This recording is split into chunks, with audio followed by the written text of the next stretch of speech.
boom.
Let's go boom.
Let's go boom.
Welcome, ladies and gentlemen, to the PUBG Mobile Challengers League Southeast Asia. This is Contra here alongside with Sir Cloud to bring you all the action as the teams are ready to unleash the heat through the battlegrounds.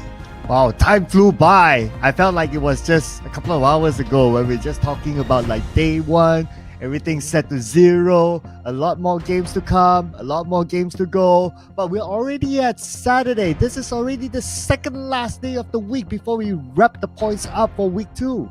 Yeah, it really went by so swiftly, and I guess it's also due to the pacing of the games that have become a lot more rapid as teams are basically fighting really hard to earn every single drop of points possible. So, of course, week 2 here definitely has been super exciting. If you guys may have actually missed some of the action, if you guys are watching on YouTube, there's definitely going to be VODs out there on this respective channel. Or if you're watching from elsewhere, of course, make sure you hit that follow, like, or subscribe button whenever you can. Of course, on your free time, or even right now, because we are getting ourselves ready for our matches. And for those of you guys who are joining us for the first time, this is how the league will run. Each day, they will play 6 maps respectively. We'll always begin in the smallest map of Sanhok, and then followed by 3 rounds of Erangel, and then 2 rounds of Miramar. And we've got the placement points right on your screen. The winner chicken dinner will award the team with 10 points at first place. As you see on the second place, it's going to be 6 points, third with 5 points, and you see the numbers slowly decrease all the way till 8th. From 9 to 16, it's going to be 0. Therefore, teams are playing for elimination points as well. The more players they eliminate, the better the chances of topping the leaderboards. Yep, standard all the way. In case you have been joining us all this while, nothing has changed. No change in the format the entire day as well. But of course, if it's your first time for some reason, well, this is it, ladies and gentlemen. But also, it's not only about today. It is also about the entire tournament, the entire league. And this is how it will go.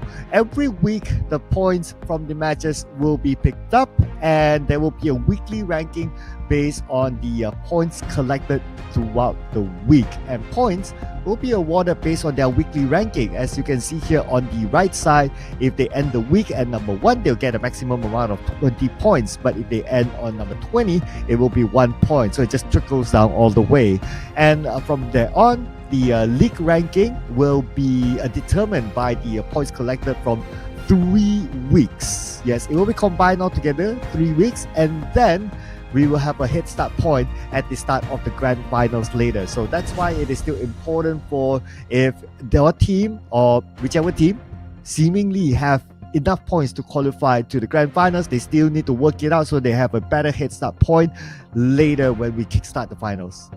That's right. And speaking of which, you guys who are joining for the first time, or you guys have been watching, these are the teams that will be playing for our very first matchup, which we will be missing on Group B for our initial match. So we'll be seeing Genesis Esports, AI Esports, Myth Clan, Flash Vision Esports from Group A. In Group B, we got YG, Exclusive Esports, TTQ, as well as APG. Yes, and Group B that will be missing, there is Harami Bros, Enigma, MFG Esports, and Fearless Esports. So they'll be back on game number 3. As per usual, it is going to be pretty much the same arrangement every week until we go to the grand finals. Now, since we're playing in Sanhok, I believe that Enigma, well, they wouldn't mind skipping this map because their track record inside the bootcamp hasn't been the best of recent time. Yeah, I would certainly agree from what it looks to be from the most recent records. But, it's always going to be good news that they will play on the bigger maps instead, because that's where they do collect most of their points as well. Now, let's take a look at the league prize pool as well. Throughout the course of the league, we will reward them with their effort throughout playing the course of these battles for 3 weeks consecutively.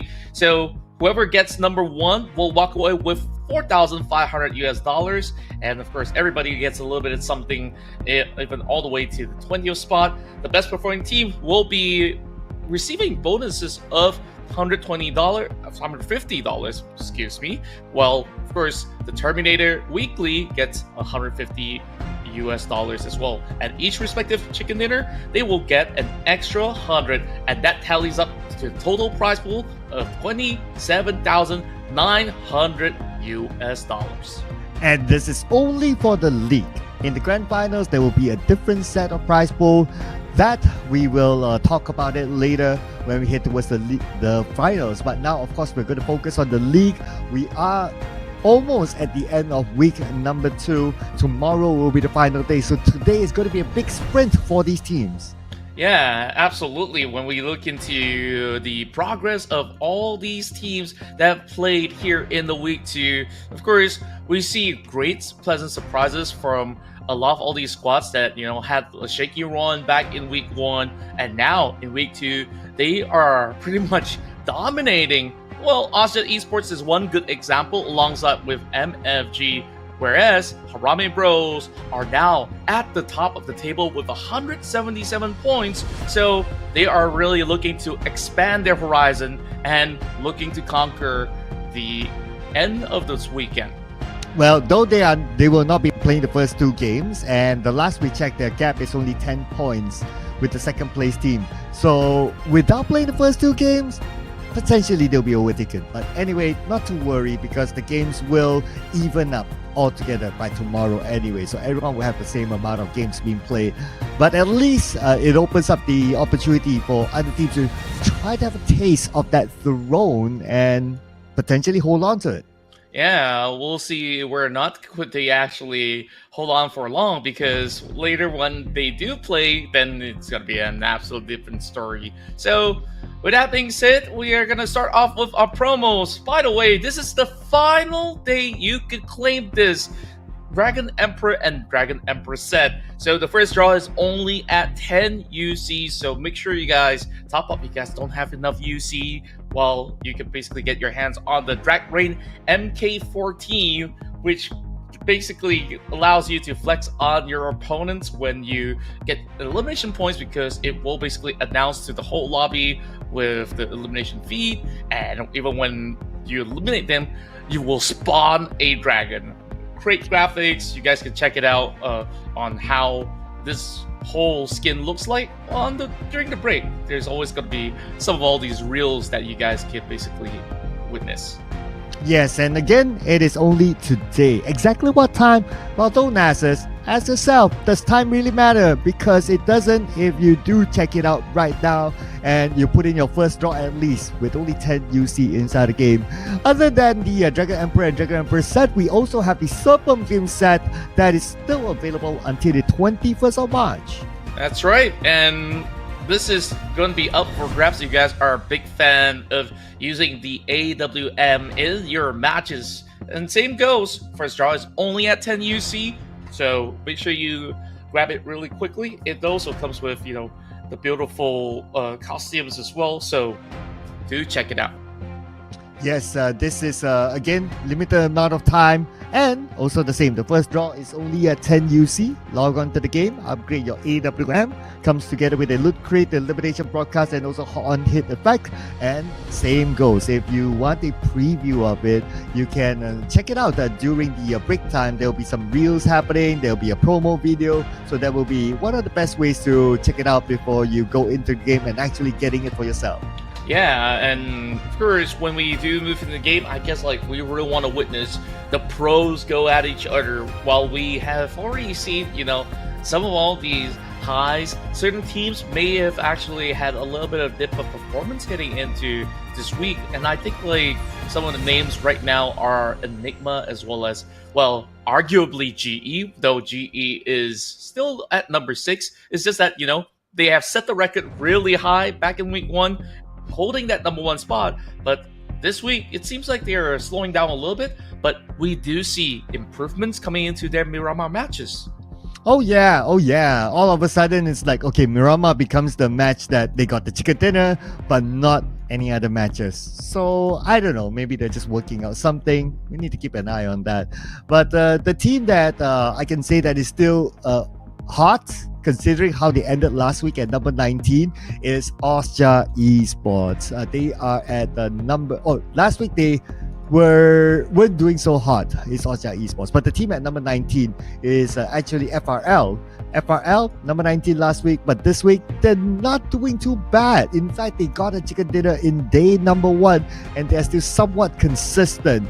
So if they can maintain this level of consistency, maybe go up a little just to have a level of insurance policy, we might see them in the grand finals. Yeah, I think that is quite likely if they could basically maintain this current position. And by now, with only 2 days of play left, I would safely say that they are quite secure. No matter how much points they garner per round right now, they will still be somewhere in the middle of the pack, even if they are performing minimally, right? So I think there's only better things to come for the side of FRL. So we'll definitely have to see what Fearless Esports cook up later on. So it's just a lot of things that we will basically break it down for you guys when we move into our very first game. But of course, trouble lies ahead for some of the teams that are at risk of elimination. We're looking at APG, FVE, and arguably even some names like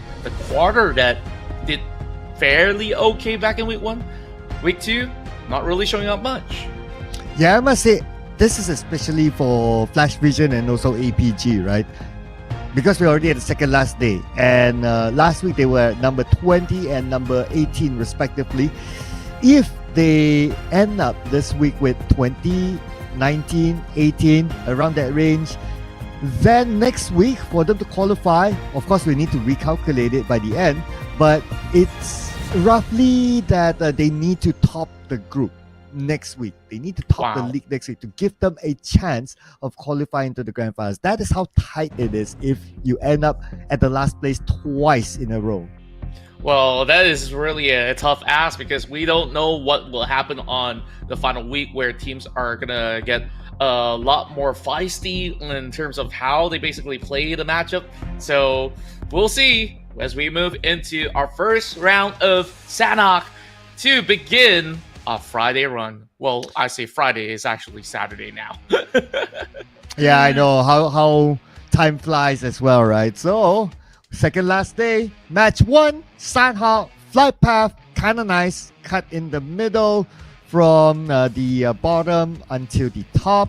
So every team is able to get onto their regular drop spot. Since we don't have a Enigma, I'm not sure if anyone else is going to really challenge Bootcamp, or we're going to see multiple teams inside of Bootcamp. But if not, then we might see a peaceful Sanhok, but that rarely happens though. I'm sure we'll see something somewhere. Yeah, we'll definitely see some changes going around the map.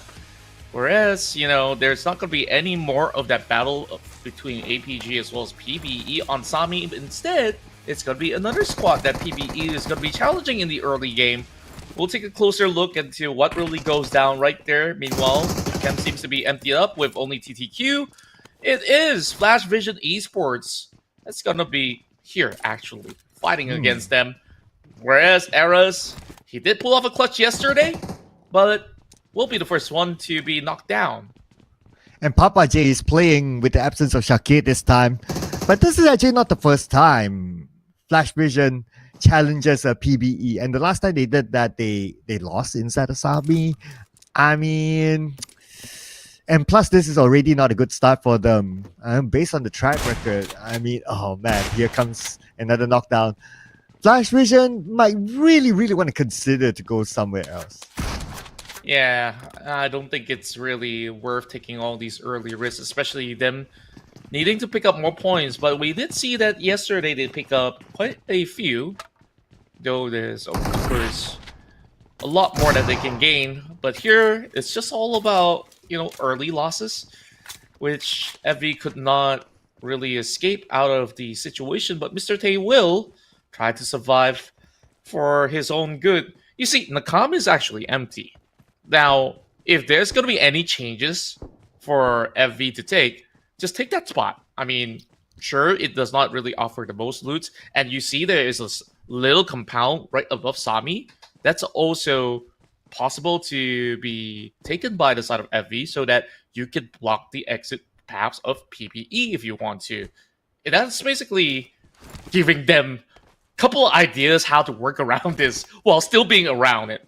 So Well, yeah, well, you talked about like the desperation, right? I would argue that if you have a decent record at winning the first fight in any game, like this sort of drop spot fight, right? Cool, fine. But if it's almost 0%, they probably won like once out of the many games in 2 weeks, right? But if it's yeah, that low of a stat, then I don't know. You might as well drop somewhere else, survive, loot out, and potentially can at least gain some placement points or along the way pick up elimination points. And even if we look at the fight earlier on, Flash Vision was too static. Like none of them were really moving except for the one that got away. I absolutely agree. That's a really fair point. Usually, people go down with a strong challenge at the very least. That's none at all, which is to my surprise. Now that you pointed it out, but Jibna here is also going for a challenge of his own as he slowly lurks towards the side of TTQ. Interesting enough, I saw TTQ moving into boot camp, and now they do have Liquid being all alone here by the corner of this warehouse. So he won't be supplemented with any form of help at all until his teammates are done looting up boot camp. So with him being alone, I think like he's gonna be an easy target if he's gonna be here at the moment. He's already lost a helmet, none to be replenished, but he heard those footsteps pushing right through Dread Esports surrounding him. He's just gonna see whether if he could eventually pop a good grenade to perhaps deplete one member of the side of Dread Esports. But other than that, I don't know how he's gonna get out. Yeah, clearly surrounded. It's a matter of when Dread Esports will execute their move. And I believe they do have an idea that where Liquid is at. So, yeah, they can actually come in, pincer move from any side. But who needs the pincer move if you have Demios from the high ground to get the knock? Yeah, very straightforward. Great efficiency coming in from the side of Dread Esports. First blood already being claimed by PBE much earlier on. Austria also getting 1 point from their own quarter, while Myth Clan, they're usually playing somewhere around Central North, where we see the rest of GE being around the corner of Paradise Resort. So you gotta always be on the watch. As you can see here, Devon has the setup of a 4x scope on the DBS just to maybe make it a little bit more accurate. I don't think you really need ADS for most part for DBS fights because you'll usually use that weapon when you're trying to clear a compound, while the rest of the quarter are just over onto the south side of boot camp on the outskirts instead. So a little bit of a quiet time where it's not as explosive as compared to the other days of Sanhok that has been played out. Okay, so since we're at this quiet time, I just want to iron out something. I know I may sound critical with Flash Vision earlier on, but genuinely, my intentions are good. I really want to see every single team getting a chicken dinner at least. You know, something to celebrate, something to just show to your friends that you know there's a level of achievement playing at this level. So I do hope again for the 100th time, I'm starting to lose count now, that Flash Vision can really bounce back. And I don't know how much they can do with one player in this round, but in the following rounds, I do genuinely hope that we'll be able to see them getting the chicken dinner. Yeah, and of course, that's what we always hope for all the teams out there to really show us great performances. But of course, for FV, it's really about time that they really iron things out because week 3 is gonna be very, very difficult. So with that in mind, this weekend is absolutely important. Same goes to all the other teams as well, where we've seen, APG so far also trying to climb all the way up. They will require quite a number of points to be able to reach the top 16, whereas where we look into the center of the field right now, majority of the teams are already in AI Esports taking a little while moving off of Hatim, and they will be gatekept by the rest of 214 Akira when they do move into the bridge. Shots have been fired already as they give a little bit of chase. We are looking at Dread Esports trying to hunt out for more after they cross the river. They're already being very proactive to take over the hill. At least it's a kind circle, so that's one of the reasons why we don't see as many teams eliminating each other at this stage of the tournament. True enough. And when we look into the overalls of the ground, it's seemingly closing into it's a central area of play.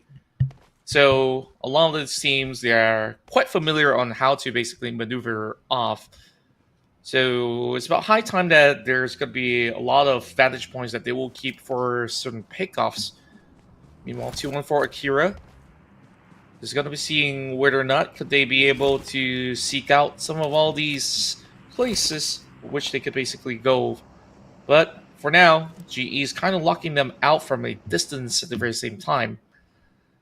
PBE though, over on the top end of the hill, let's see what can they get because SYS is around the corner. I don't think will be much since they came a bit later. So I don't think there'll be that many teams passing by, at least this bridge though. But if anyone is still somewhere inside, then probably. But the idea is to gatekeep other teams, since they did drop like the furthest away. So I don't think, if they were to beat up any other team, right, it probably would have been done before. So this time, it's more of them just getting into position and looking for the next step, in which what is exactly what Ryman is doing now. Exactly so. And I think that Exquisite really has a good spot to hold out in the middle of the choke point in between these areas, especially just by the rim of the circle. So they can start gatekeeping some of all these movements coming in from the side of God7. K has already been spotted out from the shack. Now Fourth Row's keeping his eyes on him.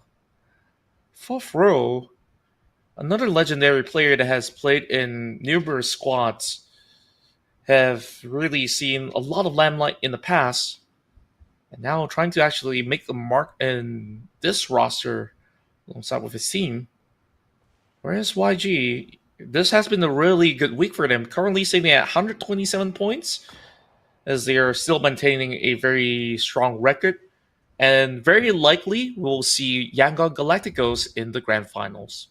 Well, speaking about strong, I'm counting the points somewhat. Austria Esports now with that first elimination for themselves, they are now 9 points behind Harami Bros. So getting closer and closer, but of course this is the stage where it will start to get explosive. So who knows what's going to happen to Austria Esports later on. Maybe they get more points or maybe not really. But coming to stage 3 inside of Sanhok, in such a small map with 59 players, 16 teams still alive, we're bound to see something like this. True enough, and KS managed to grab that opportunity with one running into his shack. So that's going to be at least 1 point garnered from the side of Exquisite Esports. Well, this basically zooms all the way into the center of the hill, in between Bond as well as Bootcamp. So GE is in a really great spot. Same goes to Myth Clan, who is basically at the top. So everybody on the outskirts now will really have to find a swift measure to get across. Very difficult stance. And look at this hold coming in from multiple teams. Super Pickles trying to actually shred apart KS, but he's been having really tough angles out there, having a little bit of cover through the shack as well. So it won't be too much of a trouble for him to defend. But for 214 Akira, otherwise, it's going to be the quarter now, rushing forward with a couple of grenades to be popped into their fortress as well. I say fortress, but it does not look all too safe. But big nade from Wako takes down Tree. Oh, looks like they're fighting back right now. But Chris, from the other end, eliminates one member of 214 Akira. And now he's the only man standing, but he's going in for a 214 Akira. 3 active players. If he goes in, he needs to clutch them all out. And then Erangel just goes in for the cleanup so efficiently. Only Chris over on the top end of the route. Like you said, he needs to be very efficient in order to not only keep 2-1 for Akira over onto the Shacks, but also maybe rescue his teammate. I mean, Super Pickles, he's just going to be picked up. 2 Pro, it's not going to give them any chance, but look at this. Yep. He might have thought that, he went up to the high ground, he was crawling, nobody's there, and got surprised by the DPS. I mean, it is Sanhok, smallest map. To a certain extent, you would expect somebody to be at some corner. Yeah, if there's a movie title for what the Sanhok map is, it's basically the hills have eyes. Everywhere on the hills, there's somebody out there. Yep. An absolute horror for the side of FV being surprised like that. Oh, that's so old school. You got to follow the new trend, You know what's the new trend? What's that? Oh, this is Sanhok. Of course we have somebody. Of course this trend will pop up some way or another. And this is Sanhok. You're bound to see a lot of all these names being popped up, this time towards the side of Asia Esports. Skynet down. And immediately, PBE makes some advancements, but they also will have to cut across this quarry area. So difficult from the lower ground, but Yuri has to do exactly the same. They're so far away, and they got to move towards the side of boot camp. Looking at this situation, majority of the teams are just coming through the eastern side. This is Sanhok. Majority of the teams will be close with each other. I'm just, it's all these new gen stuff. I'm trying to feel young myself by trying some stuff out. But anyway, let's see who tries something out. Oh, AI Esports eliminated. Too bad we couldn't get to see what actually happened there. But AI Esports haven't had the best of week. So being out at this point allows teams like MIFClan and even APG to overtake them. Yeah, and it will definitely be a very hard game for them to really get a lot more out of for Asha with only 2 members left. I mean, YG, as much as there's a big gap between them as well as Asha, they are really racking up a lot of points per round. So gradually, if they consistently perform at this rate, with them basically fighting for a top 4 position, then I think that these type of gaps can easily be closed. While if we look into the middle of the pack, especially from what we see right now, STKE, TTQ, they're all really close by. And of course, some of these teams who are not playing will also be keeping a close eye onto how much points do these teams actually get. Meanwhile, of course, we focus on Monboy. He's already gotten 1 out of the hill and now needing to seek another one right at the back. He will easily spot out the member of Asia Esports, and that will be their elimination. And Asia only walks away with only 2 points. Well, the chance to overtake a Harame Bros looks like he has to wait because they only got 2 elimination points. Speaking about elimination, they are looking to try to take out the member of GE, but Blanks knocked out by the Molly.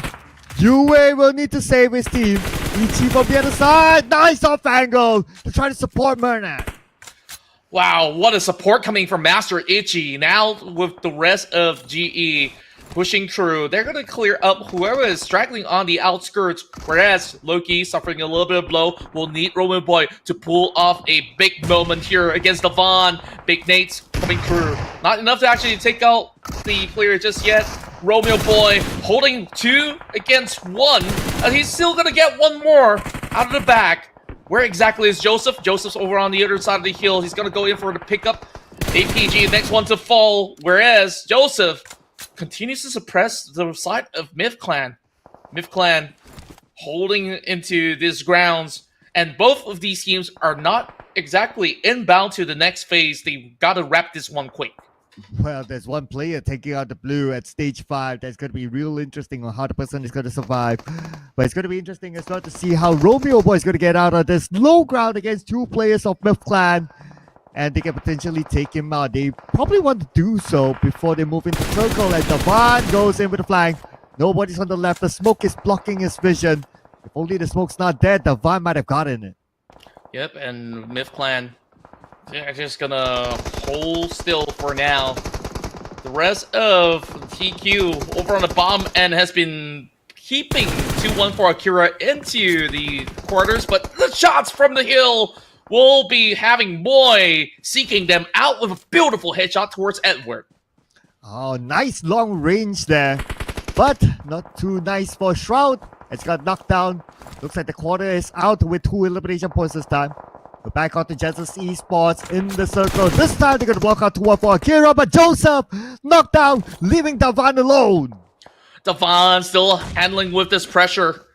Exquisite now pushing through, only having 4 to basically cut across. He's going to make it out, but not for long. Davan pulls out the DBS just in the nick of time. But STE is here, and this is going to be trouble. STE still has quite a number of members for them to basically put some pressure towards Davan. While for that point, the rest of GE still looking solid with all 4 members still intact, trying to push away the rest of 2-1 for Akira. It's going to be Stranger Esports that will be eliminated instead. Davan wins that trade against YG. Ooh, slick move by the Cambodian national representative, but unfortunately got taken up on his own. But he still got that 1 extra point before he went out on his own. Not giving a point to anyone else, so we can consider that an okay trade. But now for Genesis Esports on top of this high ground, and they still got the circle. Where 2-1 for Akira gonna go? They gotta win this fight against Genesis. And they really got nowhere to run. Just hiding by the corner of the shack will be taken out by the play zone. These are points to be claimed by Murnat. He's going to drop 1 big bomb. And that is going to connect and take out Rankit. 2-1 for Akira, 5th place finish. Not too shabby after all, but PPE has been able to sneak in 10 points through all these battles, pushing through the edges. Wow, where did the 10 points come from? That is a whole bunch there. But they only have 2 players now, so to wrap things up, they gotta be real sneaky about it. As See You Soon is in front of them. Now, See You Soon, you can see them quite spread out on the outside of the circle. No points yet, so it means that in terms of utilities, they should be well stocked up still.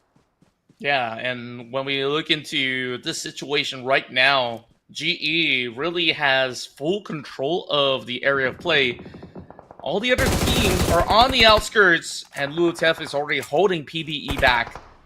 Honestly, not much spacing for them to work with. How are they exactly going to figure this one out? In order to do so, they have to pick off Lulutef, one already outside of the zone. That's going to be Ryman. While Lulutef holding him hostage by the corner of the blue zone. Ryman now out of the play zone, out of the game. While Lulutef also have to make advancements into the circle, will eventually count out PBE because they got nowhere to go. Now, just look at the circle control. Genesis Esports, they do have it. Everyone else is either by the edge or on the outside still. Dread Esports just beside See You Soon, so they might cancel out each other. But See You Soon has the tougher position to play with because they got to go into the circle. Speaking of a circle, they went up to the high ground where Genesis Esports is at. Yeah, they have to make any form of drastic measure at this moment because there's really not many spacing. With them knowing that Dread Esports is within the Village Shack, they will have to push up the hill to challenge the side of GE. This is not going to be an easy fight. 4 against 3, of course, in favor of the side of GE. Whereas the only way that SYS could basically overwhelm them is to have some assistance of firepower coming in from Dread Esports, but Dread Esports, they're going to turtle in. Whilst GE Smile, he's going to find a bunch of these members of STKE, manhandling them one after another. Ooh, Genesis Esports, they do have a very good chance of getting the chicken dinner, but let's see what happens between Dread Esports and See You Soon. Stage 8, Circle goes entirely to Genesis Esports. There is almost nothing that can stop them from this chicken. Nothing at all. Lulutef just hanging by a thread. The Blue Zone's really claiming so many lives in this matchup. And Dread Esports, they make a run in. Wesley's gonna catch 1, catch 2. And there you have it, ladies and gentlemen. GE back on track with a chicken dinner here in Sanhok.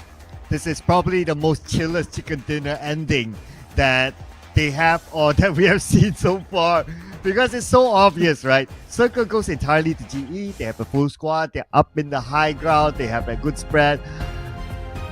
What could make them lose that chicken dinner, right?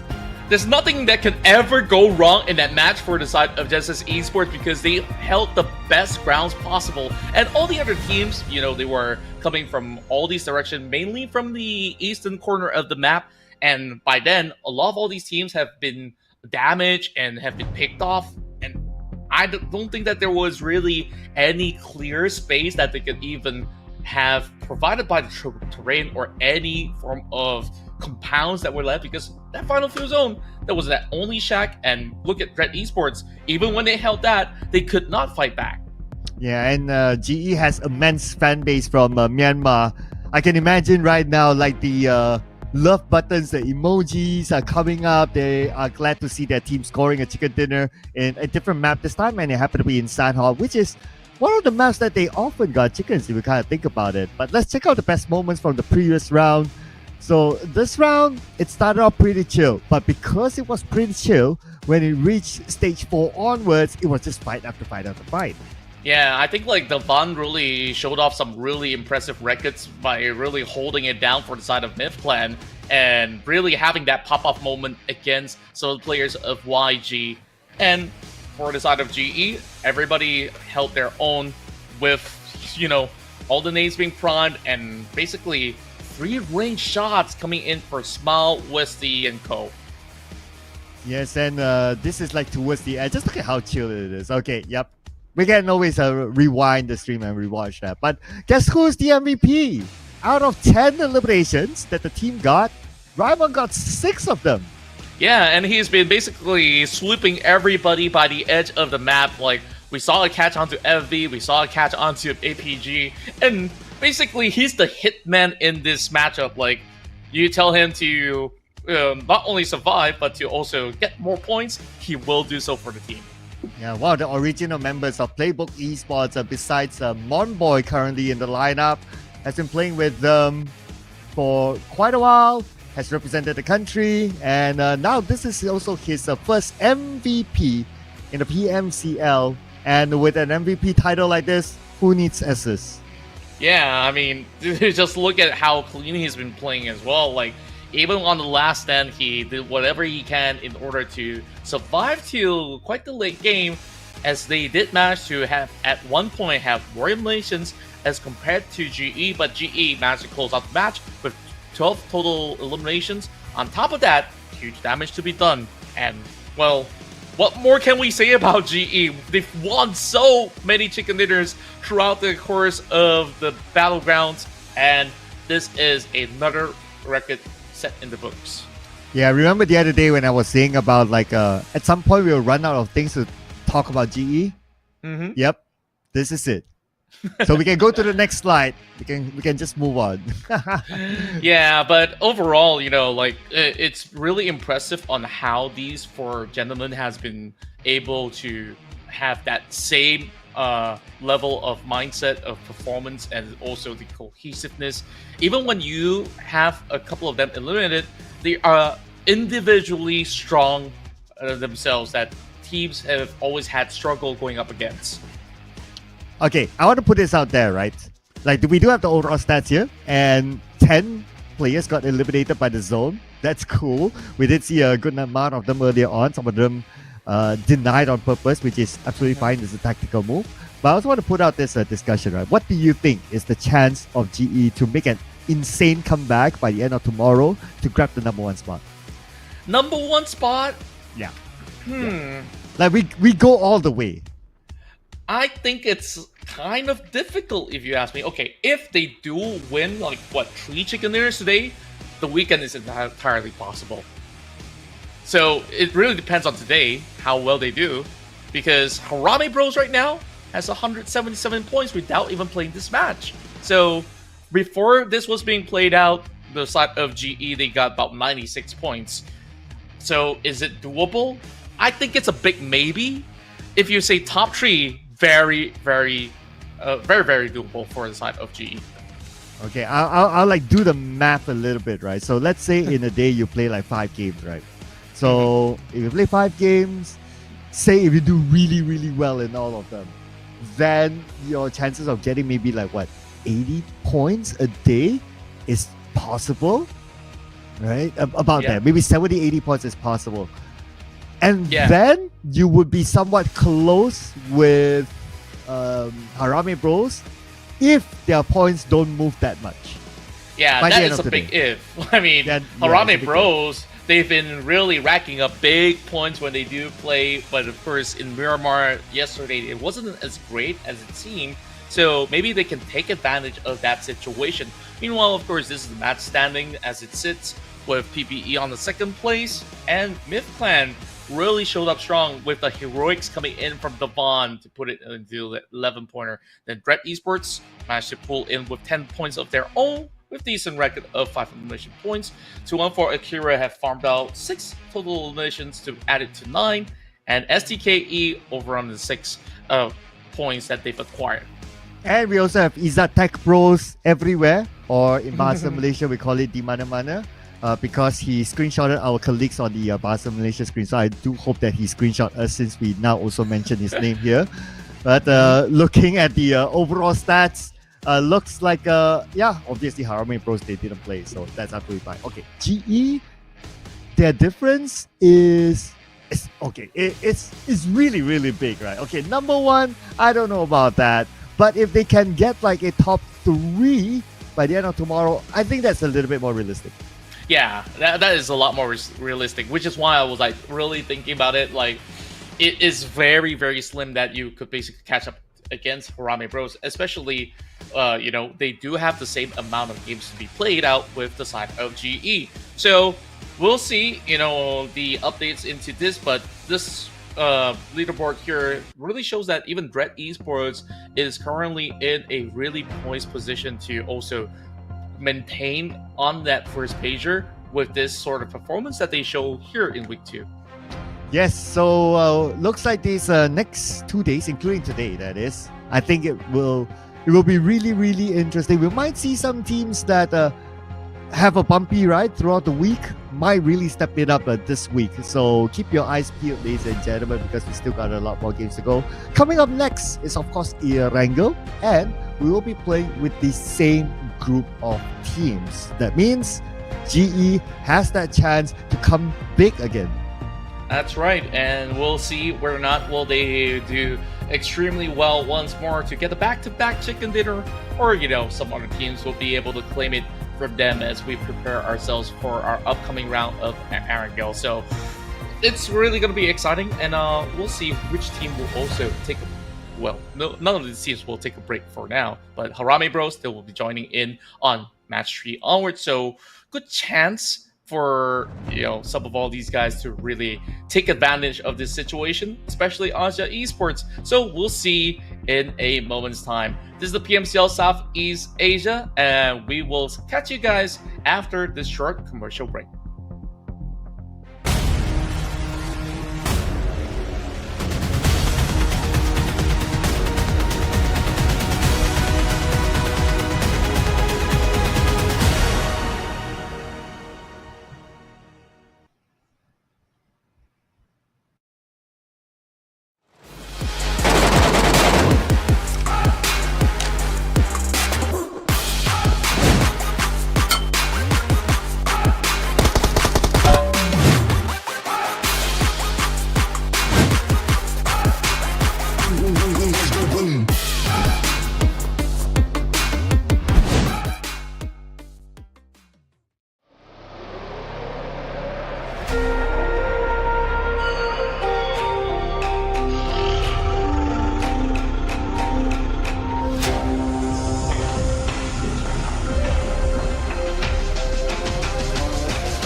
Let's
go boom. Let's go boom.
Good evening and welcome back to the PMCL Southeast Asia. So we've taken a little bit of a break and we saw another win coming in from Genesis Esports inside of Sanhok. Now that Sanhok is done and dusted, we'll be moving along into the classic map of Erangel for round 2.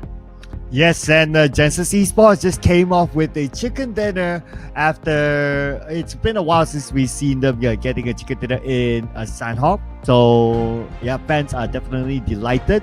But in the next round, we will continue to not have Harame Bros, so they will be still on the sidelines to watch whatever is happening.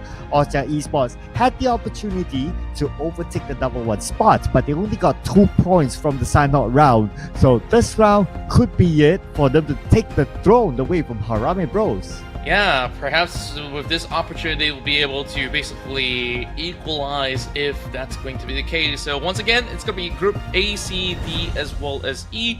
Group B will have to wait as we'll have Harame Bro, Enigma, MFG Esports, as well as Fearless Esports to be taking a back seat. And also, speaking of which, Group B so far has been really showing up really well. Of course, the anomaly is just Enigma thus far. But these guys here to play definitely has a lot that they could basically gain in this matchup.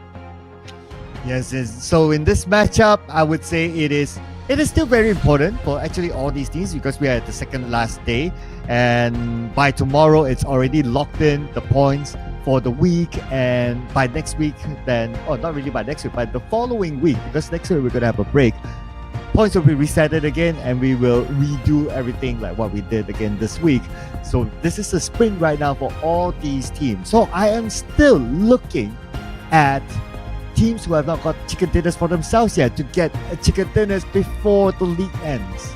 Yeah, and it's really crunch time right now for most of these guys who, had that slow starter back into week one, and you could basically see the pushes and the sort of aggressive plays that have been displayed from yesterday. But today, Sanhok was just a little bit of a slow starter. I believe the real deal is here inside of Erangel, so these teams definitely will be looking forward to get those gains. But you know what you could basically gain for yourself? Today is the last day you could basically gain a lot of cool skins, as this Dragon Emperor and Empress set is a limited edition skin for not only your MK14 but also for your character. Whether if you're using female or male, you get the Emperor or Empress. But the first draw is only at 10 UC, and each time you get an elimination with the Dragon MK14, you'll basically have the broadcast as well as the effects on the weaponry and also on the opponent's trades when you take them down. Now, final day to remind all of you, and don't say we didn't warn you, don't say we didn't remind you, because today will be the wrap-up for this promo. Now, exactly what time, we don't really know, because you're probably watching from a different time zone, so why wait, right? While we still show you this, it's obvious that it's still available inside the game. So do check it out, ladies and gentlemen. The first draw is only at 10 UC. And another set that is only at 10 UC for the first draw is this Serpent Gleam set. That's right, the Serpent Gleam set will basically allow you to flex with that AWM, a very, very beautiful skin, alongside with, of course, the costume that you'll be able to get alongside with it. It also does come with all these on-hit effects, as well as, the broadcast when you get the elimination with the AWM too. So make sure you get it while it lasts. It will be happening from now all the way up to the 21st of March. So go ahead and go for the first draw. Yes, first draw at least, because it is only 10 UC. 21st of March is the final date, and the item to upgrade is the AWM. What comes with this? It is the Loot Crate Elimination Broadcast and On-Hit Effect. So all you need to do, log into PUBG Mobile, you get to see it. Well, if you want to preview, you can look at the ads during the break, but if you want to preview inside the game, it's there as well. You get to preview it before you actually do the draw. So either one, as long as you do it, and at least do not lose out the opportunity for that 10 UC first draw, just get it done. That's right, and with that, you guys do have the time to basically whip up your phones. If you guys are watching the stream through the phone, you can just basically minimize it for a moment, open up PUBG Mobile client, and start to check out all the cool stuff that PUBG Mobile has to offer. So I believe that we'll eventually get our way into our upcoming match of Erangel. Yes, in the upcoming match of Erangel, from when we started the Sanhok match between Austria Esports and Harami Bros, their gap was 10 points. Now it is 8 points gap. But if we go by the tiebreaker rule, assuming that Austria Esports gets the same amount of points with Harami Bros, Austria Esports will be on top by the tiebreaker rule because they've got a lot of chicken dinners. To be exact, they got themselves, so far this week, man, I'm starting to lose count. That's 5 chicken dinners this week for Austria. 5 chicken dinners, and for Harami Bros, we also have to keep track on how many did they manage to win, because from the looks of it, they've been able to acquire about 2 so far, or is there actually more? That's 2.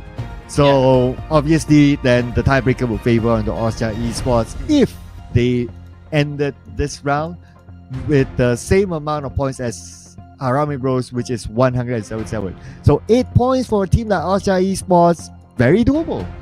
Very, very doable indeed. And you see, on a really good day for the side of Harame Bros, they could basically win double chicken dinners as well. Haven't gotten to 3 so far for this week, but we'll definitely have to see. But Asia Esports, they've been able to really put in quite the fine margin into some of the course of the round. But in that previous Sanhok, there's only about 2 points for Asia Esports. And for Erangel, I don't think that they're going to fall way below that. So we'll keep an eye on their progress throughout the course of the battle. Whereas, there are also all the other squads like MFG that did really, really well. And then I think yesterday, they started to show a little bit of sign of struggle and suddenly have let the grass go a little bit more loosely as compared to, what they've started off the week with. Yeah. Though MFG will be Bing chilling in the next round as well, since they're in the same group as Harame Bros. So they'll be watching for the sidelines. Now, MFG, since they are chilling, the next closest team to them is Yangon Galacticos, but they have a gap of about 20 points. So for Yangon Galacticos to overtake MFG, the 20 point is quite a big gap. They have to score a chicken dinner with a decent amount of eliminations with it. Yeah, and with that said, it will just really have to see how they would basically fare when we look into the standings right now. There's just so many different kind of talking points, and I hope that you guys will be able to, continuously give your support to your favorite teams wherever you guys are from, and nothing wrong with supporting other regions' team as well at the same time, as we are preparing our way into our battle here inside of Erangel. Now, GE, with that big win, they're also closing into the triple-digit mark already, so I think that they are definitely going to be contesting for a little bit more. What's really interesting about yesterday, though, GE as well as STE, they keep clashing. Let's see if that's going to happen this time around, as we will see if it's going to be Rozok or Novo Repnoy that will be contested. Yeah, I don't know whether it's intentional or whether it's not, because when they drop in Rozok, you see STE there. When they drop in Novo, STE is there as well. So I really don't know whether it's intentional or not, or it just so happened that that sort of thing just happens. But what I'll be looking forward to is that for APG and Flash Vision, if we remember that, especially APG, Flash Vision as well, in Erangel start, they have a couple of rounds that they did well, that they could win fights, that they could clutch out other teams despite heavy losses. But it's still a win is still a win, right? Yeah. I would like to see more of that in this round. Yeah, I would love to actually see exactly that as well. So with that being said, we'll jump right into our second flight of the day, and here it is. It's gonna be your match in Erangel. Erangel, let's go! Match number 2 before the group of Harame Bros comes back in the following round. This will be the chance for Austria Esports to overtake the number 1 spot out of the hands of Harame Bros. Right now with the 8 points difference between the two of them. Or we might see a new team getting chicken dinner, and that is my hopeful wish. And we start the flight path from Milta Power all the way to the northern side of Shooting Ring. Yeah, I think that this is entirely doable for them to be able to eventually close up that gap within this span of round, so long as they maintain their form of firepower that they had throughout the course of the week. Meanwhile, I would say that majority of all these teams are definitely going to be giving a really tough fight. And I want to see improvements coming in from some of these guys who struggled back inside Sanhok, because that round, majority of them didn't really get to play as efficiently as they want to. But with this flight path, cutting in from Milta Power as well as shooting range, a lot of options available. All the way up to Gatka, it is pretty much within reach. STE will establish their new ground inside of Novo Repnoy, so there's not going to be a clash against the side of GE. Whereas GE, they are taking center stage into Rozok, and that seems to be a better decision with the first circle appearing around the mainland. Yeah, and interesting enough, despite the flight path, it's starting somewhere around the area of Milta, but just as Esports, they choose not to go to Novo. Normally they would go there, but yeah, they went back to Rozok, in which so happened that the circle is around the area. So yeah, I mean, you don't really know, right? So I can't really say that, oh, they made the best decision. But you just jump and then you see where the circle goes. That's the Yeah. reality of it. That's true. That's true. I mean, sometimes like we will just say, "Oh, this is the best decision," but like they just basically take that leap, and then the circle just appears. Then after, then great. The luck of the draw, some may say.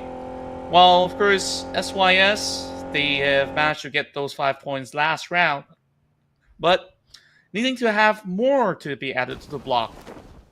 Meanwhile, same could be said about FV, but they faltered very early on getting into the challenge with PvE.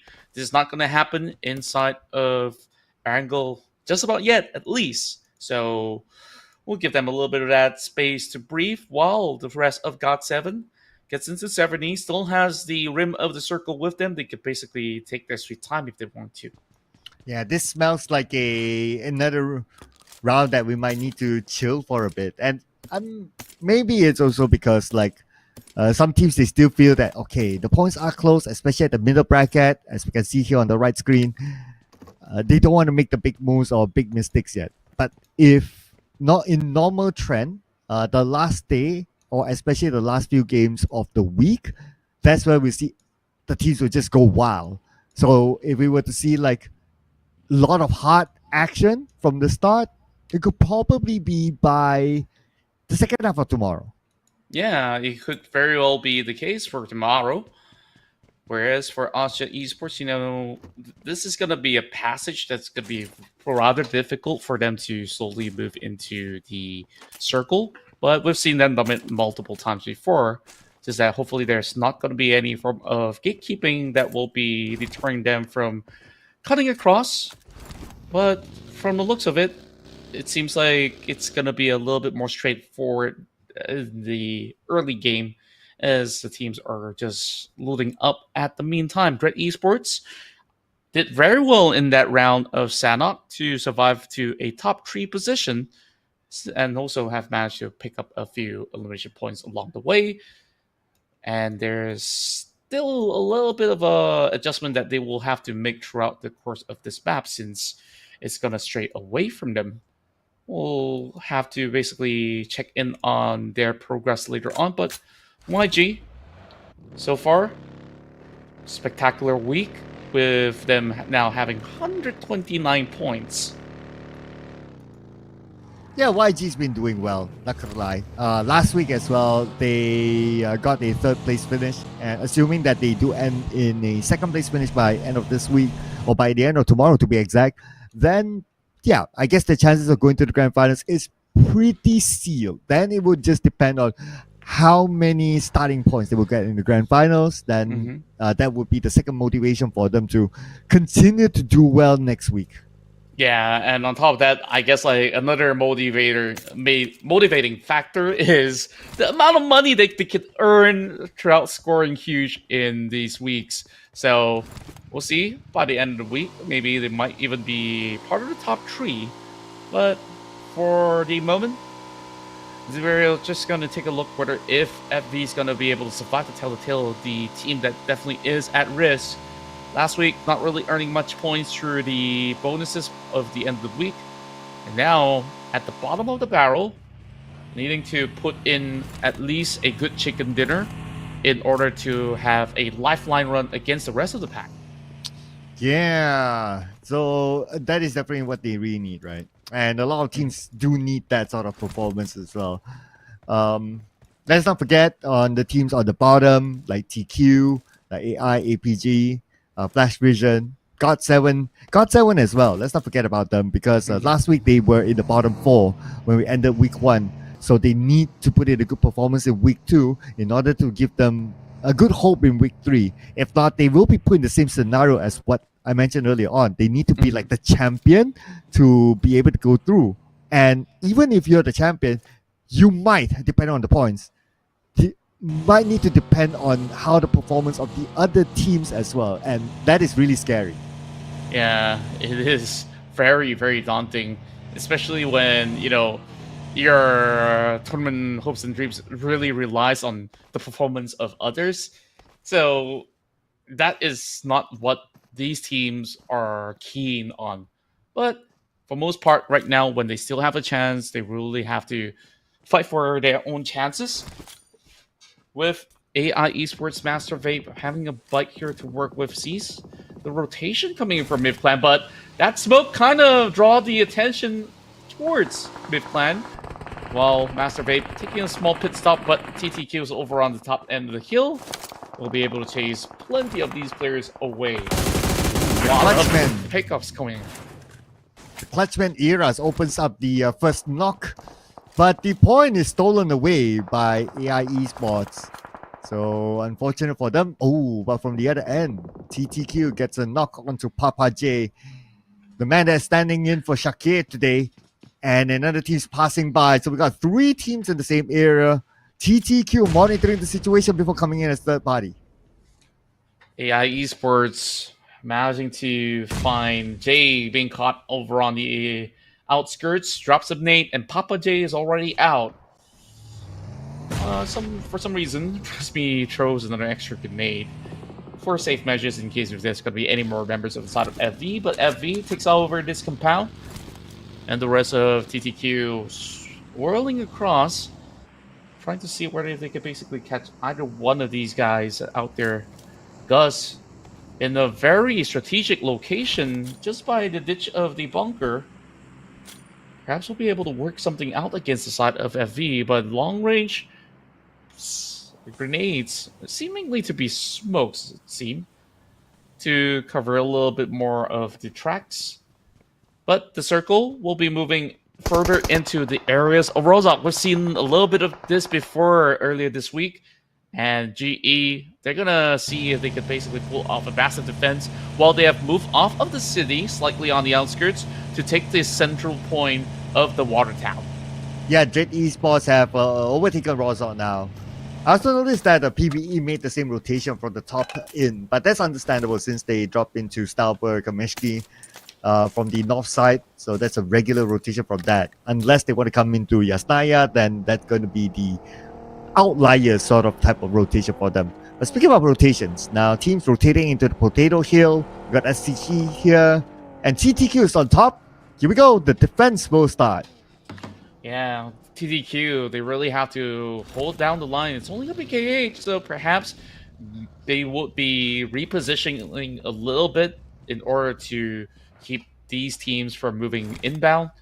But SCE, they managed to find a passage to just cut through, so there's not going to be all too much of a fight between these two teams.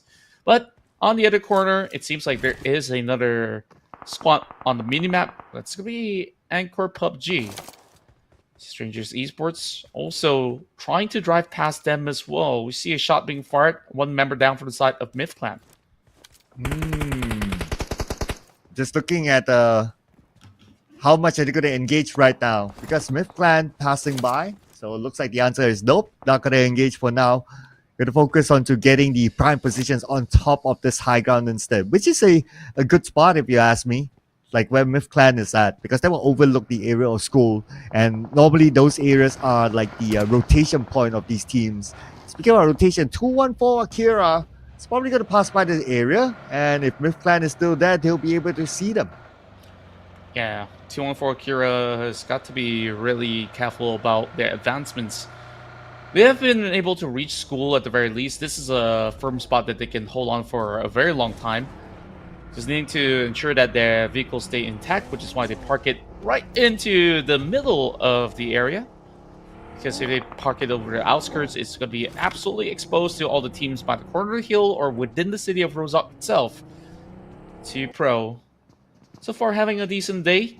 We see him really picking up some points in the past map of Sanhok, and now full commitment from the side of AI Esports, putting in the Molotovs, burning them down.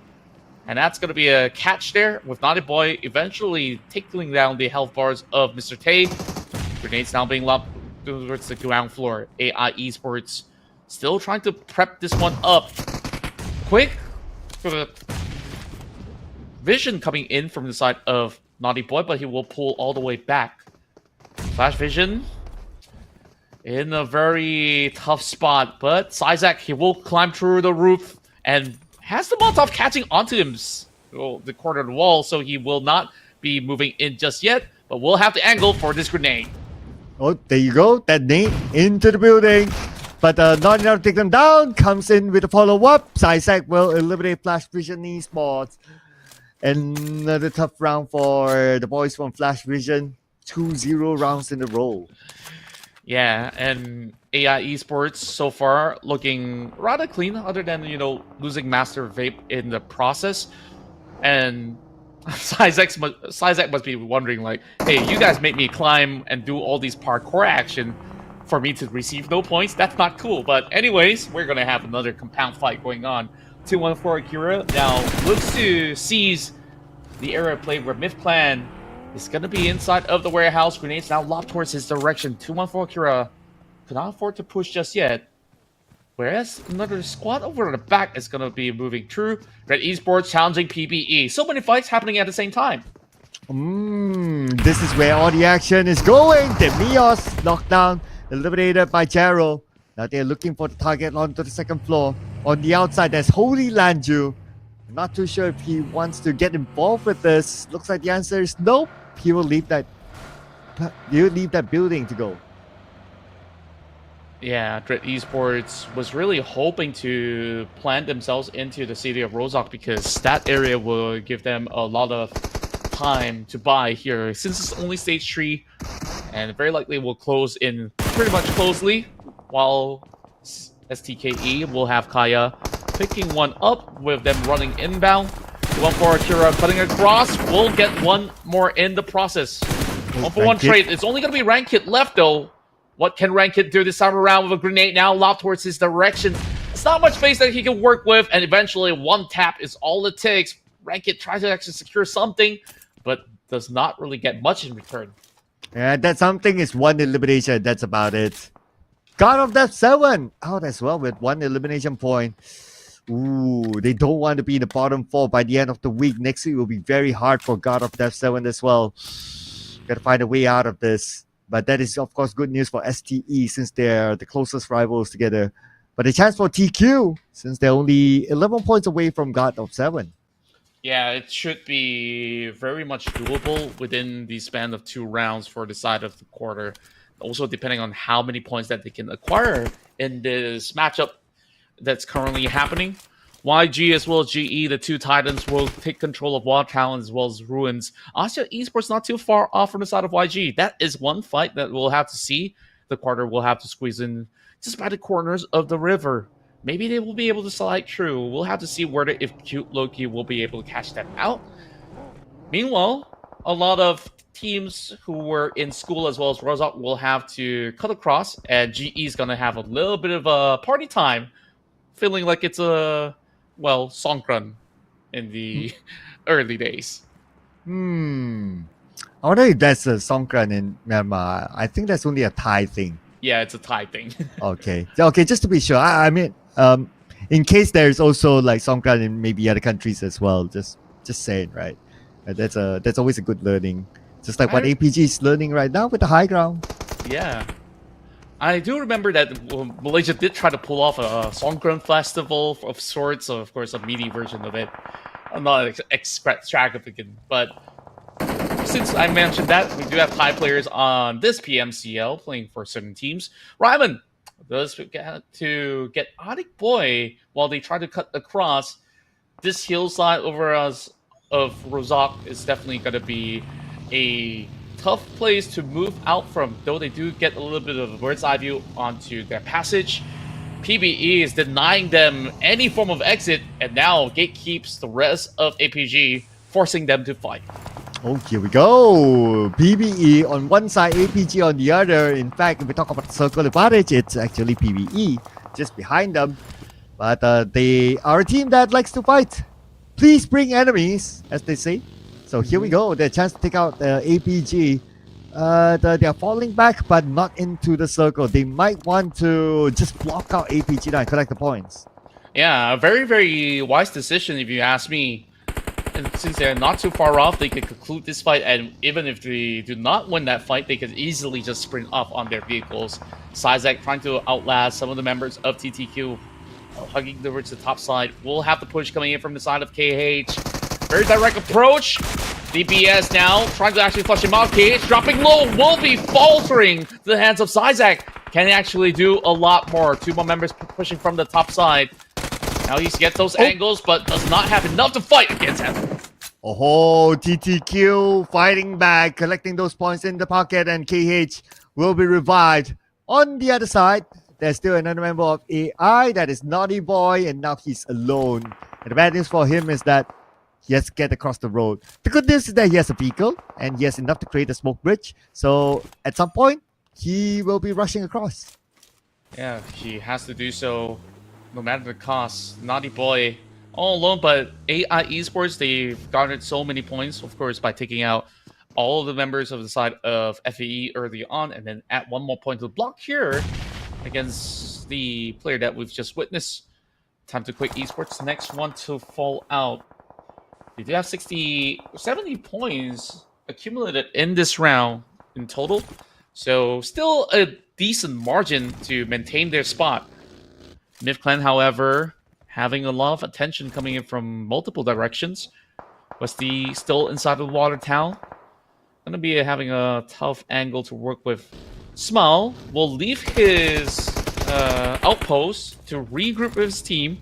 And that's an interesting decision to make because he was holding in the direct center and chooses to let loose of it. So that is going to open up a little bit more space for his side of YG to play. Same goes to the quarter.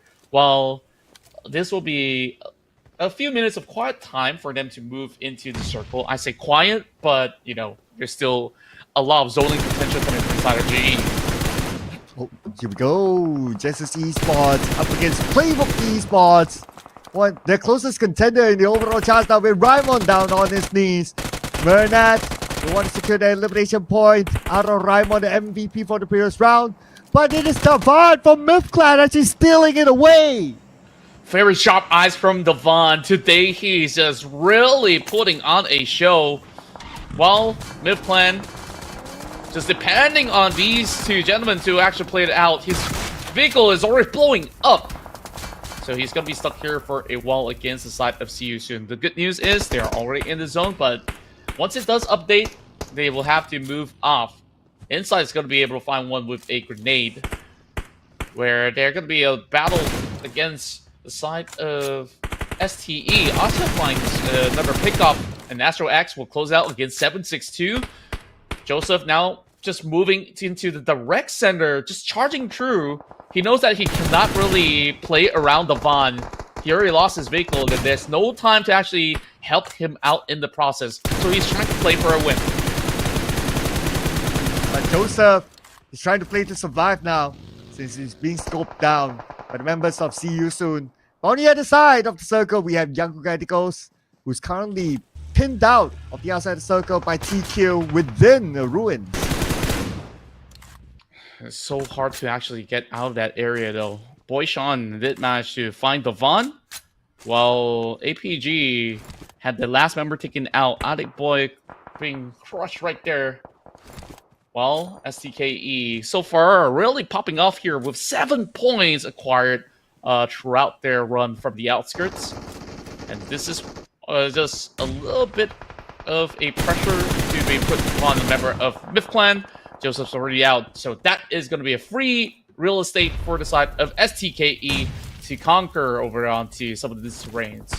Okay, look at this. 3 teams on the left side of the circle. Nate from the other end. From Watcha Esports. They will now secure their 7th elimination point in this round, and they also started to collect placement points, meaning that they have enough to overtake Harame Bros. As Watcha Esports still with a trio, they can potentially get more points. Very likely so, especially with the ranking points added to the block. I mean, so long as they make it to the top 4 now, which is very doable with these 3 members still being alive, then they can definitely overtake Harame Bros for this round. Circle now closes in. The quarter, Exquisite, as well as SYS, they will take each corner aside. Same goes to Asha over onto the southwestern end. But GE, we'll have to see whether if they could provide a little bit of support. Boy Sean is going to be alone there and could be able to be picked up by the side of GE if they worked it out well enough. Ooh, okay, speaking about GE now, with 5 elimination points, they're coming in See You Soon is below them. See You Soon has 8 elimination points. So far, so good round for them. But Boy Sean just below Mernat. Mernat sees him. Mernat goes for the next praise. But no! He could not finish it. Could not get the knock at least. And it was Yue that denied him that point to be gained out there. I wonder where exactly is he shooting from, because we didn't really get to see where Yue was. But that was quite the angle that they had. GE will eventually have Mernat Boy being safe, so shouldn't be too much of a problem. Westy still checking on the back. Managed to spot out one member lurking from the side of Red Esports, and that will be him taken out. So now, down to the top 5. Ozja Esports still within the contest by the edges, trying to take on the rest of the quarter. It's such a strong outpost from the side of TQ. It's going to be hard to actually shake them up, but look at the grenades that Yui has. He's got 8 grenades to lob. Maybe he could basically toss some towards TQ. Waiting for the right moment, I guess. But, or they don't have a good vision there. But Boy Sean somehow is still alive down there. And Mernat is back onto him, cooking up this nade. But again, Mernat, oh man, Mernat, it is just so heartbreaking for him. Why is it just so hard to take down Boy Sean? It's just Yue, man. Like, Yue says, no way you're gonna get my boy out there. So he's kind of helping out some of these dudes that are basically lurking right below.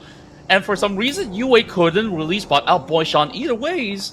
Although, you know, he's on that lower ground. He's just proning, waiting. And TQ, they are just gonna be seeing if they could basically wrap over the northern side as well. So it's been an interesting exchange coming from the side of Exquisite, especially they are playing from a ditch.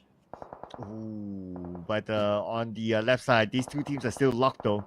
TQ and Ozja Esports.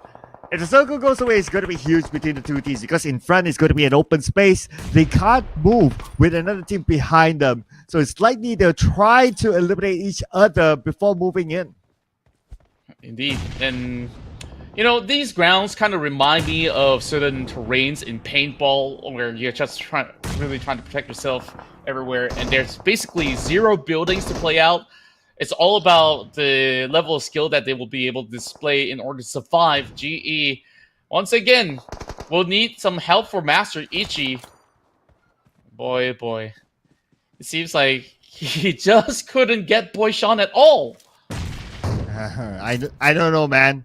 It's like every time they attempt to do so, they send whoever, nobody could get him. But anyway, Boy Sean is not going to be the problem now. The problem now is going to be the circle. They don't have it, and they can rotate from the north side in, slowly that is, because it's an open space in front. And the fight between Ozja Esports and TQ. TQ now has the circle advantage still with the elevation.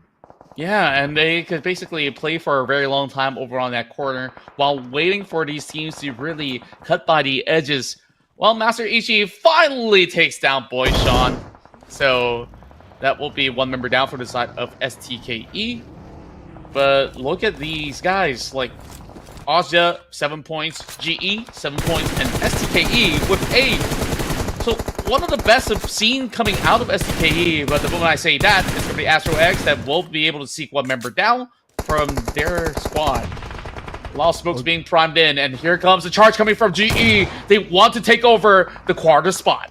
Yeah, they want this high ground. They know how valuable it is. But first they must win the spike. Opening up with Master Ichi. Knockdown. 1-2. It's as easy as that. GE, they drive by. They send out 1-2 players, and they're done. And the next problem is Ozja Esports, because they know that there is a fallen member. This is going to be their chance to push, but they still have 3 members strong. Yui, he has saved all this nade for this moment, and he's going to be the one pushing over the top side, but being sprayed back by the side of Mernat. Great exchanges coming out. Master Ichi still on the ground, while damage has been done towards the side of Skynet.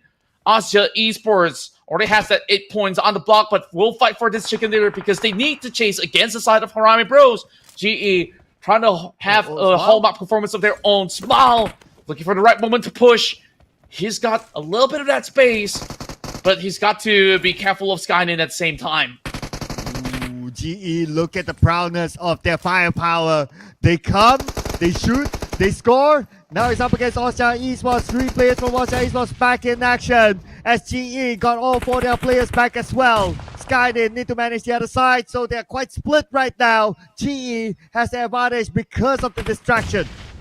And Exquisite Esports, they are just basically waiting for that battle to conclude, and then they could basically chime in and maybe steal away a chicken dinner moment. So all these smokes now being utilized, Austria Esports opt to retreat into another corner of their own. Gonna move into a little bit of that open space. This is gonna sandwich them in between Exquisite as well as GE. Here we go. Time is not on the Austria Esports side because anytime Exquisite could come in. Exquisite, they do have a good clear shot onto Austria Esports, and we can see the movement here by Exquisite sending blanks into the front. For what's it's worth, I mean, Austria really played this one pretty well, even falling back defensively, cutting their losses, only losing one member out there. And GE need to really watch for their ammunition as well as utilities because they've used a lot against the side of Austria, not really getting too much out of it. Yui, from far back. It's really down to Yui on how much he could basically provide. We've seen so many pickoffs earlier on, or should I say not, towards Master Ichi. He will have to do it again against Small and the rest of GE. Oh, so man, it's a matter of time now till while the teams execute their plan. I wonder if Exquisite will be pushed by the blue. Because they seem to be really by the edge of it. But anyway, they're not going to take that risk. Super Pickle goes out. Super Pickles now pushing for the central control. Just in a really good timing while the rest of GE as well as Austria is trying to keep themselves safe at the moment. But Mernat Boy has already spotted him moving around. So he'll be dropping a couple of deflates, trying to actually burn and roast this Pickle. But he's going to be safe for now. Slowly crawling towards the tree. This is very interesting in terms of how the side of Exquisite is trying to be the kingmakers in between these two squads. No drastic measures, but now Yue spotted out by Bernat. And now pushing into the side of Austria Esports. It's Exquisite being eliminated. Oh, Exquisite out first because they moved to the open area, and now it's between Austria Esports and Genesis Esports. Astroax is currently down. Skynet together with Chewy, the duo that has to do it against Genesis Esports. Genesis Esports has to sit down. They have a full squad still. They come in and they try to open up a 3-back wave, moving it all together. Master Easy goes down. Bernard knocked down as well. Spawn Dog looks like this could be the comeback for Austria Esports, leaving West all alone to do a 1v2. Yui now taken down as well. It's really down to Skynet. Skynet, can he actually find it? It's against Westy. Westy tagged up as well. They're going to go pretty close to one another. And it's Westy going down. Austria Esports with a chicken dinner to win out here in round 2. Not gonna lie, it could have been anyone's game here.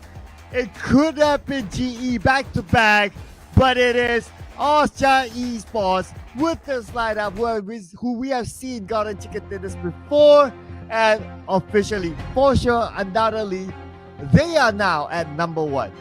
With the most chicken dinners to bag, and at the moment, we saw a few of their members getting knocked down by the side of GE. We thought, this fight is slowly going to be over with GE eventually crushing them forward, but no, the positioning, the way that they basically held it out, Yui definitely put some damage across the board, and even when he was knocked down, it really goes towards what Skynin can do, and not only did he save the day, he pulled off quite the clutch from that low ground. Man, I know, right? That low ground, getting those 2 knocks in front, or maybe even 3, it went so fast. We gotta look back at the best moments from the previous round, just to be clear. But what a round it was for Austria Esports. 6 chicken dinners in week number 2. That's an extra $600.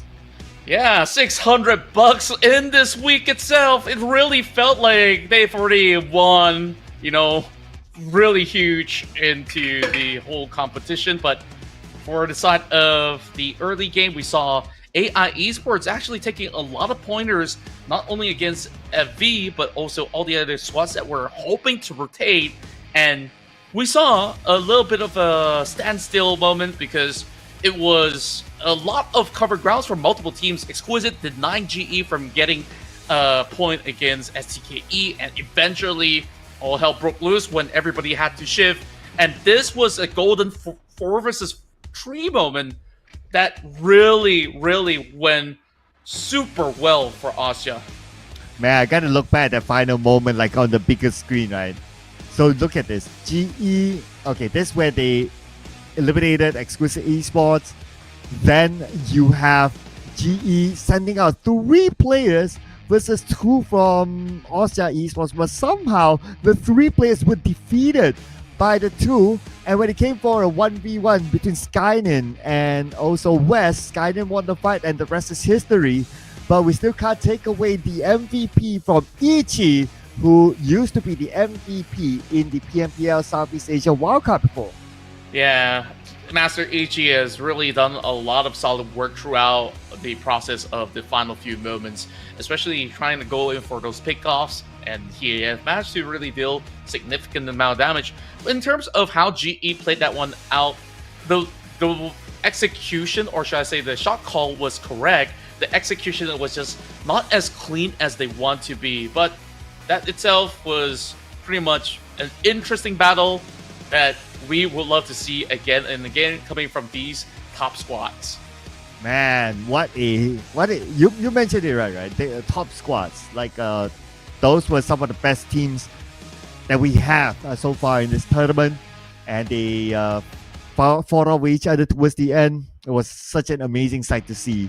But for Austria Esports, so they got 13 eliminations, so that's 23 points this round, and with 11 assists, 11 knockouts, again 6 chicken dinners so far this week. They have, okay, I need to fact check this, but I think they have broken the record of GE last week. Yeah, I think like with so many of all these chicken dinners, they could have actually broken it. So Austria Esports week 2 is definitely their week overall, and what better way than to close off a massive fight against GE themselves. Okay, so fact checked, and GE has 6. 1, 2, 3, 4, 5, 6. Yes, 6 last week. So Austria Esports, they have equal up the same amount of chicken dinners as GE got last week. So if they can get one more, then we'll get a new record this week. All right. And first, we'll definitely keep our eyes onto how many more records is there to break. But over here, in this exciting round, only 4 players taken out of the zone, whereas we see the longest duels possible, and this is why you see those big amount of troubles being used. I kind of miss this kind of fights, don't you, Sir Cloud? Oh yeah, 300 plus.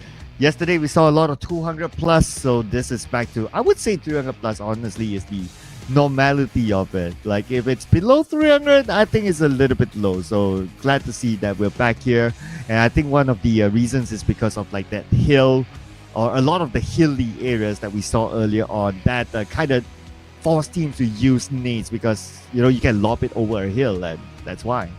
Yeah, and overall, I think like it's a lot of defensive setup coming with all the smokes being prepped, with teams trying to actually cut across, and we see those long trays that pan out, which is why we see 20 revives going on overall.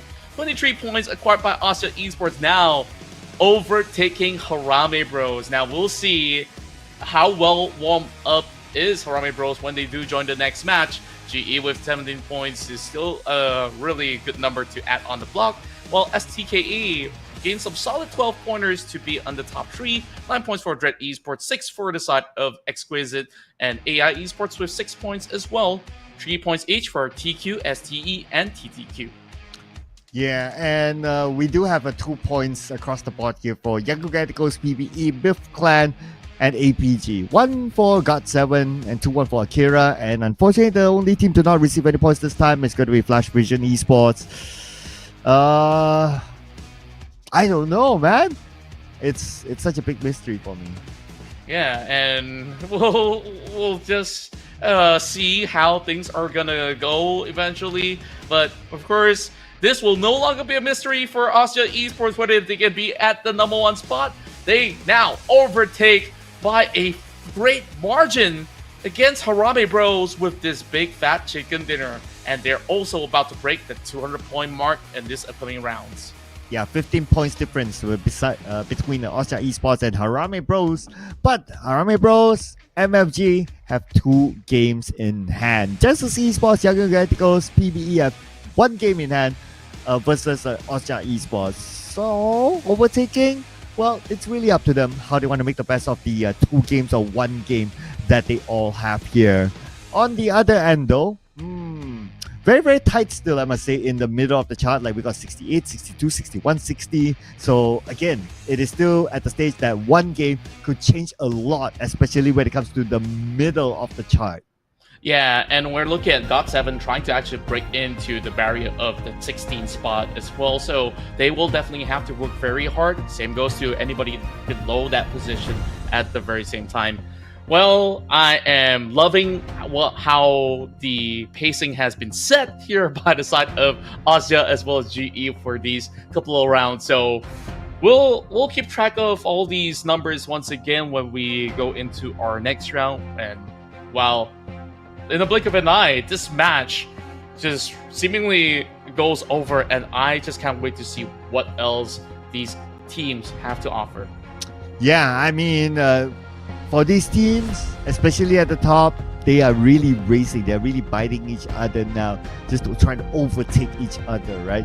And for GE, second place finish, first game chicken dinner, I would say that is pretty nice.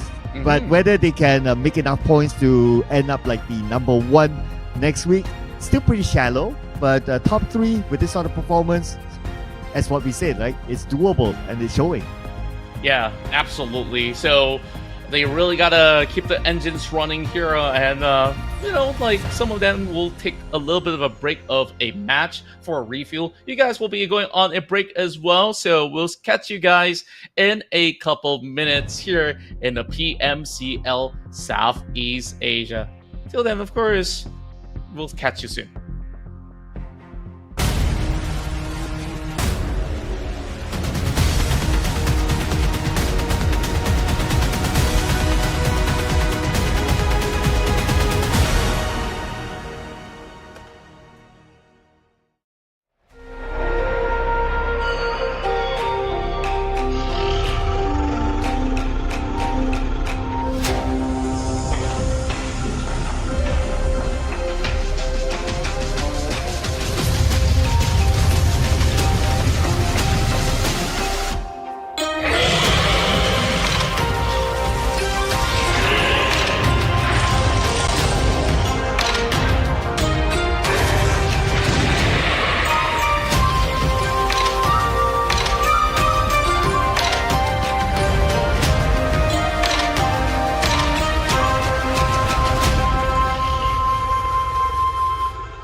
Let's go boom.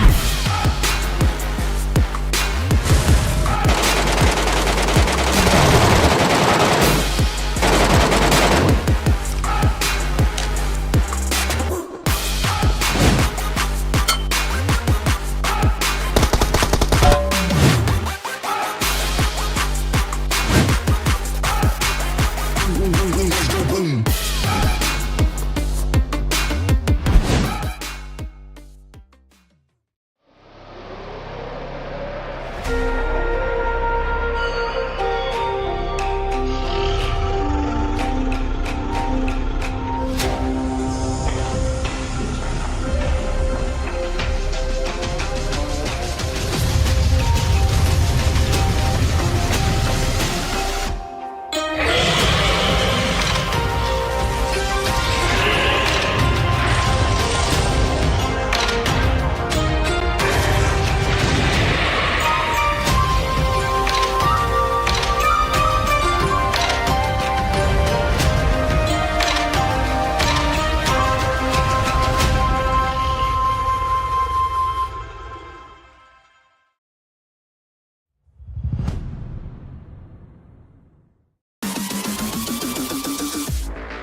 Welcome back, ladies and gents, as this is the PMCL Southeast Asia, and we are having a lot of great moments here created by our top teams here as they unleash the heat. Sir Cloud, I know there's a lot to unpack from that previous round. Oh yeah, absolutely. That ending was just exciting. It could have gone either way. It could have gone GE, it could have gone Austria, but obviously we went Austria at the end of the days. But it was a great work by both teams. Very entertaining to watch.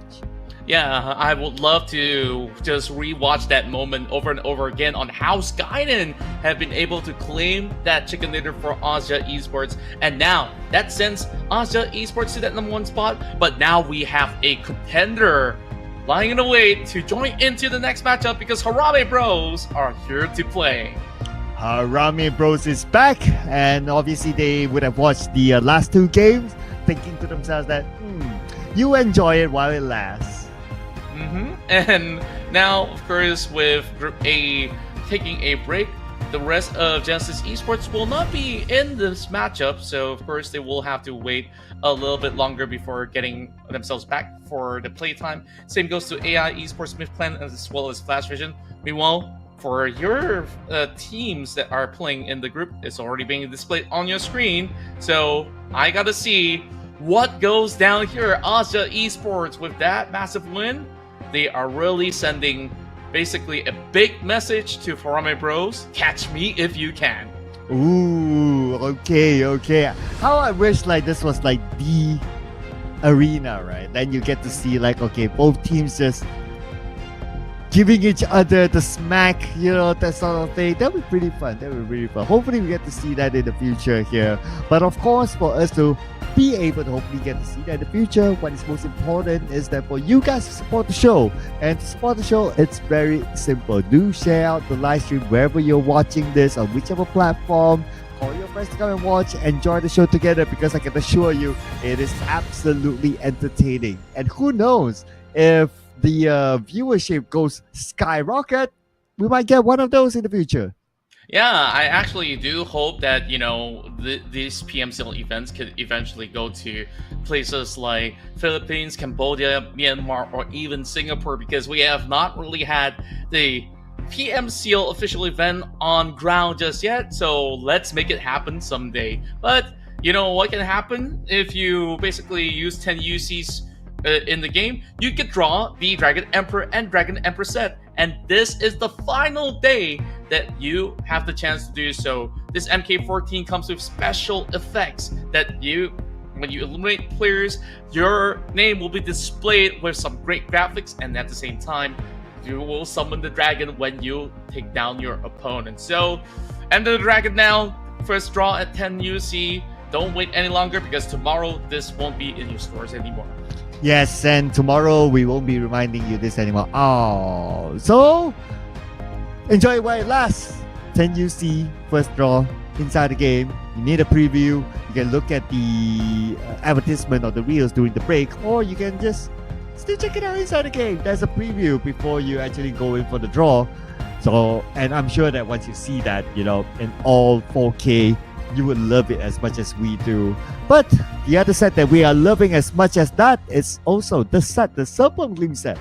Yeah, and I also do love the color purple. Even I have a suit in purple myself. So this set, also at 10 UC for the first draw, you will be able to get your hands on the Serpent Gleam AWM. This is part of the new Guild set. So if you guys are already a fan of the Guild series of skins, this is definitely one for the books, where you will be able to really snipe players out there and warn everybody that you have not just any AWM, the Serpent Gleam AWM.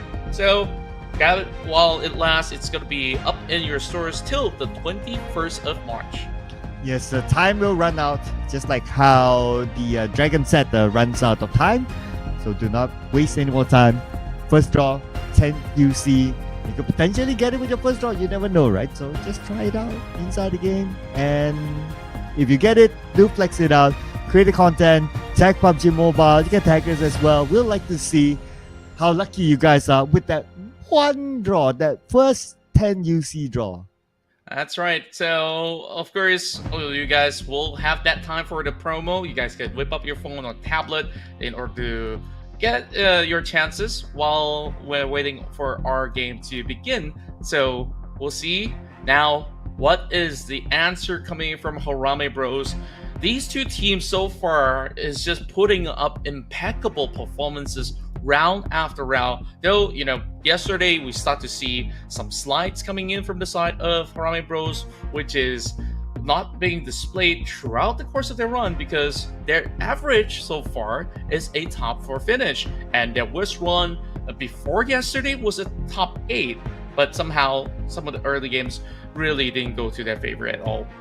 Yeah, I mean, it's hopefully one of those games, so hopefully they be able to recover in the upcoming games. But speaking about recovery, I'm starting to look at the bottom teams, right? Because besides us knowing like whether the top teams get X amount of prize pool or X amount of starting points in the grand finals, it is also important for us to know who might be eliminated by the end of next week. So the 3 teams that I would summarize for now that has the highest risk is APG, Flash Vision, and God of Death 7. These 3 teams.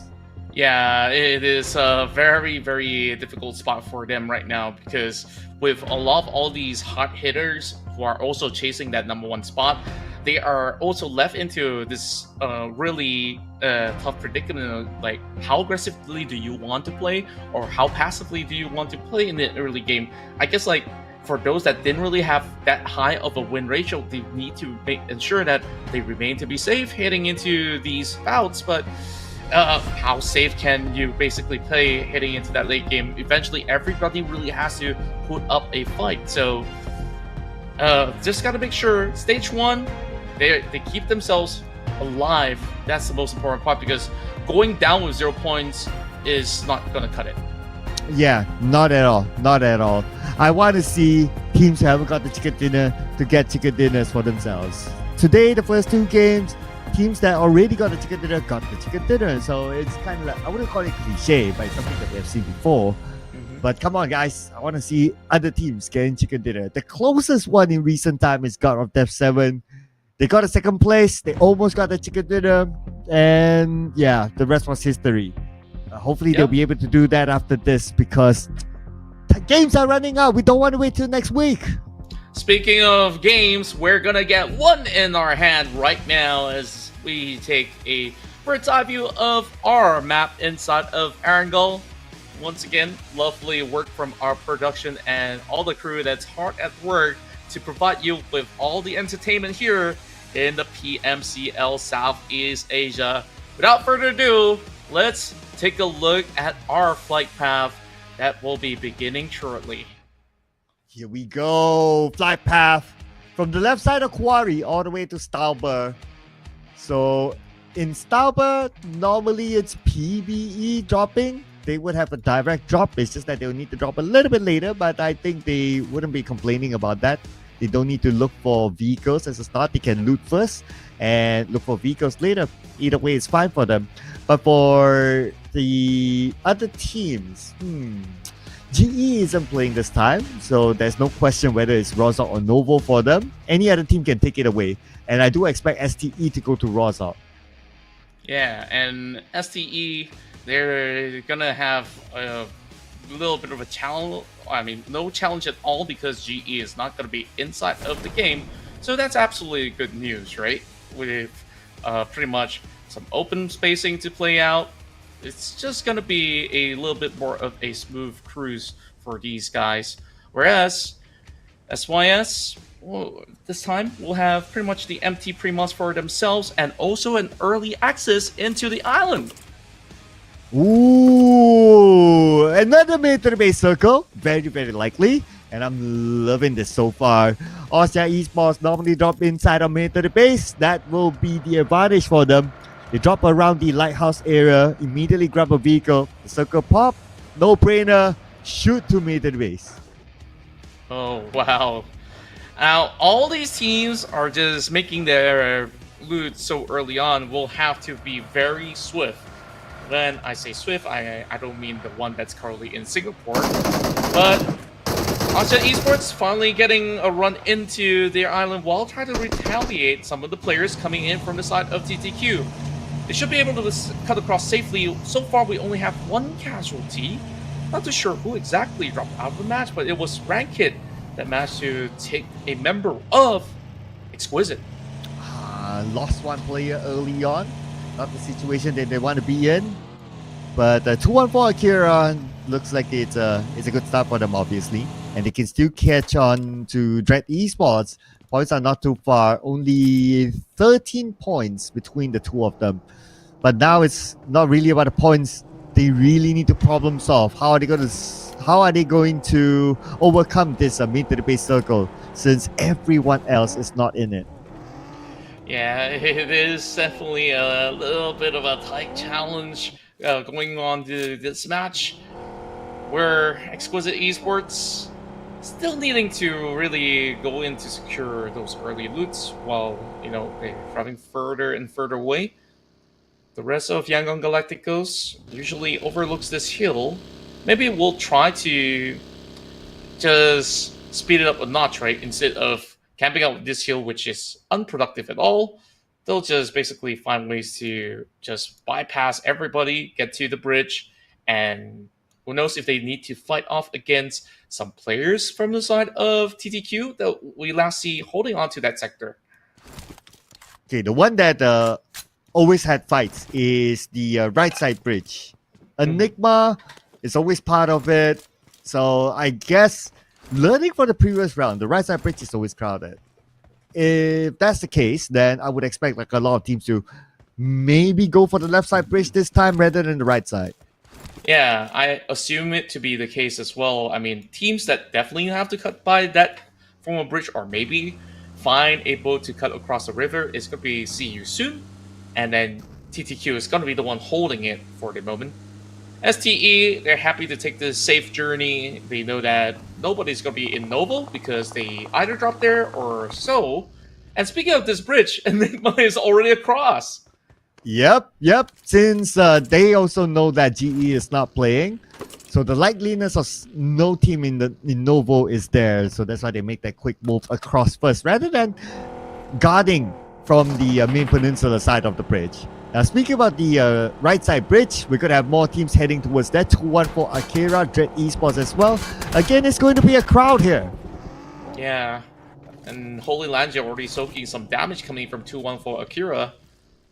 Rankid putting some of all these bullets to good use very early on. Lange's only got level 1 helmet. So if they do win this trade, he can go in for the exchange of the helmet, but first he has to win it though. A big blowout as 214 Akira managed to pin down these two members of Dread Esports. Yeah, Damaso was there behind him, so that's why he was pretty confident to like jump over the wall. Because if you jump over the wall, you have to holster your weapon. That will give a window for your opponent to shoot back. But he was confident because his teammates were behind, so that's fine. Yeah, absolutely okay. Well, 214 Akira basically had a somewhat clean run here in the early game, getting those 3 pointers. Very unfortunate for Dread Esports. I mean, all they wanted to do was bypass, but them making a pit stop to try to challenge might have actually been a grave mistake of their own. I mean, I say mistake, it's not actually too big of a mistake. In fact, like, there could be a really good chance that maybe if they did win that fight, then they're the ones who take control of the bridge and maybe farm up more points. Speaking about farming points, one of the members of Enigma actually went up to the high ground outside of Novo, the peak around this area. And if he's there, the circle moves away. STE needs to come out. That's where Enigma can farm the points out of STE. Yeah, and Enigma, they are very familiar with this area of play as well. I mean, likewise for STE, but more often than not, we see STE playing a little bit more of a slower pace as compared to the rest of the members of Enigma. Well, of course, when push comes to shove, they just really gotta go in for that full brawl. But, so seeking out for some opportunities here is gonna be Boy Sean. A couple of attacks going through for the side of TTQ. And I expected TTQ to really take a firm hold onto the bridge, but instead, they've given a little bit too much of a leeway. It's going to be Anchor PUBG that will hold the line instead. Yeah, interesting enough, the left bridge is still not as crowded as the right bridge. After so many rounds of military base, teams still repeat almost the same process, at least from the which bridge are they going to go for. APG gets the lighthouse and they have a good spread here, so that's pretty nice. Any other team that passes by will need to get past the immigration called APG, and this gives them the chance of shooting down anyone that comes by onto their sides. Yep. I guess, like, you know, you made acronyms for PBE, where it's like bringing please bring enemies. Right now, I guess APG is like, allow pass, good sir. I don't know. Could that work? Will they allow them to pass? Or are they referring to themselves? Okay, if it's referring to themselves, then yeah, sure. Why not, right? Yeah, I mean, don't mind me with these dad jokes going about, where, of course, there's a long game to be played out by these guys. And this is a great season of military base endings, if you guys are a big fan of it. As we take a look at the update of the circle, yes indeed, it will be directed into the island. No scams whatsoever, no mainland chances. Now, this is definitely going to be trouble for MFG. They're going to be the last team to join in from the Western Bridge. So let's count the teams. 1, 2, 3, 4, 5. TTQ cutting over a river. So that is 6 teams to try to get across from that bridge alone. Okay, so it is still more crowded on the left bridge as per our earlier theory.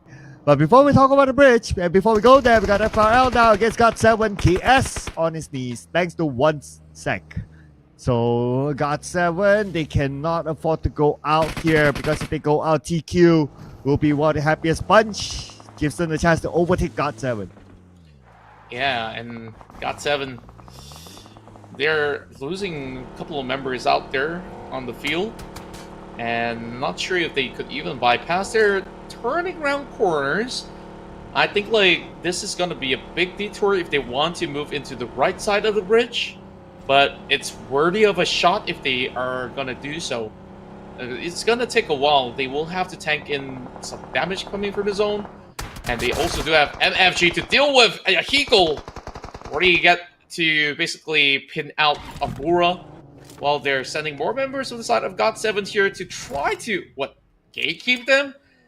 I'm kind of questioning this decision-making from the side of GOT7 because this is not really the best approaches.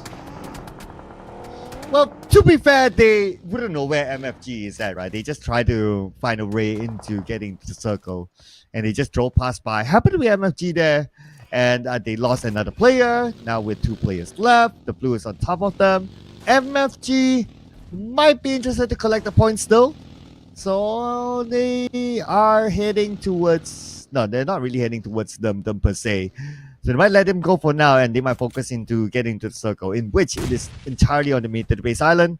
As TQ, the happy team, knowing God7 lost 2 members, now they want to try and overtake them by taking out the members of FRL. Yeah, zoning off Fearless Esports entirely, but they do have all these wheels that they could basically utilize to fancy their chance over on the bridge. Ranzer and the rest of Fearless Esports gotta be quick if they want to do so, but they are still firmly planted. I guess like teams are already trying to commit to this fight because they feel like maybe we just don't get a chance. We might even get clipped off without getting any points. And also might as well take these fights. But is it really worth it though? No. It seems like Fern has already caught out. Save now, going for the push. Up close and personal, save goes down. While Chris tries to trade right back. 2 members left from the side of the quarter. They have not received any points at all. Still looking for some. Pozo as well as Baby Harry slowly bleeding out, but the push will still come into effect. A couple of all these sprays will be able to pin down Pozo. Now let's see what Harry has in store for us. Wow, through the window, he got the knock. Nicely done. And now Chris, right in front of him. DBS, this range, straightforward elimination. Fearless Esports out. And we got TQ. With 4 elimination points, they should be able to save all their teammates. But 4 elimination points, not enough yet to overtake God7. But more importantly, they have to find a way to get across the bridge. Yeah, look at Harama, bro. There is still range by the edge of the map. As we can see that he's trying to cut across alongside with the rest of PBE, slowly bleeding out. Damaso is currently playing for the side of 214 Akira. This is going to be the right side of the bridge that they will try to gatekeep from another PH squad, not giving them any form of chance at all. PBE will still have that passing by. But there is Rankit. Kind of missed the mark, but the spray will go true. Ooh. And Rankit still drops him out of the vehicle. Beautifully sprayed by Rankit. And we're looking for the next one. Raimon, his former teammate, now trying to cut across. Still at the bridge.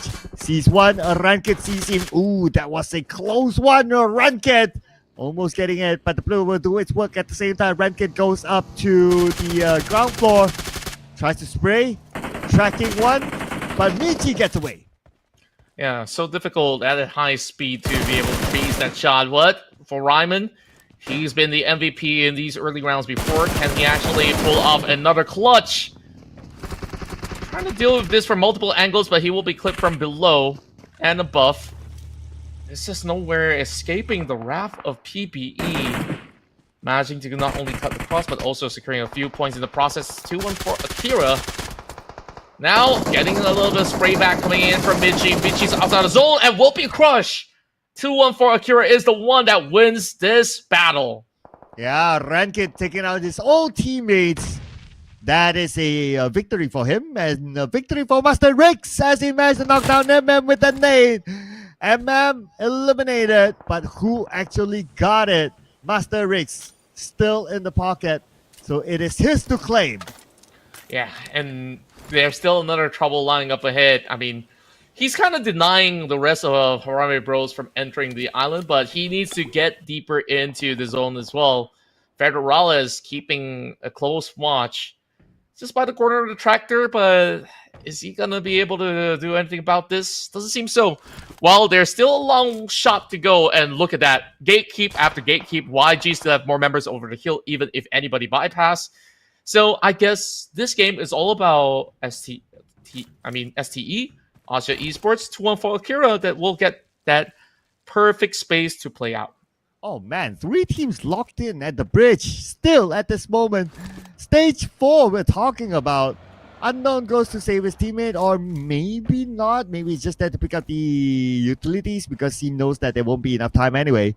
But Federella's the last member of Harame Bros, locking them out.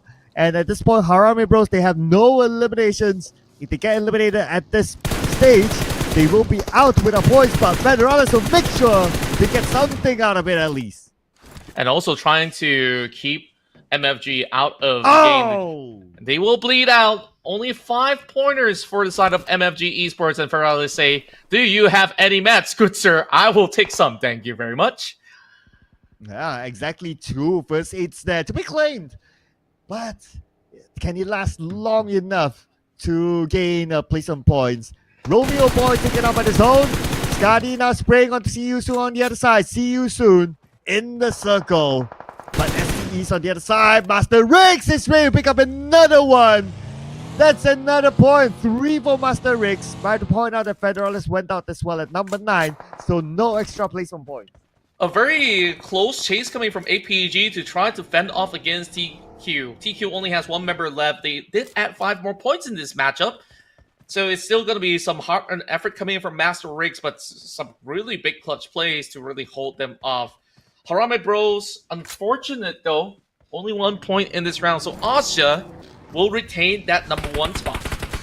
Oh, 2 pro. Hopefully he's pro enough to get away. And Tire not punctured. So lucky enough for him, the hill is helping him out. Now he should be on the clear, but not really. No Tire punctured. Oh no, bad news for 2 pro. Scotty will make sure that he gets the point. Yeah, he's got nowhere to run at all. The moment that you say, "Oh, no tire puncture," he immediately punctures it, and he also punctures another player on the outskirts. UB, with his sharp eyes, will be able to take 1 more member down from the side of See You Soon. Well, it's nobody from the side of STKE that can save Kaya. Too much of a big risk, so they will cut their losses, while YG and the rest of the block, they remain to be healthy inside the zone. Asia Esports, this is their home ground to play for, directly inside of the base. And Skynin getting run over. What a run in from Master Riggs, making sure of his arrival, but he will be shot by Astral X. Good 1-point claim at the very least. Yeah, but oh, come on, man. Astro X. Let Master Riggs celebrate this moment. I mean, that was a good run for him. 4 eliminations claimed by Master Riggs, and he also got a couple of placement points. Master Riggs, my man. But for him to overtake a TQ, too bad TQ is still alive, so they can't. You know, it's a high possibility that he ends up as the MVP of the match with all these solo plays. Like, that has brought back a lot of all these points to APG. Meanwhile, Circle now closing in. Austria member early on loses 1 member and will have a deficit against YG. YG now have the perfect position to play from top of the hill. While in the control center, we see Red Bull here with DP28, and the quarter is the next one to falter. So they're honestly not too far off from the side of APG, especially with those elimination points that they managed to gain throughout the run. Speaking about throughout the run, right? STE has the best run so far. 8 elimination points with a full squad. Man, they're looking good this time. And with the amount of points collected, they can potentially overtake a couple of other teams since the teams around them have been eliminated. But let's not also forget about Austria Esports, the team that is now number 1. Very happy out there and to still collect points now that Harame Pros is out. Yeah, in Austria Esports, so long as they basically maintain a good amount of members to make it into top 2, they will still get a hefty amount of points to be able to still get that firm grip at that number 1 spot. Whereas STE, this is the golden opportunity to really put on a showing, overtaking the side of TTQ, because TTQ, they didn't really manage to get as many points. And speaking of that, it will be an update as STE just shot past TTQ. Oh, 9 already. My goodness. Looking for more for sure. The only team with a full squad still. Austria Esports on the clear with the 2 players on the left side of the circle. Will be unchallenged for now. But we gotta think about it, right? Okay, we have 12 players now, right? 5 teams left. Stage 5. This round is very fast. Yeah, it's just gonna be in a little bit more of a rapid rate.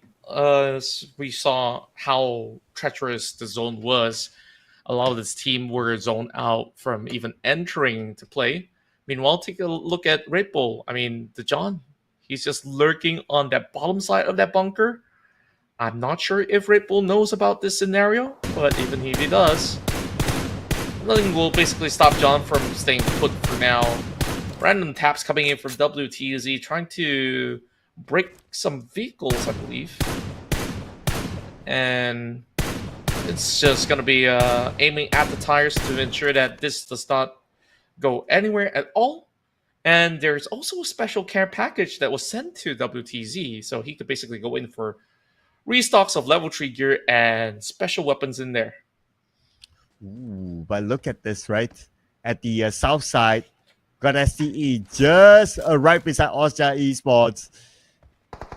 As much as they know that Austria Esports is there, there's nothing much they can do because it's either like between the open space or the hills are just too rough for them to get across each other. But what's going to be important is the circle. STE has the circle. This is going to be big. But the John is among Austria Esports on the left. Okay, here we go.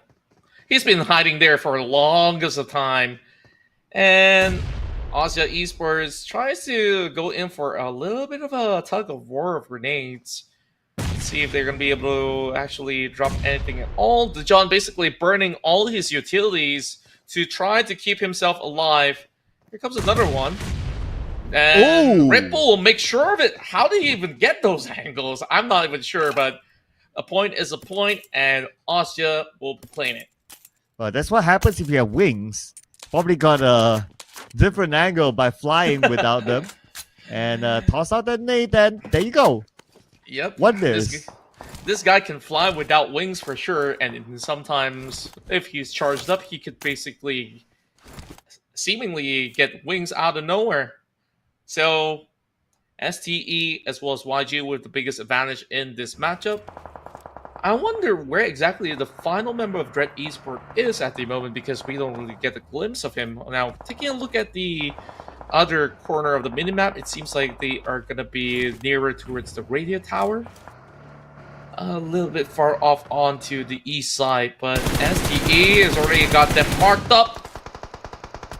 Well, newbie, have to be careful about Red Bull's approach. As 762 on top of another bunker, from one bunker to the next. And what a nade that was! He didn't even get a view of him, but we'll be able to pin down Austria till there's only one member left. Wow, only one nade. That is all it takes to get a knock on the Astro X. That is like IQ 5 million game sense. And what you point out is right. Like, he wouldn't be able to have a good view of exactly where he is, but one toss, he got it. Finish off with an M4. What an amazing nade that was. Yeah, perfect prediction. Well, YG, they have the perfect prediction in the form of the circle. Now that Esports will eventually be seeked out, leaving only Moy behind. We've seen what Moy can do though. But he's now being spotted out by Cute Loki. A little bit of battle between these two gentlemen. Loki trying to heal back up. YG can send their forces there without a shadow of a doubt. But Austria is also pushing in. I guess like he's got no other choice but to really take this fight. Say Cloud now have to deal with these two solo members. While having a little dance, Austria goes out at 4th. Only 2 elimination points, but good enough of ranking points to keep them at number 1. Oh, here we go. Young Giganticos on the move as well. STE managed to get C-Cloud. But like what you said, Dread Esports now has one player left. Or the earlier one player, not too sure where he went. But they have one on the other side and he's going to stay quiet for now. As Young Giganticos keeping an eye on to STE, the team with the full squad. That one revive will kick in. They'll be back as a 4. Yeah, and this is the only team that could challenge Yangon Galacticos at the moment. YG have plenty of grenades to play for in the hands of Cute Loki. Still trying to actually spot out Moy, who basically got loose from that grip. Scotty as well as 762 is so far away. An interesting approach coming in from Strangers Esports, sending only 2 members on top of the hill. While they also will have to make a booking into the upcoming circle, which they have had 762 to do so. Oh, here we go. Nate. This time a blind nade by Loki, but I doubt that will hit onto anybody. 762 tries to find an off angle. He's on the outside of the circle. Now that the circle has shifted, but his other teammates are in it, so he can move in easily. Not going to be an issue. I like the spread by Scotty as well. His angle, in case Moy shows himself, Scotty can shoot. But good news for Moy, circle happened to be on top of him as well. Yeah, I don't see how Strangers Esports can basically lose this game because they have the full control of the zone. Red Esports also having their fair share of struggle, playing alone by the edge of the map. Boy, he's just crawling out there, still being unspotted by either side of the party. WTZ and the rest of YG, only these 2 members. How much damage can they do towards STE? First, dropping into the early stages and eventually moving to Novo so quickly has given this big advantage to STE to really take on all these teams. And now it's about time they finish it. Yep. There you go. Newbie gets the first knockdown. Newbie being shot at. Miner is going to follow up now with another nade from the flank. This nade should land onto Loki. Loki needs to move. He sees Loki. Loki damage down to 40% of health. Miner continues on. And with that one last hit, Young Gigantic was eliminated. Now it's all attention onto Dread Esports. And it's Moy here with the pressure. I mean, he's pretty much relieved at the same time that he's going to be in the top 2, but needing to play for himself. Just by the edges here, you'll expect the pushes to come into effect. And he's ready to actually draw a pan. And yep, that's all that he has left to offer. STE, Strangers Esports here with a win in round 3. 762, Scotty, Newbie, and Miner to score this chicken dinner. Now for Strangers Esports. Ooh, okay. Is it the first chicken dinner? Okay, I need to fact check that. It's been many games now. Okay, it's not. It's the second chicken dinner in the PMCL. Last week they got 1. So this is chicken dinner number 2. This week they haven't got any. Yeah, so this is the first one this week. So it's not a new team getting a chicken dinner, but it's kind of nice to see another team get a chicken dinner than the usual top teams. Yeah, I just love that they basically play with efficiency, getting good vantage points, basically catching players out one after another, and then take great grounds in order to close off the game. Although it seemed like YG had a little bit of that upper hand through the hill, that circle shifted, and also there was Asia's pressure coming into the matchup, and STE gets a lot of room to play out, really taking out a lot of players in this match. Taking a look at the highlights again, we see plenty of players caught out by the zone, so they basically go on a brawl knowing that it's going to be a tough one to cross. You know, I'm digging into the mentality of the players, right? And why did they do so? I think that a lot of these teams, because majority of them drop into the main peninsula above. So when they saw this kind of circle, they might be telling themselves that, you know what, rather than trying to force our way through and end up not getting anything eliminated in the water and all that, we might as well try to eliminate teams on the outside. Even if we go out without any place on points, we get a couple of elimination points. I think that would make them happy enough. Yeah, at least that they have something to book out with than to take a blind risk trying to cross the bridge. And you even see some top teams like Karame Bros not really getting much points out of that. But then again, they really had no other choice but to really take on the fight against PPE. And then, of course, we got this final moment where Moy knows that's the end of the line for himself, where Cute Loki will once again be the MVP for YG. Loki again! Multiple MVP for Yangon Galacticos. 5 eliminations, 912 damage. Still managed to get an assist in between. And despite them not getting the chicken dinner, but he put out a insane performance for his team to claim this MVP award. So I wonder how many eliminations did they get in total, but I'm sure Loki, he contributed a lot in this round. Yeah, and hopefully tomorrow we get to see who exactly is the Terminator of the week, because last week I still have no idea who got it. I'm just assuming it might just be Federales, but this week we have a lot of heavy hitters from so many different teams.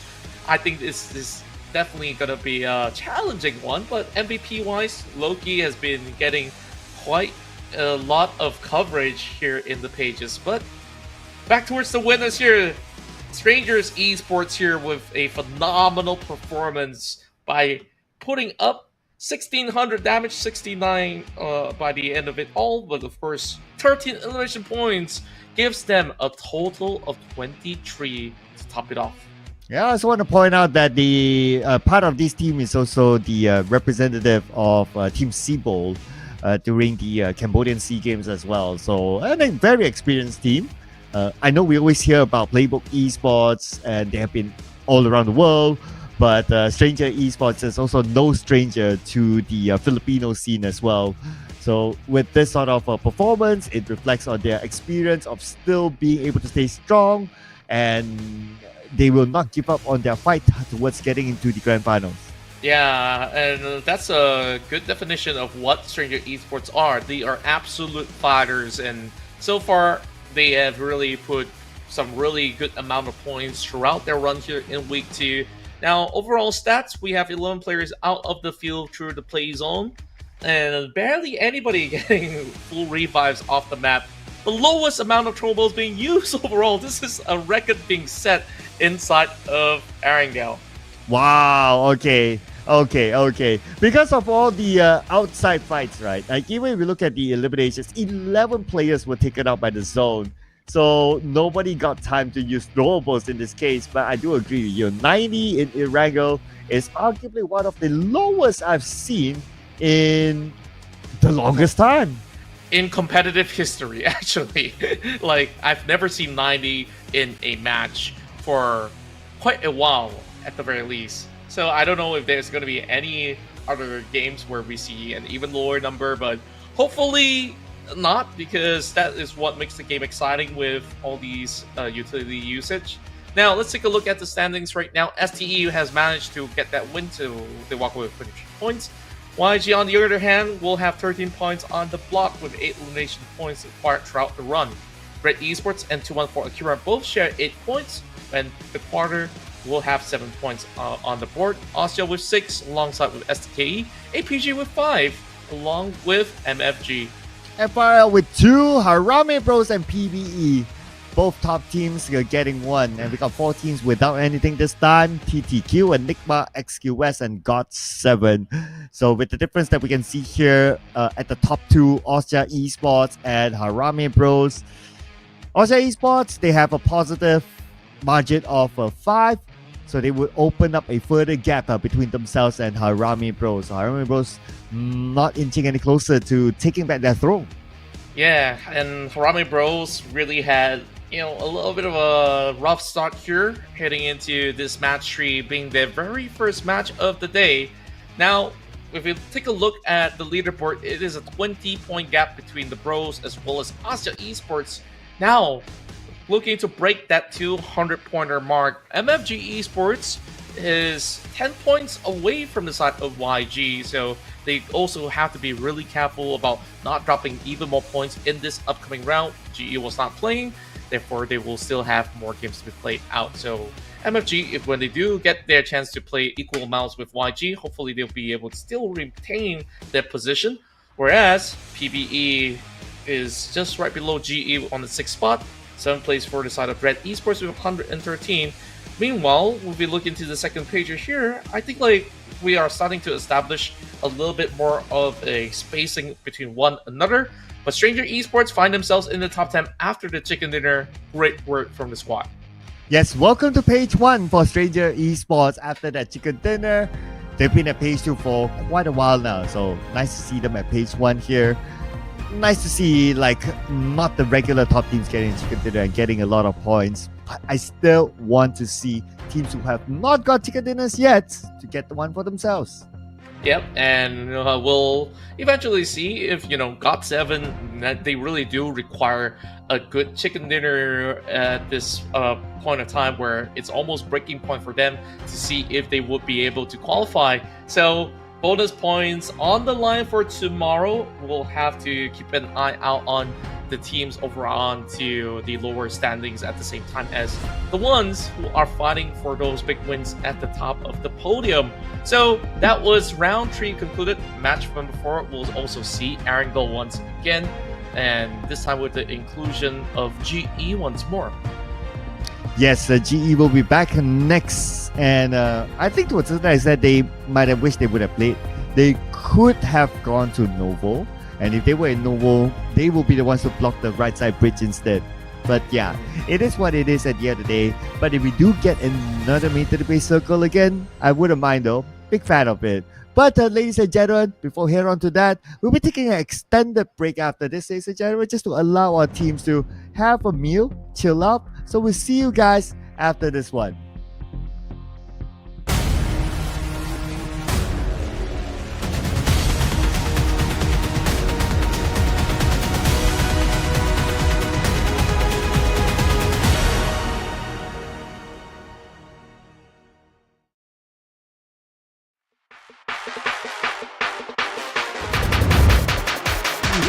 Let's go boom.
Let's go boom.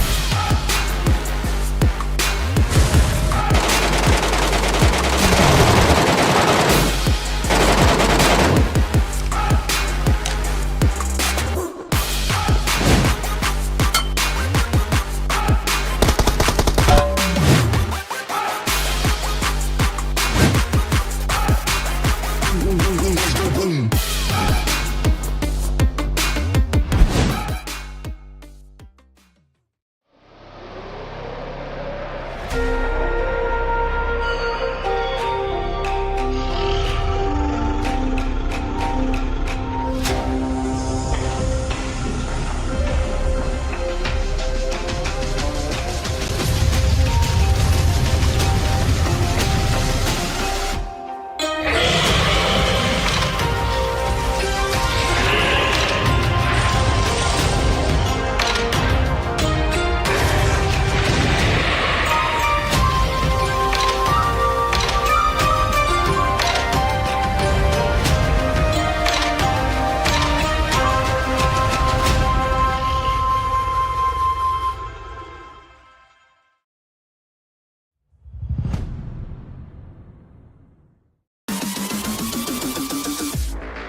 Let's go boom.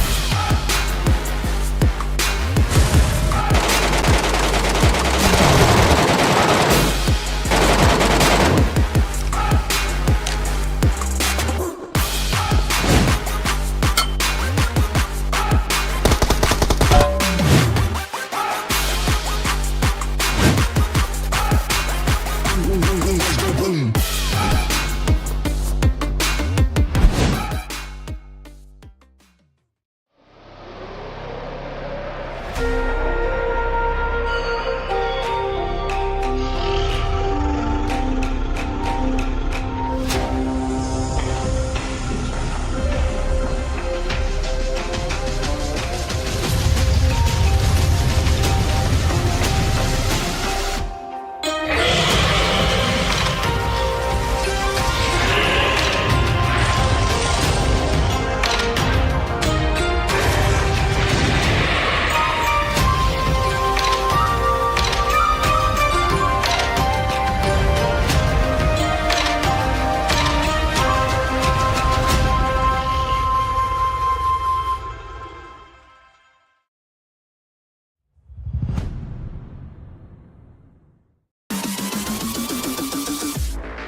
Let's go boom.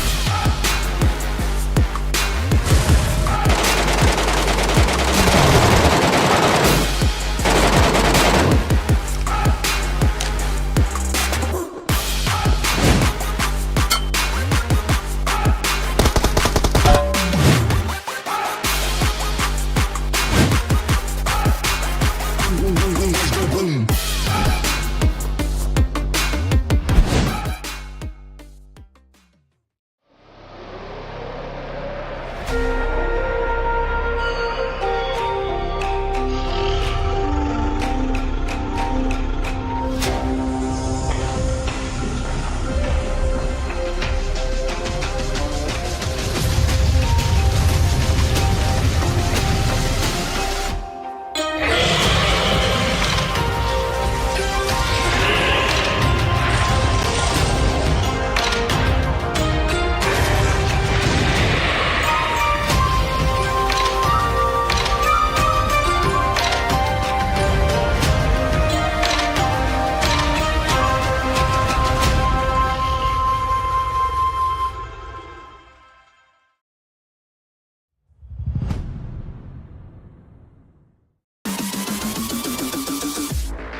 Let's go boom.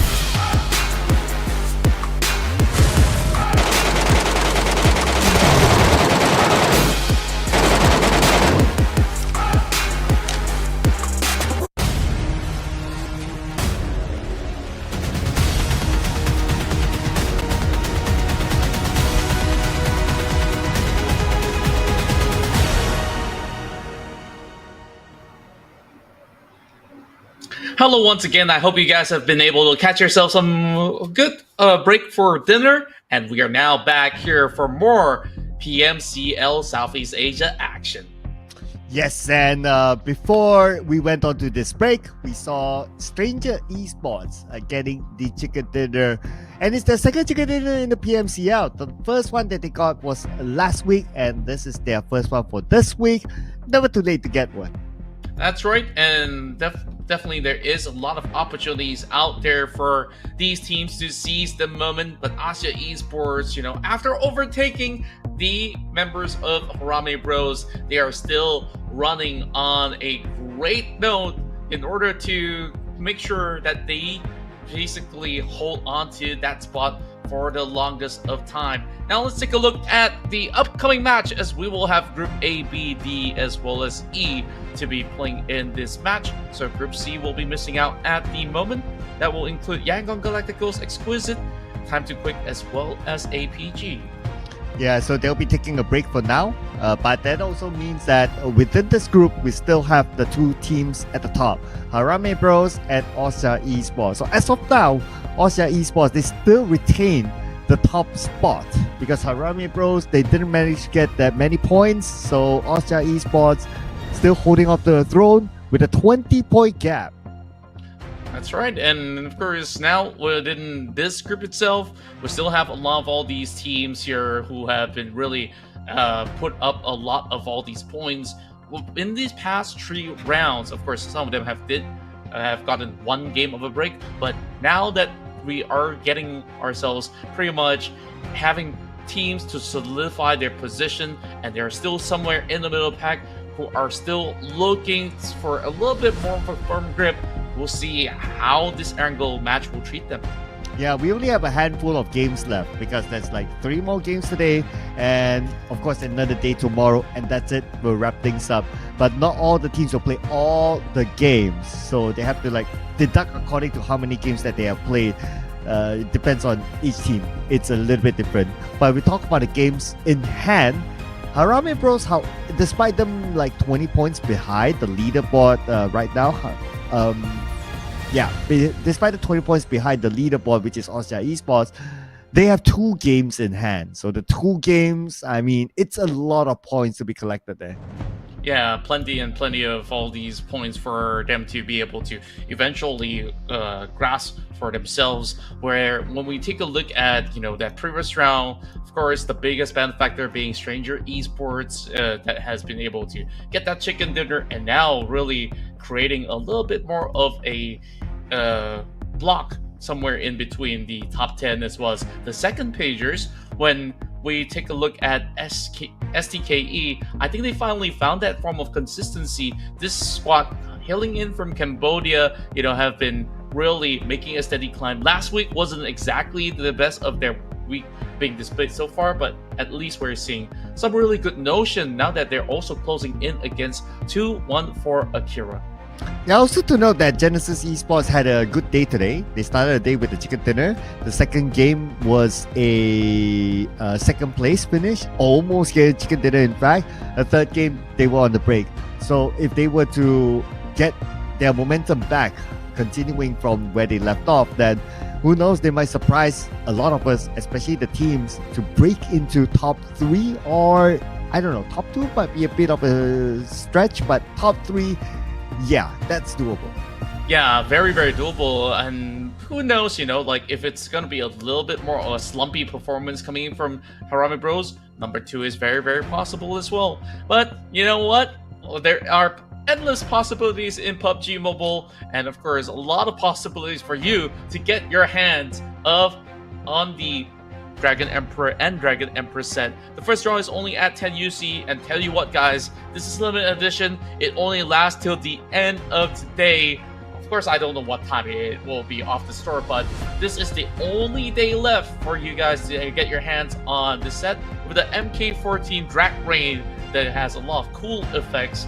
When you slay your enemies, you will summon the dragon. Yeah, I like that. Summoning the dragon is a thing in this set. And yeah, the first draw is only at 10 UC. And time is running out. I mean, we've been announcing this since the start of the show. And now we're at the half-day mark. So who knows how long more will this be in the store. So do check it out inside the game right now. And while you're there, you can also look at the Serpent Green set.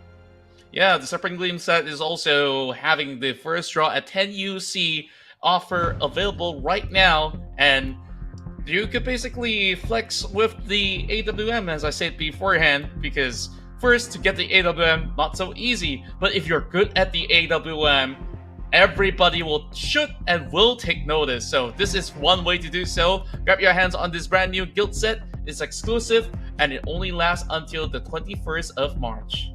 Yes, and this set also comes with the loot crate, animation, elimination broadcast, and also on-hit effect. Again, same thing, first draw at only 10 UC. And I believe this promotion of the first draw comes with a lot of sets that get released in PUBG Mobile. And when we take a look at all these sort of animations, like gradually throughout all the releases, it just keeps getting better and better. I just love all these offerings that PUBG Mobile is giving to all of us out there. And also do keep an eye out on all the upcoming promotions, because we have a big collaboration coming up with an anime that you guys might have actually know and love. So you guys will be kept up to date about that real soon. But coming up next, it's gonna be our match inside of Erangel for the final time of the night. Yes, the last Erangel for today. And let's see what's gonna happen, right? We last saw inside Erangel, it was a military-based circle, and it's I don't know how many military-based circles that we already gotten in the PMCL this season. It's a lot. And the style that they play this military-based circle is different as compared to before, in which they as in majority of teams, they like to fight on the outside, not really bothered about getting across. And their focus is more on to getting the elimination points rather than risking trying to cross, whether it's by swimming, whether it's by the boat, or whether it's by the bridge. And they still got points out of those eliminations. And it's sometimes better than you trying to force your way through either way of getting into the military base island. Yeah, I think that one of the good reasons why as to this is happening is because teams are starting to understand how important it is for them to really close off the weekend here with maximized points, right? Because sometimes if you don't have the confidence into taking a stroll into the island, knowing that there's going to be a lot of other teams that are there before you just have to do whatever you can to basically sustain and get those points back. And that is basically the only way that they could actually get the most out of that situation. Yeah, that's why we see a lot of teams got eliminated early, and they were 11 players taken out by the zone. So, and towards the end, when we were like stage 6, stage 5, stage 6, we got 5 teams left. But that is, I would say, an outlier to that sort of circle and that sort of situation. If we do get a regular circle on the main peninsula or maybe somewhere up north, we probably might not see the same scenario. But in order for us to have a good comparison, I'd like to see a military-based circle again. Yeah, and like it basically gives them a really good practice into all these big tournaments, because it does not really happen on your usual games all too much. And when it does happen, you know, the speed of play is so different from an esports setting, so they don't have time to dilly-dally about. So that you want to see a lot more of that improvement of having more teams into the island eventually, or at least taking more of these fights, yeah, in the blue zone, but maybe by the bridge, so that they can have a better standoff chance. Yeah, so I'll be looking forward to see if that happens. If it doesn't, then, well, I guess it's going to be like the normality altogether again. But another thing I want to see is that where Genesis Esports will drop, whether it's going to be in Novo or in Rosop, because they had the chance in the first Erangel to drop inside Novo, but they still went to Rosop anyway. So we'll find out a little bit more, ladies and gentlemen. here we are, match number 4, the final Erangel for the Saturday match. That's right. The final bout in Erangel is bound to be epic, and we are here witnessing history in the making for some of the teams out there in order to get themselves into the grand finals. So let's have a go at it. We're already seeing a very beautiful passage from south all the way up north, so everybody gets to drop where they need to be. And that definitely is going to be pretty much a little bit of a stretch heading into military power sector, but I think like it's really not too much of a hassle for those who have already been in this part of the matchup. So things are going to be looking pretty much crystal clear for now. Meanwhile, we're already seeing STE and Austria Esports moving into the island. GE says we're going to go for that Rozok drop. Well, the answer to the earlier question is that looks like a Rozok drop, like what you mentioned, and that means STE will be going to Novo instead. To a certain extent, I guess they found a truce between the two of them. If not, GE, well, they could still go to Novo with this flight path, but anyway, dropping into Rozok is more of a straightforward drop than having to grab a vehicle in between and still go to that spot. Yeah, and I would definitely like to actually see a little bit more of a cleaner play coming from some of all these spots as well. Like, at least with these two settling pretty much a truce, you will basically have each of them having different types of alternative play styles to play around the map. STE now will be the one to deal with Enigma later on. GE just really have to keep everybody else at bay from cutting into Rozok. Well, Myth Clan already landing some shots towards 2-1 for Akira. That's going to be first blood in the mix with Shroud. Taking the first point, looking for the second one. A little glimpse out the window, we'll see a little damage done. But Shroud gotta go in for the pickup. He sees Akira driving by. Oh, he gets run over. Oh, Shroud. That's not the time to go in for a revive. And 2Pro, he's just gonna whip him off the map. Oh, man. But I could understand, like, the revive thingy, right? Like, he could risk going in alone and, you know, made it a 50-50, or he could revive, and assuming that revive happened, then it becomes a 2v1 scenario. But I'm sure he didn't expect that vehicle to come crashing in. Not at all. That was a very, very interesting fight that happened in between them. Now, moving into the minimap, as we are looking at PBE over on the top end of Stalber to begin this course. It's also interesting to note that there is going to be FRL to be gating FV as well as STKE. So who knows? There might just be a little bit of battle over the side of Gatka later on. So we'll keep our eyes on that. Wow. When GE is playing, the circle is not far from them. At least for the two Erangels that we have seen. So lucky enough for them, pretty much in the middle of it with Rozok. They could potentially still stay there. I don't think they really need to go out. But if they want to go out, that's fine. Absolutely fine. Because, yeah, they did well in the round before this when they went out just beside of the water house. So that's fine as well. Either way, it's okay for GE. They have a lot of options with the circle. Plenty of options on top of that. So this team so far having a good score averages on the matches that they played. Last match, of course, they were taking a little bit of a break. Hopefully that refreshes their motivation into chasing the top teams out there. And looking at the north side, MFG so far is another team that does have a truce with the side of YG, one taking south and another taking north. But as TE, I wonder what he's staring at. I mean, there is nobody else inside of Novo. They just gotta keep themselves looting and keep moving forward. Probably need to answer a call or something. I don't know. Possibly. Very huge possibility. While when we look into STE, they are now having a decent standing. Still having to chase up against some of all these squads like STKE eventually. That's about, like, what, 12 points for them to do so? So maybe they have to get their hands on a chicken dinner. Well, let's see if we can get that. And another team that could use that chicken dinner is Austria because they want to stay away of Harami Bros. 20 points. Depends on how the Bros perform this round. They could still retain it this time. Unless if it's like, okay, Austria goes out early, Harami Bros gets a chicken dinner, and averagely we know chicken dinners are about like 10, 11, 12 eliminations, then they will be able to overtake. But I foresee by the end of this round, Austria will still be on top because I don't see them to be one of those teams that easily goes out early.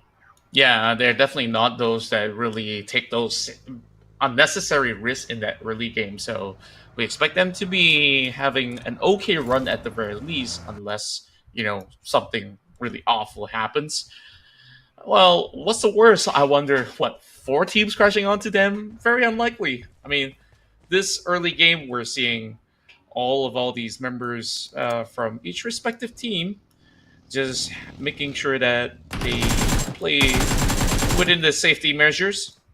Well, can't say the same about what's about to happen here with Kaya going up against Flash Vision Esports. Another early bout. And a little bit of widespread coming from Mr.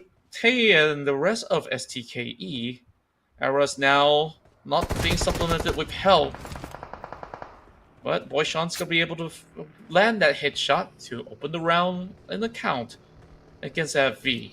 So closing in. I wonder how FV's going to fight this quarry area. Quarry is one of the roughest terrains to play with in Erangel. It's not going to be that easy. As Papa J goes down, they're only left with 2, Mr. Tay and Arip. Mr. Tay shoots, so his position is known. Immediately knocked down by Kaya. And now they have only 1 player left. Not too sure where he is, but definitely he's going to stay out of this. Yeah, he definitely has not much options left on the board, especially losing Eras early on. And like you said, Quarry, of all places around the map, you can see that not many players like to drop within it because when you want to loot, it's pretty much all scattered around the field with a lot of terrain for you to maneuver. It's going to take a while. On top of that, the terrain itself is kind of open up in multiple directions. So, of course, tough luck. But for GE, going to be having some swift takings against the rest of GOT7. A team that needed a lot of points now meet a little bit of pressure coming in from another top G. Westy, he's got the DPS of his own. He's not too phased about what they're offering over the top side. Now, a little bit of quick exchange coming from the side of KS. As Westy will still be able to clear all of them, and GOT7 did not walk away with any points.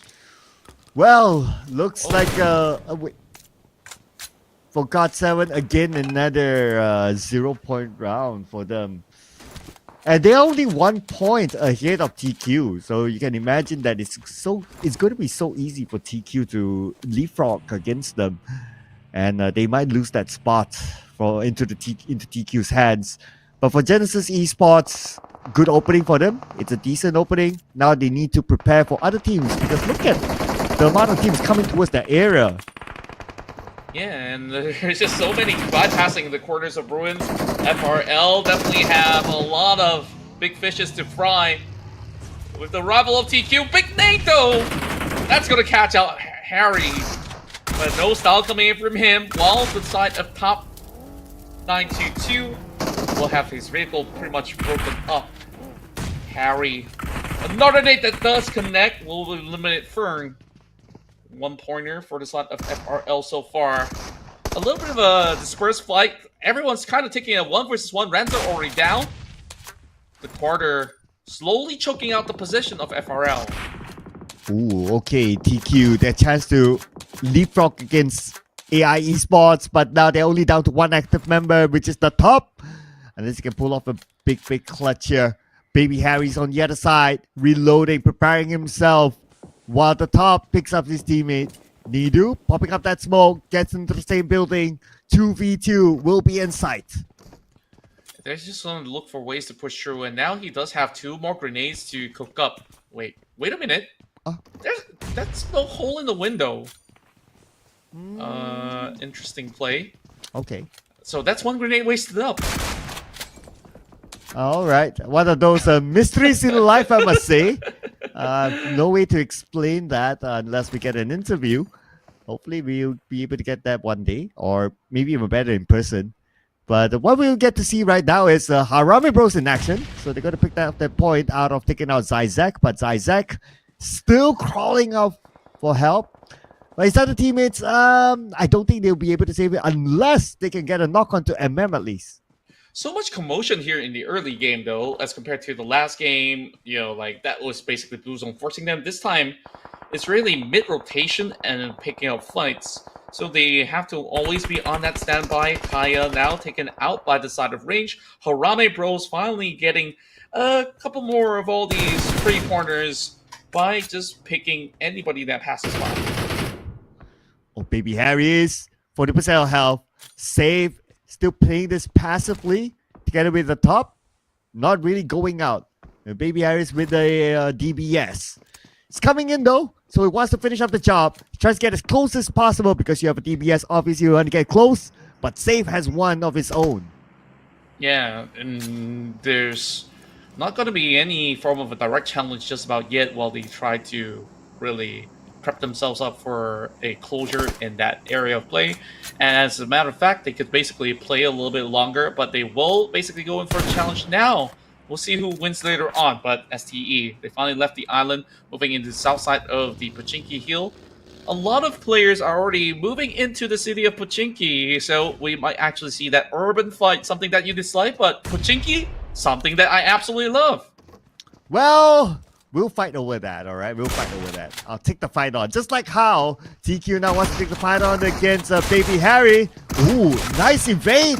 Look at him swinging back and forth. Comes back just to take down the top. But Save is there to follow up. Unfortunately for him, he almost got an insane clutch there, but good follow-up by Save. Yeah, Baby Harry's actually worked out really well with all these advancements against the opponents, but he was just overwhelmed by the end of it all. He played that one, dodging some DPS shells really well. But first, 2 versus 1, you always have to be on the lookout for the final target. MFG now arrived towards the corner of ruins, trying to gate away the top. They heard all that noise, all that mess that happens inside of that shack, and MFG, well, they'll keep an eye out over onto the quarter.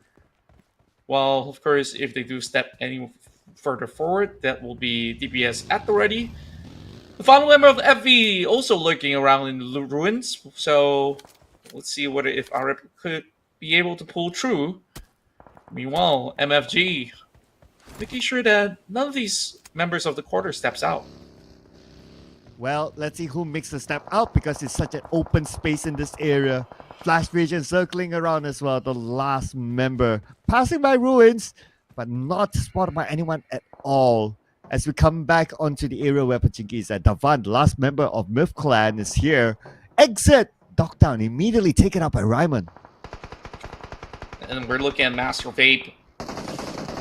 Just by the outskirts, playing by the dumpster, might be able to spot out RF that just arrived at the scene. Oh, this might just be pretty bad for the side of FV. RF still managing to heal up, so he's going to be in through those walls, so safe for now. More and more teams goes into the city, but there's still likely possibilities where it closes outside of the region of the city instead. So, not sure if this is going to be the best of choice for many of them that have decided to be planted inside. So, PBE, playing by the outskirts, trying to zone off the rest of GE. Likes to play by the waters and the outskirts of Rozak, while the rest of GE need to find a way out of there. I don't really see them having vehicles, though, so might have to force their way on foot. Well, let's see how far will it be for them. Okay, they still got the circle, so they can kind of chill. But it's getting crowded inside of Pochinki now. We got Harame Bros joining up. They're coming through the abandoned church on the northern side of Pochinki. Looking at the see you soon, they spot out another team across them. And waiting for the right moment. If anyone shows up, they can pull the shot again. But for PBE, circling around. Oh, one target in front of them. PBE, please bring enemies. Let's go. Yeah, and instead they're bringing themselves towards the enemy. Now, something that I do look forward to is perhaps a potential battle between Ostia as well as Harame Bro, because Ostia is slowly moving towards the church grounds, and that might just be a big fight that can happen between the top two squads, while PBE have been marking closely towards the enemy lines, but seemingly no battle between them as well as MFG for the moment. Look at this. Ostia Esports now on screen. The team that wants to keep their distance with Harame Bros. And they plan to take out the members of TQ. TQ only has 2 of them. Both are spending time on the outside though, but Ostia Esports, they don't want to let go of the chance to collect points. Not at all. I mean, Ostia Esports, if there's any team out there to do it, it has to be them. They are so proficient in those long-range to mid-range battles as well. Here comes Skynin trying to attack one member off the side of MFG, Yatka. Getting sprayed off, but collision actually sends Skynin on the -1, and yet again he wins the trade, taking out the entirety of MFG. Such a close one. While you gotta remember this, Ostia Esports, they got a chicken dinner nearby this area of play, and they are very confident to take these fights. Well, I wasn't sure was that crash intentional or not. I felt that the member of MFG wanted to just go away, but I don't know what happened. Lost control of the vehicle or what, and they just collided, and that just happened. I gotta look at that again later on. Hopefully it's in the highlights. But now PBE in action against Dread Esports. They're coming into the warehouse. One of the members of Dread Esports, Jipna, on his knees. The rest of PBE coming in, and Holy Laju will be joining Jipna. PBE already getting those 2 knocks. We'll be able to actually open that spacing to actually go for the push. Jarrell now needing to deal with the rest of Dread Esports. They're hiding right behind over on the houses, so this is going to be a little bit tougher. AI Esports now having Naughty Boy to actually push towards the side of the building. Big nades dropped in, and it's Naughty Boy that actually soaks damage from the back. It is from the church view, overlooking the corner, and that gives space for Ostia Esports to secure this point. But who's going to claim it? It's going to be Gui. That steals it away. Oh, stolen elimination. And this is what happens when it's an urban warfare. Teams are close enough to steal away from each other. Let's see if Moy can steal one, but Moy, he was shot. He's still okay for now, but Gerald comes in on the other side, and he will take out Jipna. Jipna down and out, but there's still Gerald here for him to actually fend off. But great trade, though. Akira having 2 pro, holding the line. Same for the side of the Mios. Popping up some grenades. But that's going to be a big nade from Gerald. He knows where he's running. And he just basically walked directly into the blast. Gerald's on fire this time, but Boy knocked down by Moy. Moy's on the 2nd floor of the other building. He knows where Raimon is at. Launches a nade on the Raimon. Raimon damaged by it, but still okay. He has 3 other nades to launch. But move over to 2-1 for Akira right now. Spooky jumps out, and Enigma wins the fight. An enigmatic battle as we see the side of Enigma taking out 2-1 for Akira. It's been a couple of rounds that 2-1 for Akira didn't really get much points out of Erangel at all. But, I mean, they did manage to win 1 trade, getting those 4 points in before bowing out. Pretty decent start for them, but for Moy, he's still dealing with the entire squad of PBE. Moy brings down Gerald. There is still Ryman here holding that grenade, popping it out. Will do damage, bring him to 40%. Need to heal up, but I don't think he has much time. Eventually, the more time he takes, the rest of Enigma will also close right through. Well, Skynin's going to be able to find AI's Trust Me, and the circle will actually cover inside the city, though there isn't too many teams as compared to the usual urban warfare inside the city. Big blow, and Dread Esports is out of the match. And no further trades there between Moy and Playbook Esports. They'll win this with 4 elimination points in hand. Now Genesis Esports on the northern side of the circle, still putting pressure onto TQ, who's playing on the edge of the circle, slightly on the outside. The smoke is buying them some time, but the smoke will subside soon. Yeah, by the time it subsides, it really gives that perfect bird's eye view for inside of GE. But Master Ichi is going to reposition making sure the coast is clear from the outskirts, while Westy have already spotted out PBE. That's only one member, and Ryman is just hugging tightly at the edge. There's more to go, though. Side of GE. A lot of spacing for them to slowly cut through the hillside. Whereas, I'm not too sure about the quarter. They are just by the corner of the zone. And with those smokes popped up, I mean, GE definitely knows that they're hiding out and about. One knock goes through, coming in from Smile. And that is only the top left play for the team. Okay, here we go. Movement here by Genesis Esports. They want to play within the circle to try to block out teams from coming in. Especially PBE. One of the closest rivals in the overall charts. If Genesis Esports can take them out, it will be a big bonus. But PBE will think the same. Just that they don't know it's Genesis Esports yet. Only we do. Until they get the first eliminations. Master Ichi with the long range shot. And now they're in a similar formation if you kind of look at it. Yes, they are, and there's barely any cover, but they will be able to basically double down, having multiple members to try to chime in. Bring one member off the side of GE. Smile needing some help, while Jarrell says, nope, you're not going to be able to get me at all. 1 HP left, but my boy! He arrives just next to the rest of the members of GE. Master Ichi quickly picking that one up. Only down to bandages. Jarrell trying to survive. Ryman's on the other corner instead. So these two teams, they got to settle the score and make their way into the city. Circle will be closing really soon, so got to make a move.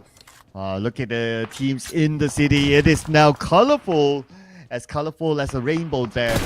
But for Ichi on the outside, secures another elimination point. Taking out Jarrell. Ichi, the PMCL SEA wildcard MVP. Still putting on an MVP performance, and because of him, he contributes 4 eliminations. Now GE has 9 of them. And right now, with those 9-pointers out there, they are really giving pressure to those top 4 teams above them. I want to take a look as MFG gets a little bit more stagnated with only 1 point when they crashed out. So big opportunities for side of GE. PB still bound to play out for this matchup. Few now takes down Master Ichi, and that will basically end the streak for GE. Here we go. Lulutiev knows that Rival's on the other side, but if he tosses a nade from this angle, it will not hit on the Rival. Instead, Lulutiev backs off. It goes into the building. This will be a safer place for him. Plus, his teammates are there. Bojan knocked down by Davan, the last man from Myth Clan. Davan opens up the knock, and that should move to his position. Be careful there. Yui taking advantage of this position. Overlooking the outside as Enigma struggling to survive, just relying on the smoke. There's only a couple seconds while it slowly subsides. This vehicle, how much of a protection can it actually get them? I'm not too certain. But they will basically try to book a spot. Driving by, trying to cut across. And finally, reaching the dumpster, challenging for 1 shell, 1 shot to take out both of the members of a... what? I've never really seen that before. 2 birds in 1 shell. Well, technically, I believe we saw that a couple of days ago, but that was in one of the Miramar matches. But this one is a bit more clearer for us to see. Not gonna lie there. So great work to our observers working behind the scenes to give us the best footages. That was that 1 shell that he needed. Great angle, great distance. I mean, perfect distance. That's all he needs. Yeah, definitely is quite a sight to behold. And I will enjoy seeing that over and over again. Meanwhile, MM will have that nemesis, Ozjet Esports, right across.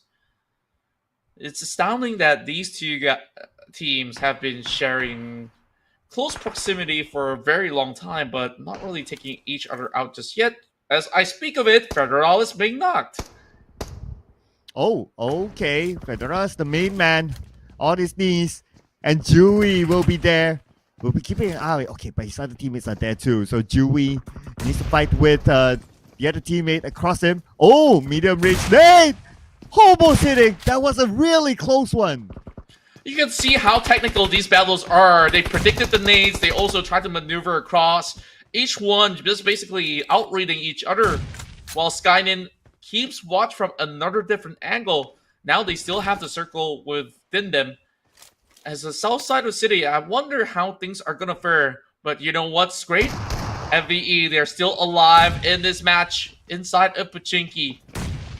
Ryman all alone, dealing with the rest of STKE through the smoke. He's gonna do a little bit of damage, but that's just about it. PBE goes out at 7. Yeah, 4 blind sprays onto him. There's almost nowhere for him to go. And circle-wise, slightly moved out of Pachinki. It's going to be real interesting, though. Like, we got a lot of teams inside of it, but they're getting closer and closer. Only about 50% of the circle has buildings. So they are really, really close, unwanted neighbors now. True enough, and Skynin definitely is taking the optimal point. Meanwhile, Myth Clan, they only have 1 member, but they are also holding over on the south side or closer towards the center. So long as the final member just basically defends well, they should be able to have a very good run. Skynin now being challenged, big nades dropping in. Austria only having that 1 member to rely on, and that is where Harami Bros is trying to get their claws onto their prey. And I'm not sure if Skynin's going to be able to hold out. A parkour attempt to climb on top of the van. Skynin trying to take the angles. Grenades now being charged up. Scott's going to be careful to actually dodge them. Skynin, he has a UMP and M4 on the other hand, so not as good as a DPS in this sort of situation. Now let's see if he can pull off an insane clutch, because I know the fans have been missing out clutches without DPSs, but Rage, wait! Naded himself? Come on, man! Oh, Skynin? Does he know? He's gonna take advantage of this! Oh, Skynin! Skynin's gonna go in! Opens the door! Takes to the right! Almost getting it! Jump shot from the outside! Second attempt perhaps, Skynin! Skynin, he knows his shot, he did hit it! He has to do it fast! Do it quick! 1 last tick of health left! Skynin should be able to do it! Reloads himself, comes back in! And oh! Contra! It was a disaster for Harami Bros! All hell broke loose! Skynin found that golden opportunity, and it was a blunder from the side of range that actually allowed him to take both of them down. It should not have happened. It should not even be possible in a 2 versus 1. Man, that is arguably the biggest blunder that we have seen in the PMCL so far. Like what you say, it should not have been in that situation. It should have been a 2v1. They kept him pressured on the second floor. And yeah, maybe win with the numbers. But, oh man, that self-nade. What just happened? I want an answer, Rage. I want an answer. If not, you're not getting BKT. Yeah, we had BKT before. Just saying. I do miss it, though. It's been months. So it's been months, yeah. The simple answer is overcooking it and a little bit of overconfidence, right? Like, the way that they try to prime it over onto each corner of the window, and I guess maybe slight pressure from the outskirts that kind of dropped that nade onto an off angle. That leaves Harami Bro also with a solo unit. I cannot believe what I just saw, okay? I want an explanation, okay? Range, if you're hearing this, you know how to DM me, all right? I want an explanation on that situation. It's insane. And you gotta send a packet of BKT over the shores for him after that. But right now, inside the city, it's quite interesting because it's either they're playing duo squad or solo squad. So it really feels like, it's all about skills to survive this final round. Man, I'm still flabbergasted by that, but 762 ain't a rip. Well, considering that his team, most of it got wiped out early, he still managed to survive to number 4, still commendable. But the name for 762 takes down the John. 762 is going to pull off a solo chicken dinner. It's all down to Boy Sean to stop him, though. And that nade does actually drop over on the side. Somehow Harame Bro didn't even manage to last the very final hurdle. Pretty much tilted out of that, but Boy Sean actually retaliating. We're gonna see if Austria Esports is gonna be moving past with this advantage. Oh, 762 caught on fire. Oh, no. Where's it coming no. from? No! Boy Sean! Now he's No. gonna make it a 1 versus 1 versus 1. Oh, newbie now needs to win the 1v1. While the last member of Austria Esports is monitoring the situation from the other side. And newbie with the nade across. Will not be trying to. Oh, he sees Skyden with the backstab. Skyden could be the one to pick up the point, but no. It is going to be Boyshon taking out 762. Skyden, one last tick of home. Austria Esports. Chicken dinner number 7. Winning nade with the biggest bang to close off another massive chicken dinner for the side of Austria Esports. He was saved by the bell, technically from a blunder, and then with that second life that he was given right there, they are the ones who take a win. And lo and behold, they leapfrog even further. Now, they are uncatchable from the hands of Harame Bros. This round is just so interesting. It feels like there's so much to talk about, so much to watch at the end. From the blunder to the 1v1v1 that, well, could have been a little bit more, could have been tilting to the other team, and to that final one single nade that gave Austria Esports their 7th chicken dinner in this week. Yeah, and let's slowly unfold it, right? Of course, we have a lot of all these early fights, which 214 Akira managed to also pull off some clutches out there. But STKE, they survived that early onslaught to go into that Pochinki area and look at how far it took them into a top 3 position. And then we had this going on. GE was holding into this area of the compound, and eventually there was also pressure with the rest of Fearless having that long trade against the quarter. When, of course, everything wraps up, it really boiled down to some of all these golden moments. But Harame Bros, they got some really good, decent points by just basically having this Pochinki home ground to play from the top of the church. And later, I guess, like, it came down to that few moments where, you know, Austria was given some slight wiggle room. So we'll see as we slowly reel on with some of all these highlights. Bruh, are you not entertained, right? Are you not entertained? Yeah, this is that moment, right? This is that moment. You know what? It could have been like a multiverse if the blunder didn't happen from Harame Bros. Maybe Skyden would have lost it, maybe. And yeah, it would have been a totally different result. But because he won that thanks to the blunder as well, he got the chicken dinner by himself, and he's also the MVP. This is the craziest ending plot twist that we have seen so far in the PMCL. It is a big plot twist.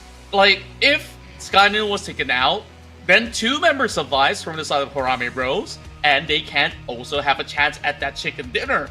So it's either ways, right? But Skyden, with an outstanding performance on a solo play, not only did he clutch to close off a chicken dinner today on the first round against GE, he does it again. Give this guy another gold medal, if you will. You know what? If I get to learn whatever voodoo magic that Skyden used in that round, you know who am I going to use it onto? Who? I'm going to use it on I think I know. I know who. The guy that just dropped the PM in the group. Anyways, I don't think that we have magic here. It's all hard work and effort from the side of Austria Esports. It's 9 points being secured, 1,626 points of damage being done across the field, and it was such a challenging map. I mean, urban warfare inside Pochinki was never easy, but somehow taking the outskirts and also taking one of the biggest estate that gets the view across the city was the best decision that they made so far. Oh man. I still need Rage to DM me to explain what happened to that nade, because this is I don't know, man.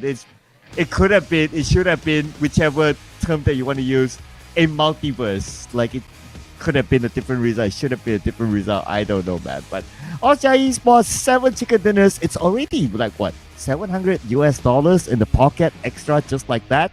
Might as well make it another 3, right? Give it $1,000. Yeah, I mean, they have a lot of games to play out tomorrow, so $1,000 pretty much on the line for the team if they do get that 10 chicken dinners. But as much as it was a match that was full of, ups and downs, I'm glad that we see a majority of these players actually going in for battles instead. Only 2 outsider plays don't take it out. Whereas, compared to the lowest numbers of tropos used in Erangel, now we get back to the high numbers of 3, 1, 2. This is what we like to see. Yeah, and nobody got time for airdrops, right? Just go straight into Pochinki, get into the town. Airdrops are just, traps. They're like you put the cheese in the middle of a mouse trap. You don't go for that. Just go straight in. And I guess that's where we see like 62 eliminations, only 2 ticket up at the zone. Understandable, but this is still the okay. If you just join us somehow, right, ladies and gentlemen, and you see the stats, right, it will not tell you the story of how this game ended. Yeah, it's barely cutting the tip of the iceberg, right? Like when we look into the results, I think like teams have been outstanding here. I mean, minus got 7 here that got no points, unfortunately. So we got Asia, Chicken Dinner. Very big plays from Skynin, and then you got STKE, who also ruled the territories of Pochinki, and then GE sweeping everybody from the outskirts, having no ranking points but 9 eliminations. Then you also have STE playing for a potential win. Now, Harame Bros, I think we've touched on it before. Let's not go there. Well, FV, Arep was the only one surviving by Quarry. He made it into the top 4, surviving on his own. Well, only had 1 elimination point, so the ones with the more eliminations will be overtaking them. So good work, FV. 5 points for them. And then you have Mythplan with 5, 4 points each for TQ, 2-1 for Akira with 4 as well. Yep, and because of that, overall, obviously, Australia Esports extends their lead further. Now they are 31 points ahead of Harame Bros. This is arguably the biggest comeback so far between week 1 and week 2.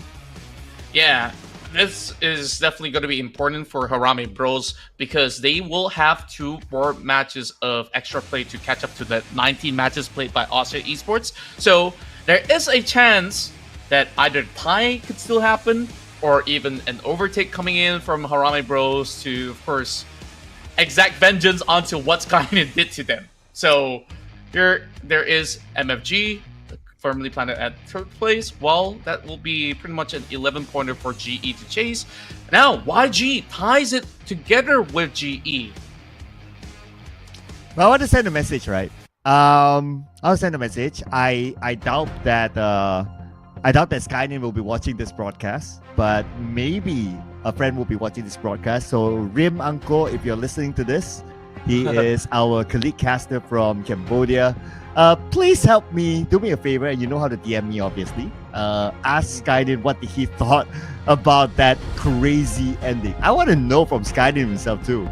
I want to hear directly from Reem how his reaction was when he witnessed that happening. I'm pretty sure that he was just ecstatic with, the whole play that went down because it's extraordinary. I mean, not only that play, there was that play against GE, which Skynet was also the last member standing. So, pretty sure that he's got a lot of good words about his Wonder Boy over on these matches.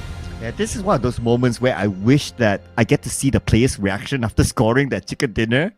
It's like, how was he at that gaming house with his teammates around? Like, what did they do? Did they like throw pillows at him or whatever? I want to know, man. This is the craziest. Beat that sort of ending in the PMCL. Yeah, and I really wish there was a cam on both ends as well. But, I'll continue with this topic later on. We'll be coming back for more as we take a short break. I'll be back here for more chicken dinners to go.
Let's go boom. Let's go boom.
Welcome back to the PMCL Southeast Asia, and we say unleash the heat. Man, I didn't know that it went down so spicy in that previous round, and the craziness will continue on as we move into our Miramar matches. If any one of you missed out on the ending of that previous round, man, you gotta watch that back, okay? And I thought that the first Miramar or first Erangel today was like that game, but that one topped it off. That one Absolutely. is like bam. But I still want to know what happened to Range though. Yeah, like simply put, for now, overcooked with the grenade or wrongly lobbed. We have no idea until we actually take a look at it again and again. But here we are moving into our upcoming match. We'll have Group D sitting out of this matchup, so we'll still see some of all these heavy hitters here racing for those numbers. So with that being said, Playbook Esports, the quarter, see you soon, Tiger KE, and God of Death 7 is not going to be in the match.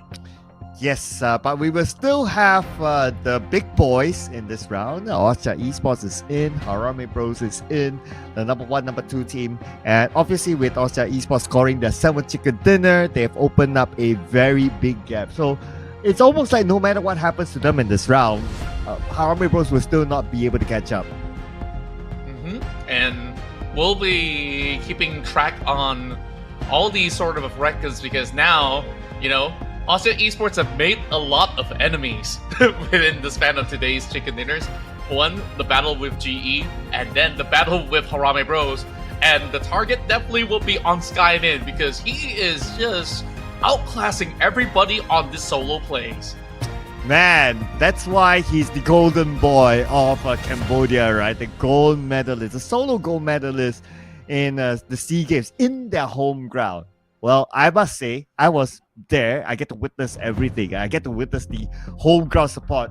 It almost tore down the entire place when he scored the gold medal. So him putting in this sort of performance again, this guy is just consistent. And we'll still be consistent with our promos for you guys. That's right, and this is the final day that you can basically get your draw on the Dragon Emperor and Dragon Empress set. The first draw is only going to be at 10 UC, where you get the Drag Raid MK14, and of course, comes with, along with all these great graphics, and the on-hit effects, the elimination broadcast, and also the loot crate. So, get it while you can. It's going to end for today, and let's also take a look at another set that you can get your hands on. Is the Guild set, Serpent Gleam. Yes, that is only available until the 21st of March, and this is an upgrade to your AWM. That can include a loot crate, elimination broadcast, and on-hit effect. Available inside the game right now, and as always, the first draw is only at the 10 UC, so you guys can check it out right now. Who knows, you might get lucky with that 10 UC. You will get the skin of your dreams. That's right, and this is definitely one exclusive skin. And on top of that, it will announce to the whole lobby when you do have eliminations with the AWM. And even if you're not a big fan of the AWM, the costumes that comes along with it is absolutely beautiful. Oh yeah, absolutely. You have the weapons, you have the costume. So yep, if you get the whole set, then why not, right?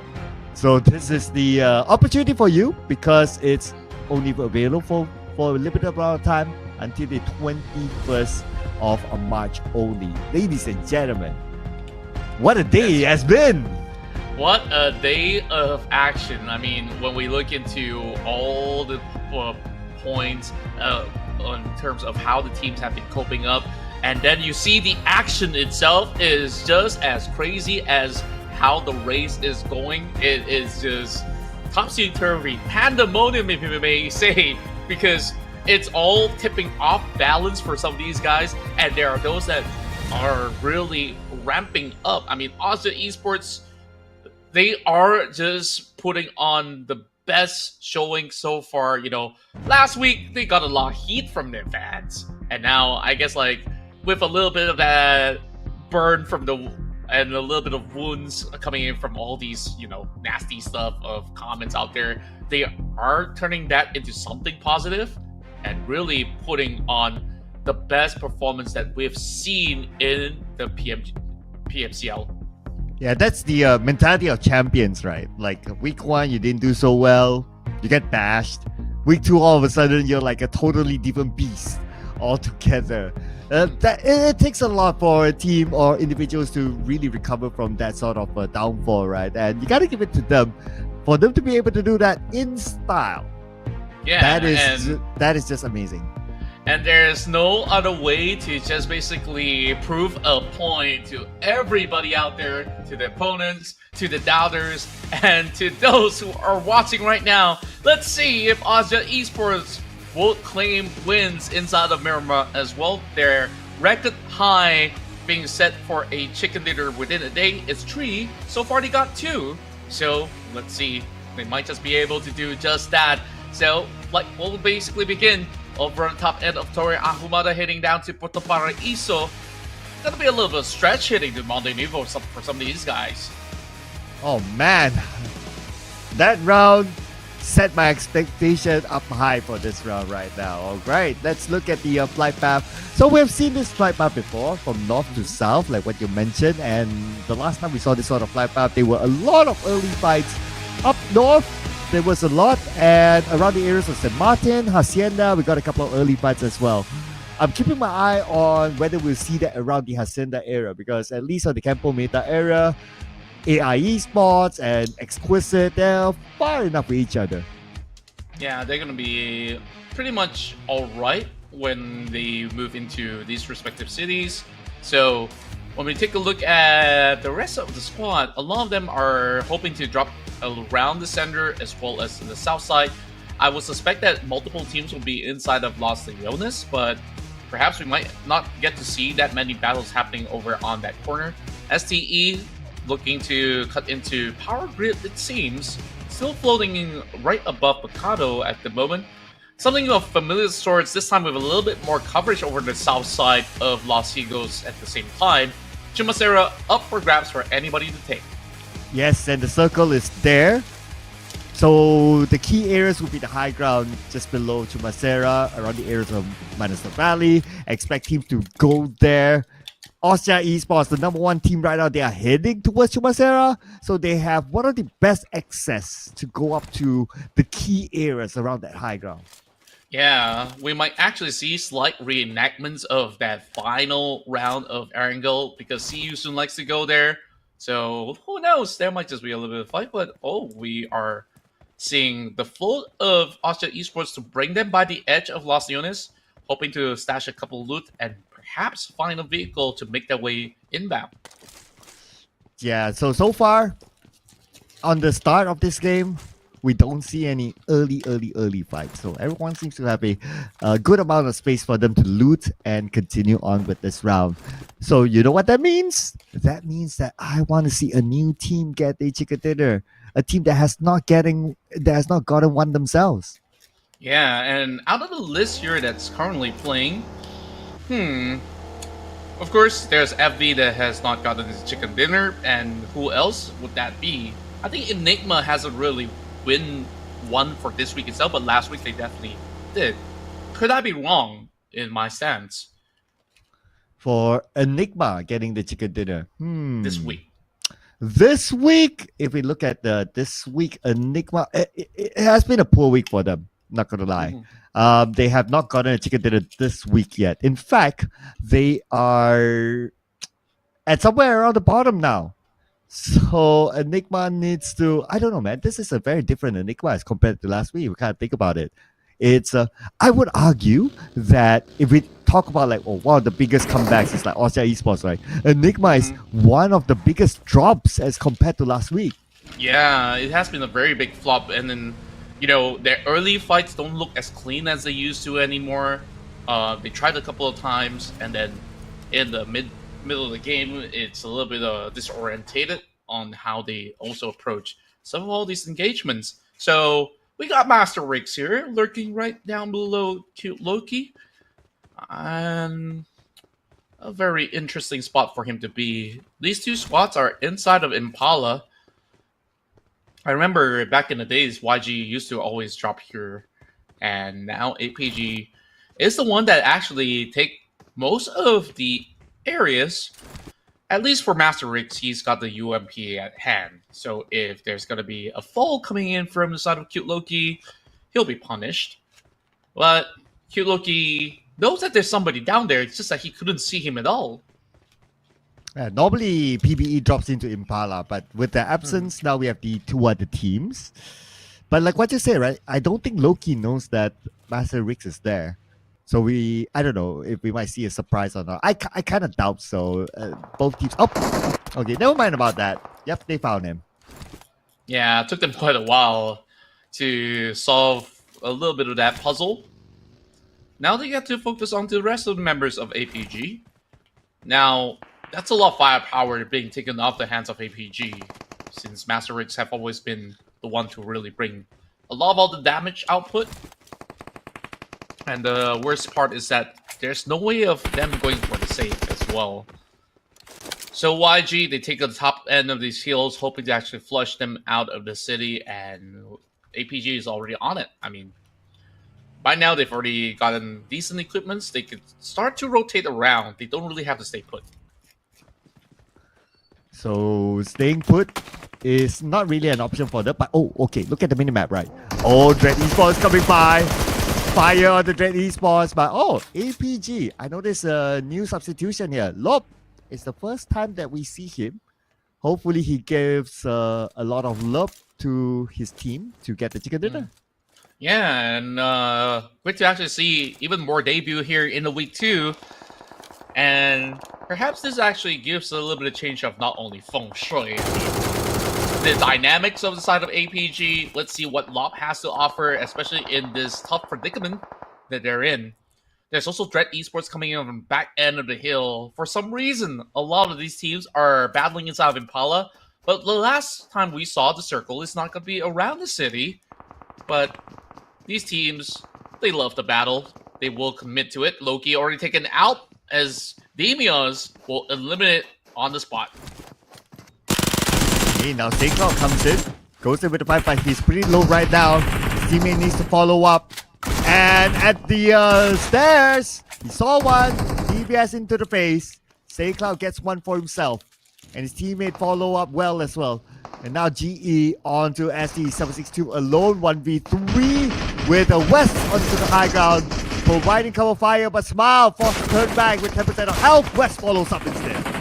Wow, this is a full-on fist fight from either side of the party. Now down to the 1v1 between Scotty and also Murnat. Whoever wins this one will get to survive to tell the tale, but GE still has one more player on another different angle, it seems. Not exactly the full 1v1 as the resuscitations are going through. And the drive-by, Scotty now being stuck, he has to take this fight, and there's just no way of escaping the wrath of GE in the early game. Oh, this is what we call a team ace. Everyone gets one. Perfect scenario or perfect execution by Genesis Esports. I really like how they swap in, swap out, and they kind of back up each other. They put themselves in good angles. Very well coordinated by GE. Yeah, they really take turns to really cover each other at the same time. And those type of angles that they're holding through really have been able to pincer them off. While it was a close battle coming from STE, unfortunately, they didn't manage to get any form of elimination out of that. Saycloud still on the pursuit, trying to tag members inside of Dread Esports off the map. YG so far getting those 3-pointers here inside of the city of Impala, but the blue zone's already set in. Now, the question is, do they still have vehicles? Seems like they do have this UAZ. Is it a broken UAZ? I'm not too certain. Sometimes, you know, in the city, there's like some broken vehicles that just sets up as a decoy. Oh boy! Are we finally getting a Lost Hegos ending? There is a small percentage that it will go there. And if it goes there, Flash Vision will be the happiest of the bunch. The only team to drop inside are Lost Hegos. But I honestly, I wouldn't bank onto it. I think it will go into the main island. But yeah, if it goes to Lost Hegos, that'll be great. It's the first time we'll be getting that in the PMCL. Yeah, and Harami Bros are already taking charge over on the top end of the hill. So if it does move over to the North Point, that is a very good place for them to plan to set an outpost Whereas some of all these squads have just arrived at the scene. Enigma now needing to deal with Fearless Esports that have just arrived. Met with a grenade, but I don't think that's going to connect at all. Enigma gotta really pull themselves back together because we know that there is a huge capacity of them to really go on for very strong fights. But FRL taking multiple different directions. Bozo says, you know what, it's not worthwhile to go in for a direct challenge, but he will have his vehicle flipping like a burger. Making me hungry though. Though I was thinking about pizzas earlier before the show. But now you have me thinking about burgers. But Enigma, no time to think about food for them as they need to find their way through, as now they are at one of the very bottom spots of the overall charts. Back onto the Impala fights. Okay, this is not like the Impala fight. Okay, this is somewhere on the outside. But still, if they spend too much time here, going into this circle, it's going to be so hard just because of how tough the terrain is. All the high grounds will be taken. And I would expect all these teams on the outside will be out. Ooh. Wow, yeah, actually, on your point, like, these teams, they're really taking a lot of time here for the battle, but Super Pickles with the super long-range shot. A really, really wonderful performance with the sharp eyes that he has. And Romeo Boy is going to be seeing if he can basically catch out either Yue. He's only got a red dot and somehow spots him out. Now, inside of the circle, we do have Harame Bros against MFG, the number 2 and number 3 team next to each other, with another team just right below them. Harame Bros positioning themselves, MFG monitoring the situation, while TTQ is below these two giants. Yeah, Yatka gonna be playing throughout the terrain here. It definitely leaves a lot of cover for themselves. Enigma now will have the infiltration of AI Esports arriving to the scene from multiple angles, so they will battle by the edge of this warehouse. Big nades connect. Sizek's the first one to fall. Naughty Boy just by the edge. Spooky Baby tries to also drop another big grenade. Master Fate very far off, and Koopa slowly takes one after another. These grenades are doing them with great work, but trust me, he's going to be able to find one more back. Spooky Baby goes in for the trade, securing Naughty Boy, while Caps Luck here as the cleanup crew, needing to actually find where exactly Trust Me is. Oh, Woo! Wow, where did the nade come from? But Trust Me, the former coach of GE now comes in, tosses out the first nade, the second nade's being cooked up, and going to be tossed across as well. Will land on the Enigma, but he's cooking up his one final nade, and he cuts across, but he goes down before the nade was able to land. My goodness, even with that Martyr grenade, it almost clipped the rest of the members who are alive from the side of Enigma. And finally, Enigma getting a big win here in the early game, but needing to battle against the blue zone. You can see that the circle is now closing past Los Eagles into the hills, so it definitely won't be quite the battle that we're getting through the valley. Yeah, it's probably going to go up to the high ground later on. Flash Vision cutting across Los Eagles into the main peninsula right now. Lucky enough for them, nobody is gatekeeping them, at least for now. But we move over to Osja Esports. Now they have company in this area, MFG. MFG has a little bit of spacing to work with. Once again, it's Skynin that they're dealing with, though. Gotta be careful of this man with a lot of grenades to be thrown at. Yakai absolutely dodges it. Where is the rest of the squad? Osja will be following right behind him. But the confidence of Skynin, he's just basically going alone first and foremost. Now here's the footsteps going up, and that's a big grenade! Wow. Skynin opens it up! Oh my goodness, what an angle that is by the golden boy himself. Let's see if we can finish things off, because that angle of a nade, that was Picasso-like. The perfect grenade in between the what? Okay, there's another grenade now being thrown towards the side of Yui, so it's not really much over for the side of MFG, but Harari Bros, they're on the top side of the hill, and this could be pretty detrimental to the survival of Osja Esports. Ooh, Harame Bros, this is the elimination that they would want.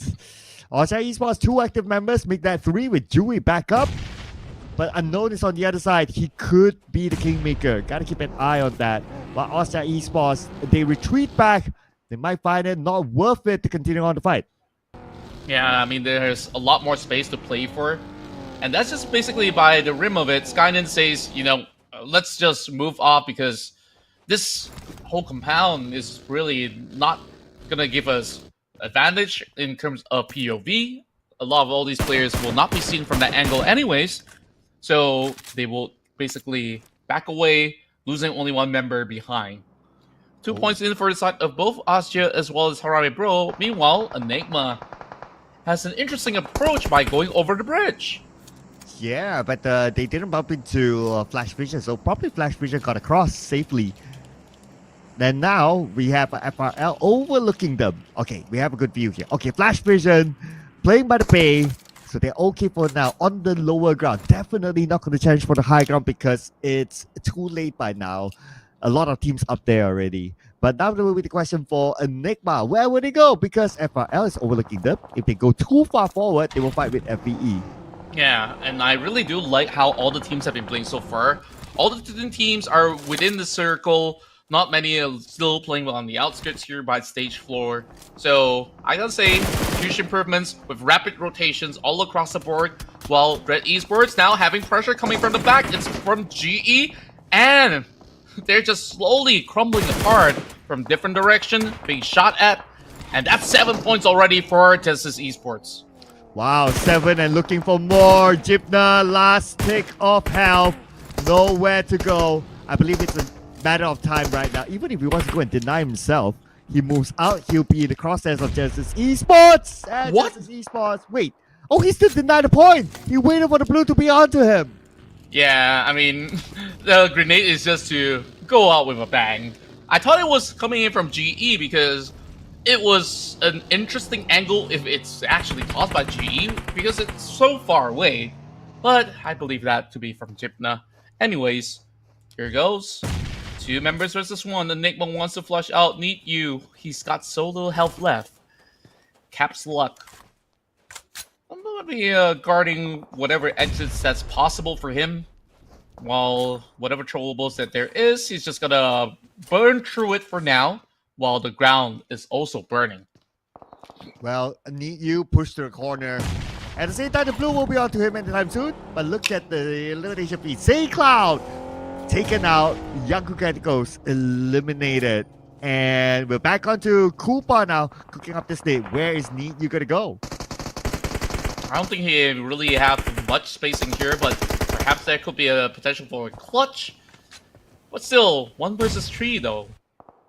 Although it was mainly 2 members guarding him, eventually backup will arrive, while Harame Bro will now challenge the rest of Austria Esports, already getting 2 knocks. MN playing all by himself.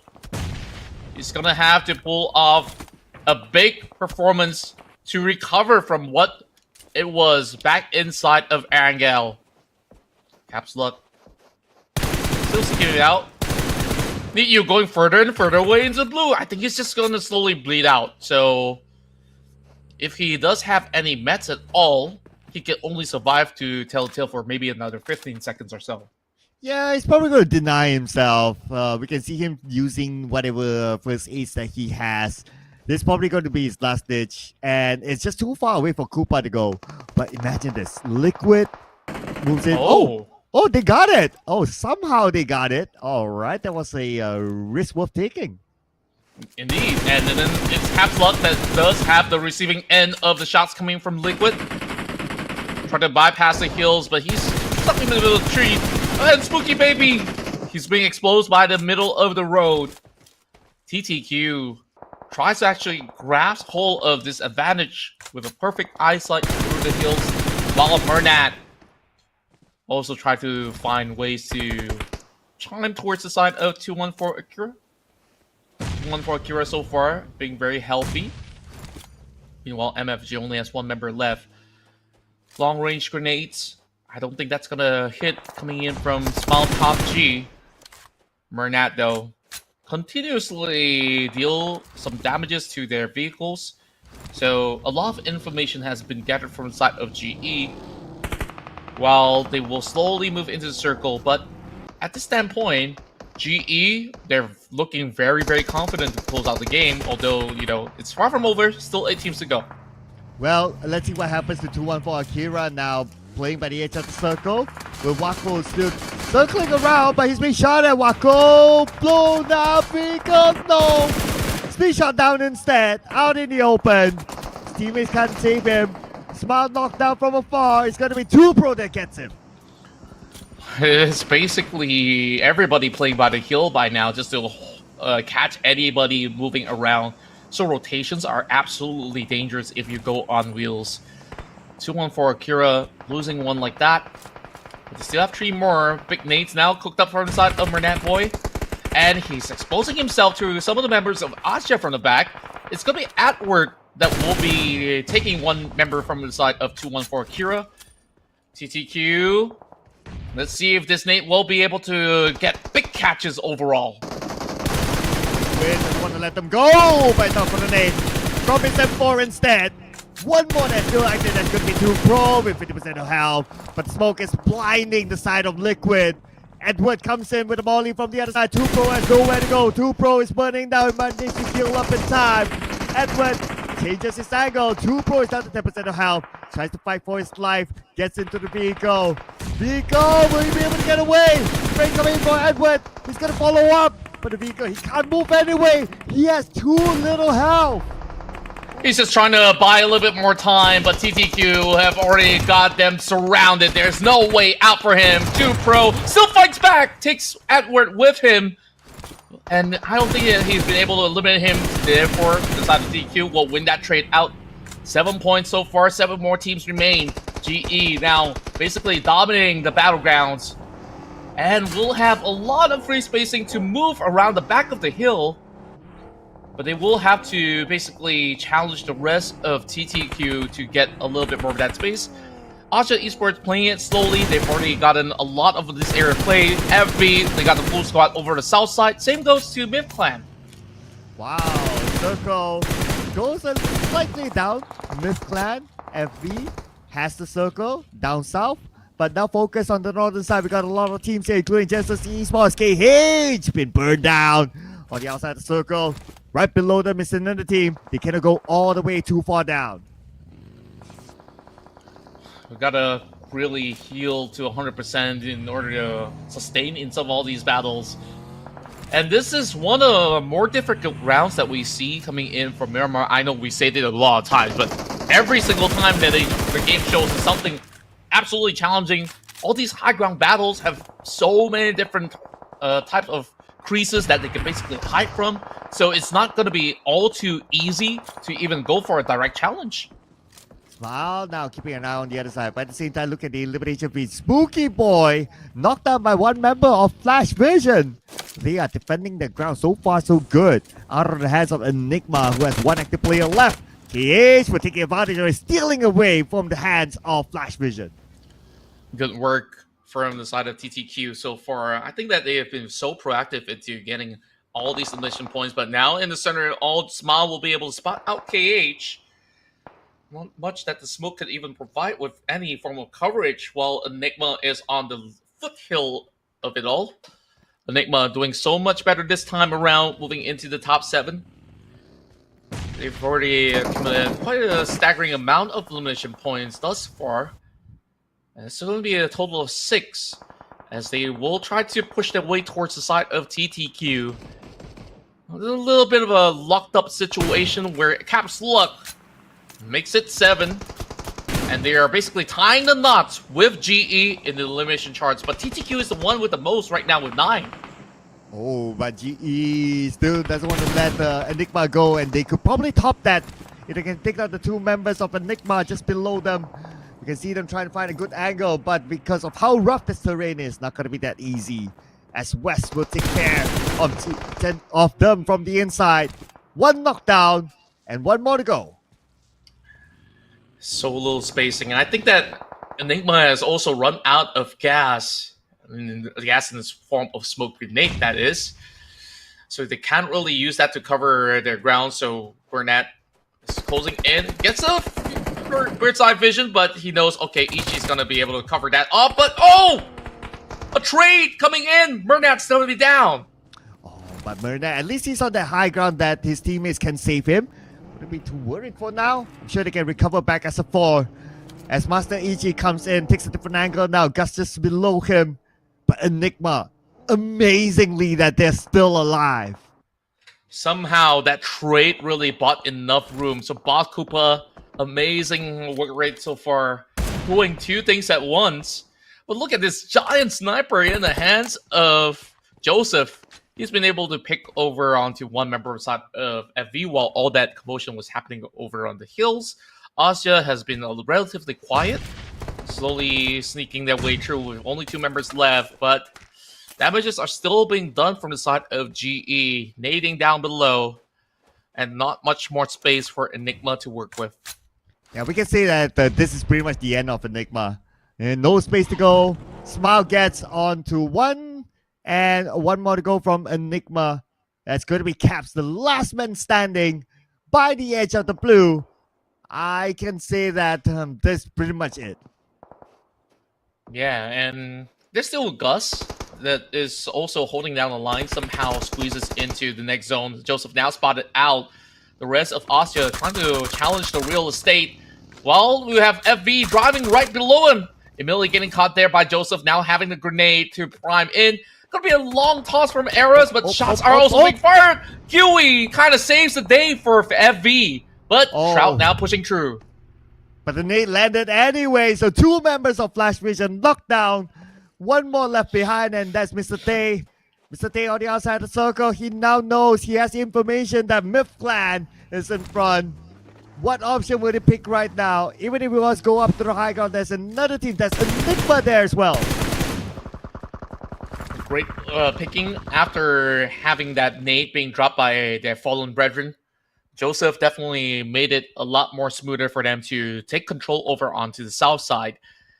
Whereas, when we take a look at this current scenario, 5 more teams remain. Somehow, Caps Luck survives, gets over onto the corner of the highway, and this is still going to be a coverage coming from the side of GE that has perfect vision onto everybody else. Asya slowly sneaking in from the back. I think Asya is up to something. I want to see what's really going on in the back. Yeah, we haven't seen much of Asya. They are coming in from the north side. There you go. We got a visual there. An airdrop just in front of them, so that's going to be extra loot. But you know what? I am still amazed the fact that Caps is still alive. He's crawling for his life into the circle. Same goes to Gus as well. I mean, he basically leveraged on the fact that GE was so primarily focused onto the side of Enigma that they lost track of Gus. So he's going to be safe until he slowly steps right in. So Smile, he's not even going to be checking that HUD. And that actually opens a little bit more room. Yui now catches Master Ichi. So Asya finally taking measures of their own, securing that 7-pointer. 10 already in the hands of GE. And now another El Clasico between these 2 teams. Oh, here we go. GE and Asya. Asya going to take another corner. GE, 3 active players now. They have 10 eliminations. And looks like they're going to put focus onto Asya Esports. They cannot put focus onto the bottom and move down if they don't eliminate Asya. They really have to finish up this job before the rest of the ones on the low ground also finds ways to also deteriorate their position. Now, this tiny little spacing in by stage 9, who exactly can play in the center? Because you got GE overlooking, nobody can cut across from there. So the only way out is for these 2 teams over the hill to take each other out, and then there will be chances created for those at the bottom. Yeah, that would be the best case scenario for teams like a Myth Clan all the way down there. And plus, they need to cross the road. They will maximize the space that they have. So I think the canceling out each other will happen first. And during the commotion, Myth Clan will cross over. Yeah, Myth Clan is already looking to do so. They should have a couple of smokes left for them to try to block off some vision to get by. But still very dangerous whenever GE is going to be overlooking the bottom side. They're also taking a very defensive position because Asya has always been on their necks. And I'm pretty sure that eventually they want to swat them off. So Westy and the rest of GE. They play with precaution and they manage to spot Devon cutting across. Oh, looks like GE is still going to put focus onto Myth Clan. Austria Esports got Skynet that begins move, but from the high ground, West will make sure he does not move any further forward. Gets knocked down immediately with the Sky out from this high ground. Austria Esports has one active player left. Yeah, it's so unfortunate for Skynin. There's not much of a speed pickup from his buggy to quickly cut the cross, and he really had to move off. Now, last member standing for side of Austria, fighting over the top side, and Westy will bring him down. And over bottom, it is Myth Clan that will finally eliminate Enigma with that long haul trade. 2v2v1. I mean, GE, if they do pick that one up, that's going to be 3-2-1. Oh, DZ bleeding out, crawling to a shroud. But can he get there in time? But look what you said, Gus is still alive. Now survive until at least the top 3. Let's see who will go out next. But it's looking like GE's game to get the chicken dinner. As Gus smiles, sees him, is going in for the chase. Eliminated. Is it by the zone? But it doesn't matter. Genesis Esports. Miramar is no longer their curse. And they have been winning out all these duels and trades and finally getting another massive win. The other couple of days ago, they've been able to also score really huge and also land a chicken dinner of their own in this respective map. So, with that said, they should be really putting pressure onto the top 4 squads up there. And we have not been able to see much of a performance by MFG. If you think about it, right? Mm-hmm. So with that being said, today's performance of GE with these multiple chicken dinners, they might have taken over the number 3 spot from MFG. Yeah, I believe that is definitely very doable because the last we checked, the numbers were just about 10 points or 11 points. Now with a chicken dinner, that definitely surpasses that. So it really depends how much did MFG actually accumulate end of this round. Well, we'll get to know the points later on, because in this round, the total points collected by Genesis Esports is 23, with 13 of them came from eliminations. Now, looking at the best moments of the previous round, I think I want to give the honorable mention to 2 teams, right? One is Enigma and one is Gus from TTQ. I think these 2 somehow managed to survive to a top 3, top 4. It is amazing enough. Yeah, and they also managed to get so many elimination points in the process of playing inside this Miramar match. So each one of them will be definitely moving up the ladder against teams like AI Esports or even Myth Clan, which, you know, Myth Clan was really also hugging to stay afloat, though they may not get as many as compared to the rest of the pack. So we'll keep check of that, but Yui from Austria Esports, he's been doing an impressive work throughout the course of the battle. 5 elimination points and 891 damage to put through against his opponents. And this is also his first MVP award. Most of it before this was Red Bull and Skynet, and now it's Yui.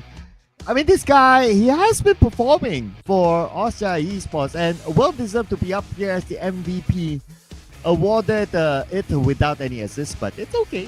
Don't need assists if you can put up such a amazing performance.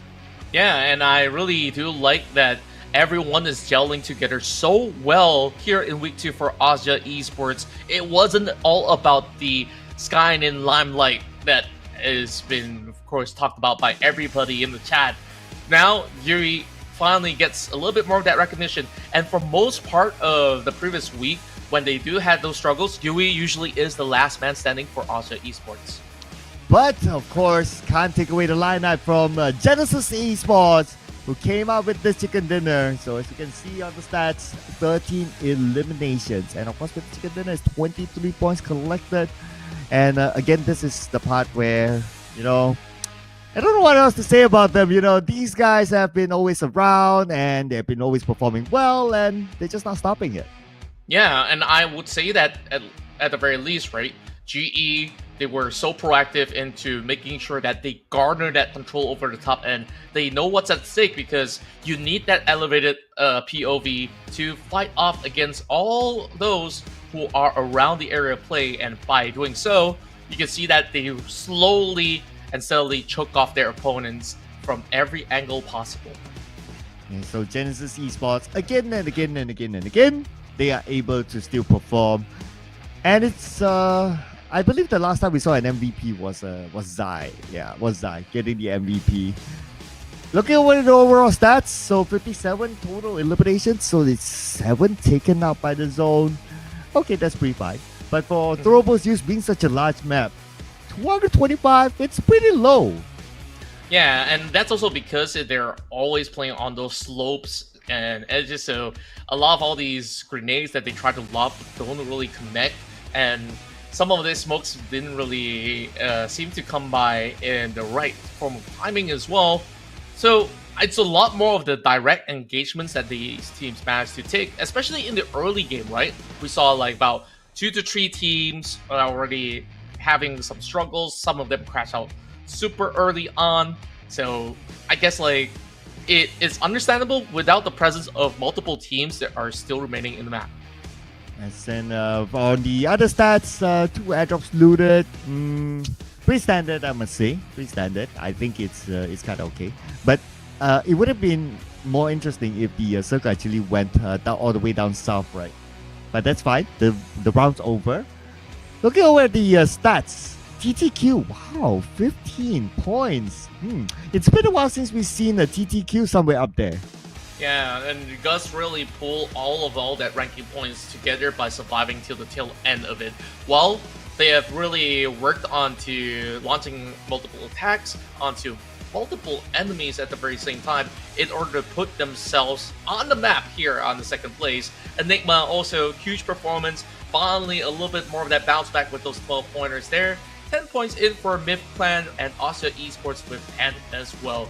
Whereas Young Galacticos as well as FV, they will find 5 points as well as 3 points respectively. Another 3 for 2-1 for Akira. MFG and Bros, they got themselves 2 points. The rest of the pack got 1 except for APG and SCE.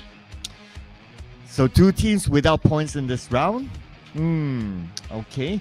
But now the overall points, this is where it all matters. Austria Esports, they do have a very comfortable lead against Harami Bros, but Harami Bros have 2 games in hand. So roughly I would say that with the 2 games in hand, it is enough of a gap still for them to catch on to Austria Esports, but they still need to put on a good performance. It's not like a small gap, it's pretty significant still. Yeah, and hopefully when they do get the chance tomorrow, then they will be able to eventually bridge that form of a gap. While Yangon Galacticos as well as MFG has been pushed down by GE. GE, like you said, takes the third spot with this win of a chicken dinner. And now there's only one more map of Miramar to be played out. PPE holding from onto 6th position will require Gret Esports to really give a little bit more of that chase. So over onto 15 all the way to 18, everybody's around 60 to 50 points. I think like the interchanges will still set in later on.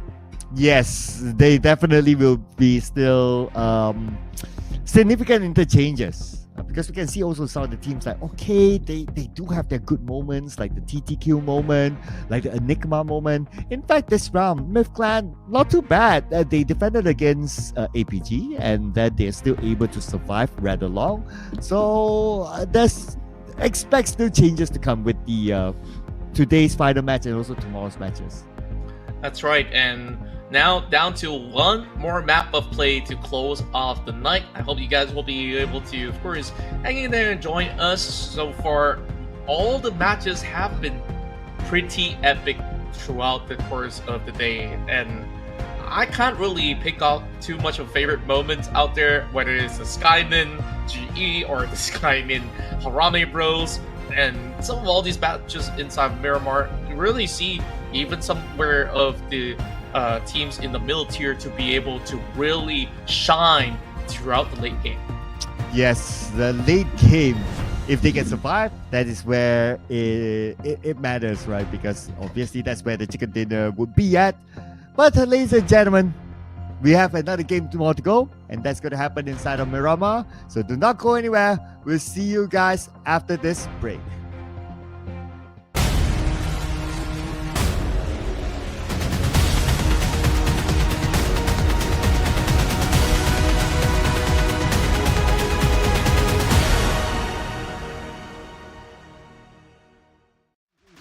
Let's go boom.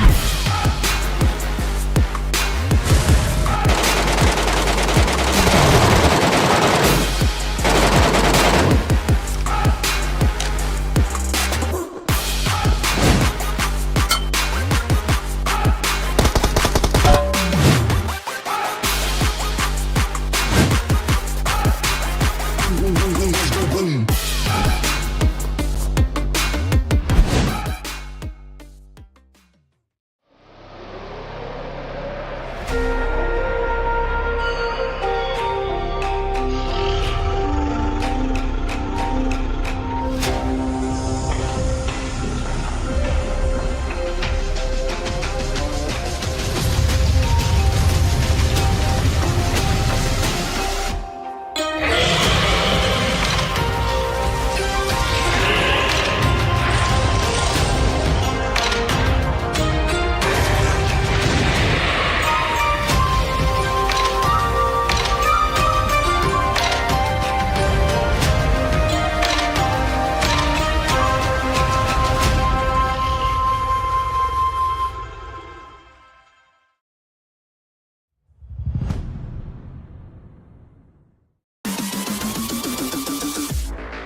Let's go boom.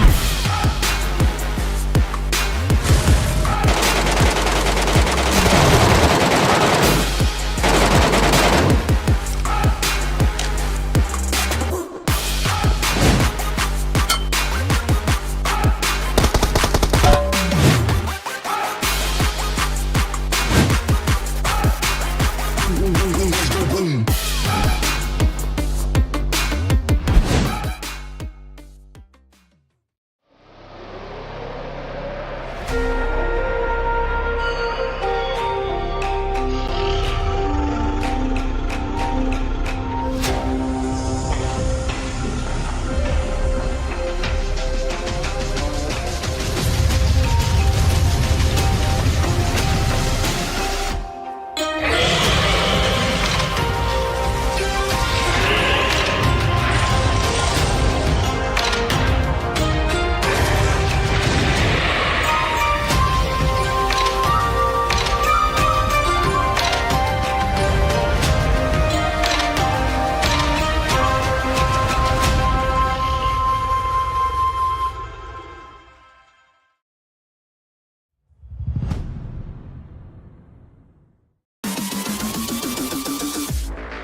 Good evening, ladies and gents, and this is the PMCL Southeast Asia. Of course, with me always throughout the course of the week, it's Sir Cloud, and my name is Contra.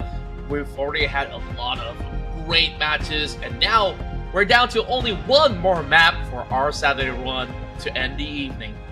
And GE just picked up another chicken dinner. Now they are at number 3. So, I'm going to ask you the question again that I asked you earlier today. Do you think GE, okay, I'm going to modify a bit. Do you think GE can go any higher than number 3 now? Well, any higher than number 3? Very, very possible. So, Harame Bros definitely need to watch their back because they are going to be the next target. But overall, there is still, certain chances that, Harame Bros could still be able to retain their position for the time being. And now when we look into Group A, B, C, D, this is where we will have Austria Esports not playing the matchup. So it's really the battle between This is Esports, Harame Bros, and also MFG, who may not have, the best of form at the moment. Yes, and this is the gap that Austria Esports has been building towards too, right? Whether this gap is enough for them to retain the number 1, we'll need to wait and see. But this is the moment. This is the moment here. This will tell what will happen next. But what is interesting as well is that so GE will be playing, obviously Harame Bros as well. The interesting part is that whether GE can overtake Harame Bros. Yeah, and I guess with that form of momentum build up, it is entirely possible if we take a look at how their round average have really racked up so many points. And now that GE shows that, hey, they have been figuring better ways on how to play out inside of Miramar, it definitely will be a little bit of a tough challenge for those to really go up against them.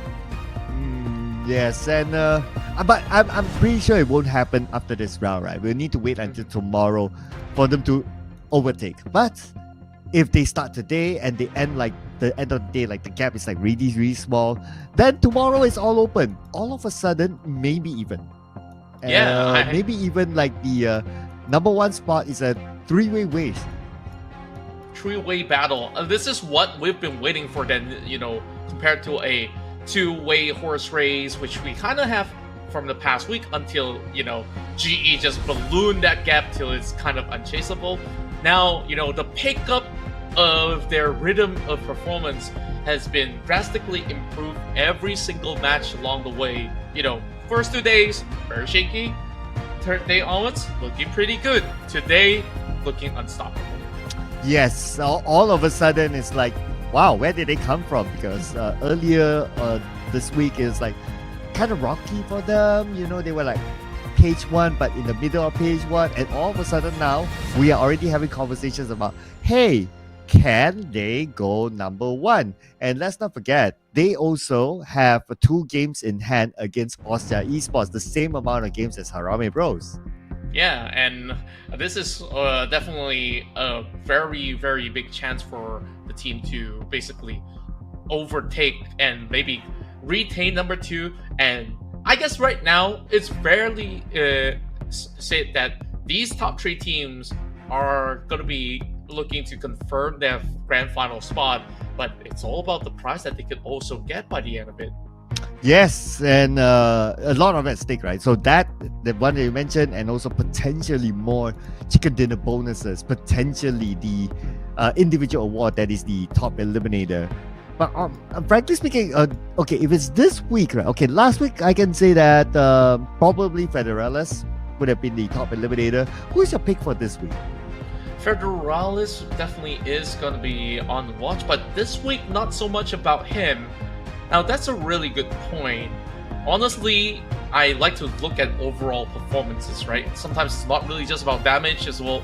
If I could just basically base it on non-eliminations, Skynin definitely showed up really, really well. Well, but we have to base on eliminations, I believe, because it is Terminator. So I think it's quite clear there. But what is quite clear to us as well is the promo that's shown to you, Nia, which is the last day. Oh my god, not only the last day, a couple more hours to go for this Dragon Emperor and Dragon Empress set that is available for, again, a couple more hours, depending on which time zone that you're at. With this, you can upgrade your MK14 together with your Loot Crate, Elimination Broadcast, and On-Hit Effect. Your first draw, if you have not done yet, again, it's a couple more hours to go. Only 10 UC to potentially get one of these amazing items. That's right, it's an absolute steal, and you only got a few hours left on the clock, so log in right now, check out the stores, and make your draw, and you might just be able to get it for only 10 UC. So other than this, if you feel like, you don't have enough time, I'm only free after 12 midnight or so, go ahead and try your luck on Super Glue set. This will be lasting until the 21st of March instead. So if you guys love playing with the AWM, this is definitely for you. Yes, and it also includes a Loot Crate, Elimination Broadcast, and also the On-Hit Effect.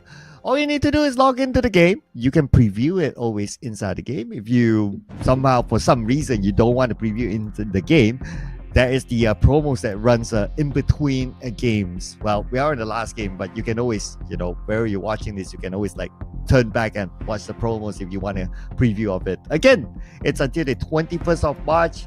First draw is only at 10 UC. Very common with a lot of these new sets. When they release, the first draw is always at 10 UC. So for you skin collectors out there, you would have been familiar with how it works.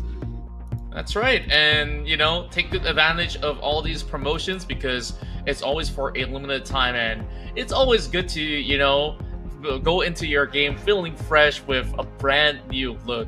And I guess this is definitely one offer that will be able to give you guys, maybe a little bit more motivation to get your chicken dinners. Yeah, whatever it is, right? Sometimes they say it doesn't matter how you perform, it doesn't matter whether you win or lose, as long as you do it in style.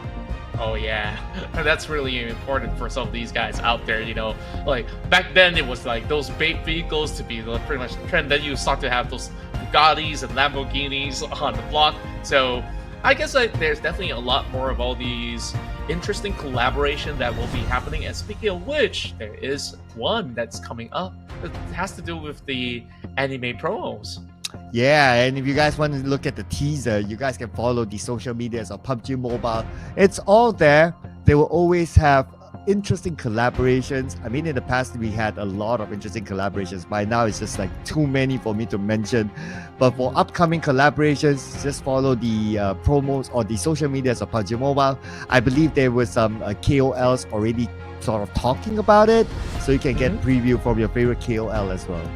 Yeah, and with them basically showing you what that is about, you definitely will want to eventually own one for your own. So now, of course, enough about all these promos and stuff. I believe that you guys have enough time to check it out. So we're going to be focusing on our very final map, GE, now with that chance of really revitalizing their hope to take over that number 2 spot, and then maybe on the final day fight for number 1, because we still got Ozjet Esports who are sitting out of this match. Yes, it is going to be the game for them to see how much they can close this gap. And I believe it will be the same grouping tomorrow as well during the start of the day. So that will be a some-level advantage for them to try to close that gap further. But we'll think about that tomorrow, because right now we're going to go into our final game for the Saturday matchup. Before tomorrow, it is going to be the last day and everything's going to be wrapped up. Let's head on to Miramar, ladies and gentlemen. Here we go. One final time of the night, as we have seen astounding action throughout these fields of the Desert Dunes. And first, teams really showing so many improvements through the week. Now it's crunch time, and there's not many more games left because there's one more week of action, but they don't want to wait till it's too late. Here we go into the flight, as we have it starting off from Porto Pari, so heading into El Pozo. So definitely a lot more room of a space for them to figure out where exactly to go. But early on, Chumacero had no access. Now with the direct flight into Chumacero, we might still see a little bit of that contest going on, so we'll definitely be looking forward for that. Yeah, I was about to mention that as well, because the flight path is so close to Chumacera. But Godsa was not going there, so they will let go of Chumacera. They go heading towards where La Bendita is at. So maybe we won't see the clash in Chumacera, but we'll still monitor the situation there. In South Impala, previously we saw 3 teams there just because PBE is playing, but because PBE is playing right now, so no other team wants to challenge them. Yeah, and it seems to be pretty much a clearer path for them, but oh boy, SYS and MFG, they're floating next to each other. Are we really seeing that challenge now? And Circle, once again, around that same sort of region. Could still be around Picado, who knows, but we'll give a little time to these guys out there. El Pozo sees 2 teams cutting across, APG moving into Crater Fields, and over onto Los Leones, there is a crowd going over on the corner. It seems like nobody's going to be playing too far northbound, so this is going to be an easy access to Stage 1. But later stages, it definitely will be a little bit more challenging. Feels almost like a deja vu with this sort of circle. But the major difference is that Flash Vision, they did not drop down south. Oh, okay. 2 Singaporean teams are dropping close by with each other. And we have Ares, DBS, the clutch man. He will pull it off again. Yes, he will. And quickly as he goes, bring one member out on the side of APG for first blood, as FV really having the firm motivation, as today they've been able to play for really good placement points. Major improvements, that's what we love to see.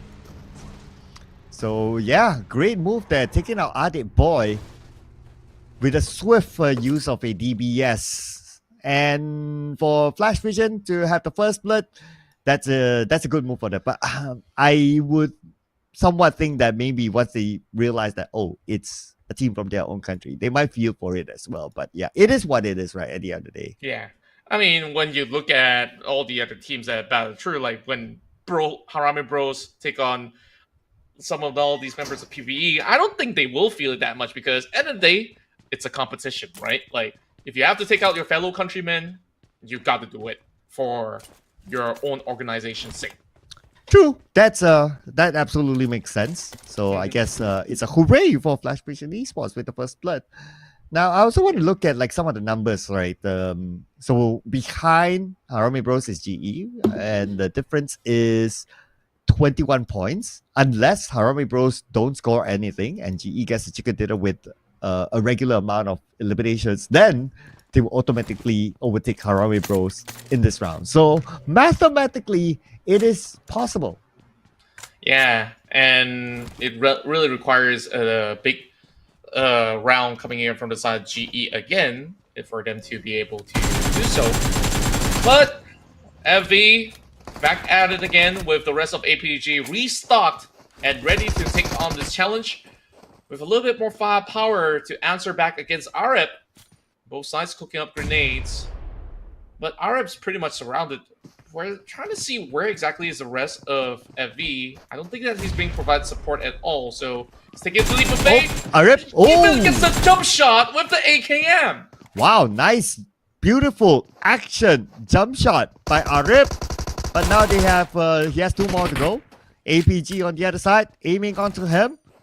Could this be an insane clutch 1v2? He sees them. They are now stuck in this building. But Arif to go in alone.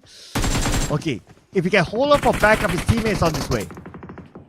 Yeah, he really has to hold on for now. And already dishing out a lot of damage. Now the cover fire is coming through. APG trying to go in for a full resuscitation here. This Singapore civil rivalry is about to basically take its course. Master Rakes, the clutch god of APG, sure to duke it all out. He's gonna take that high angle though. RF now with full confidence of his squad, providing cover. FB now having Master Rakes to actually shut one down. Oh boy, here comes the turnaround. Master Rakes showing that he has what it takes to eventually close it up. Oh man, Arif, they good start. Hopefully, Flash Vision, they don't drop the ball at this point. But Master Riggs is one of the top players for APG. Definitely not a player to be looked down upon. Now, Eras joins in, so we're back a 2v1. 2 versus 1, but we've seen what Master Riggs can do.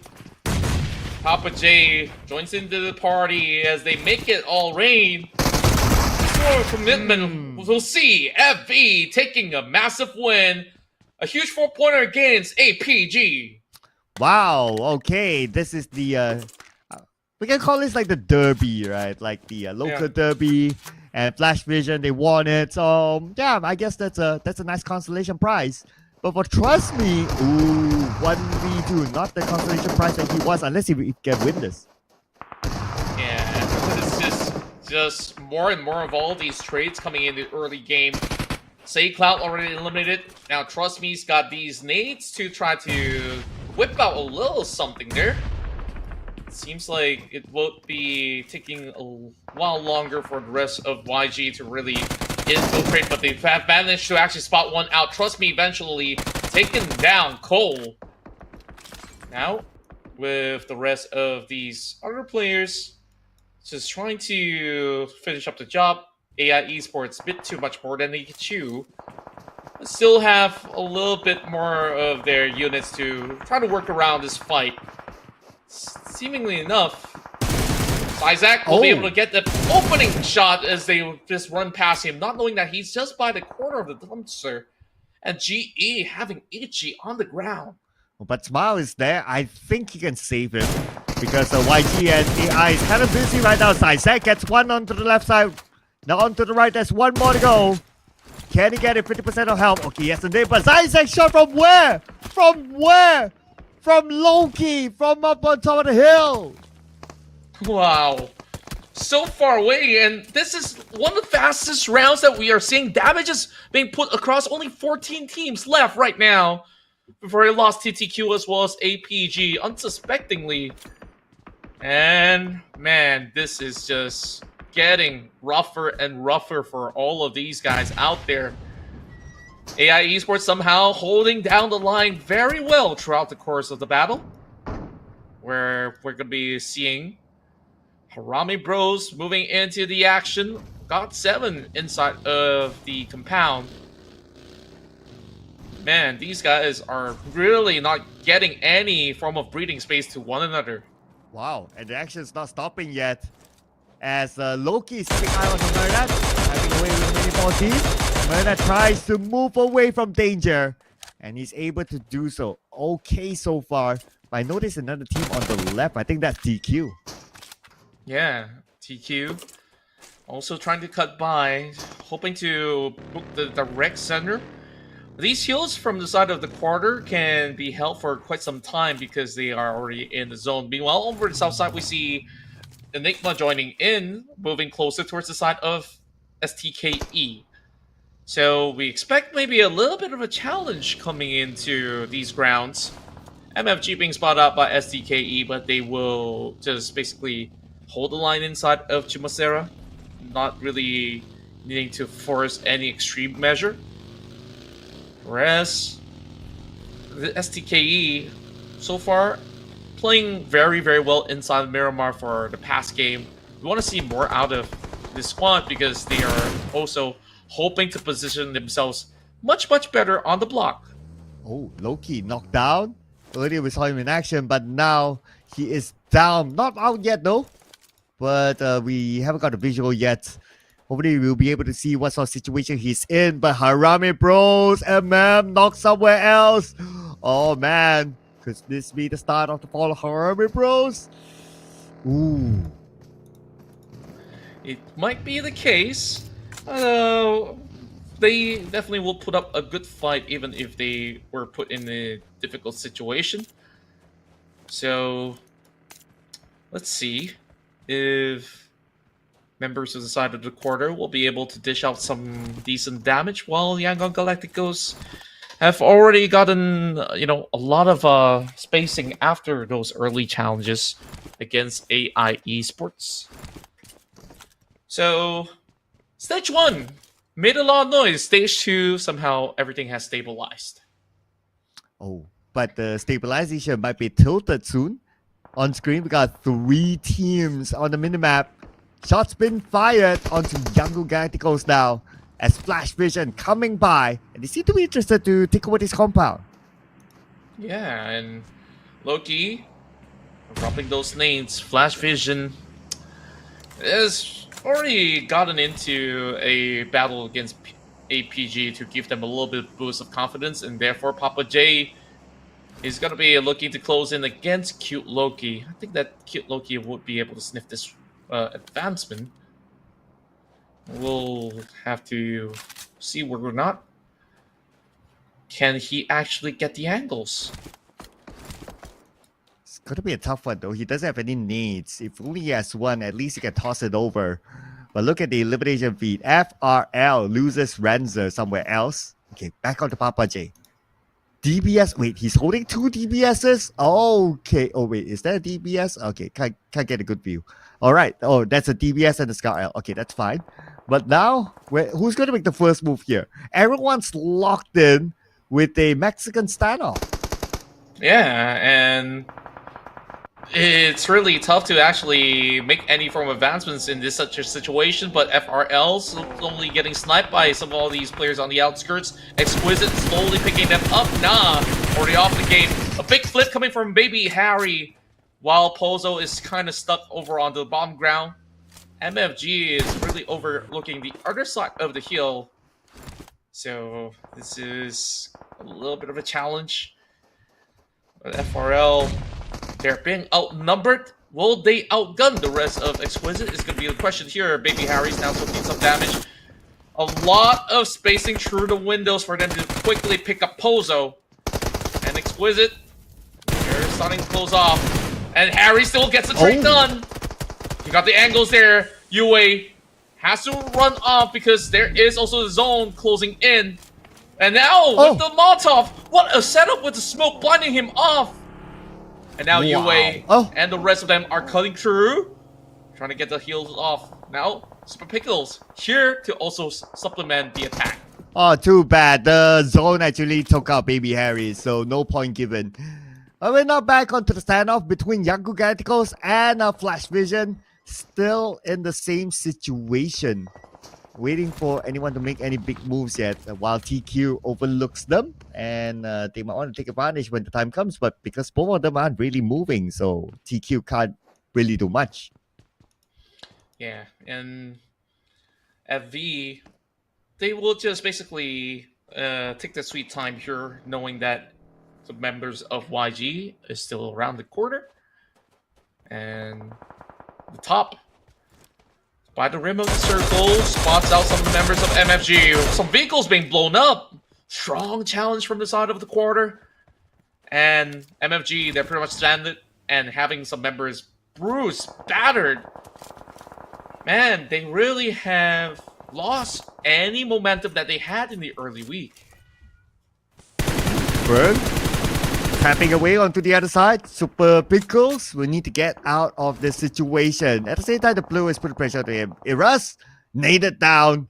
Looks like the Mexican standoff is moving. And it draws to a close here.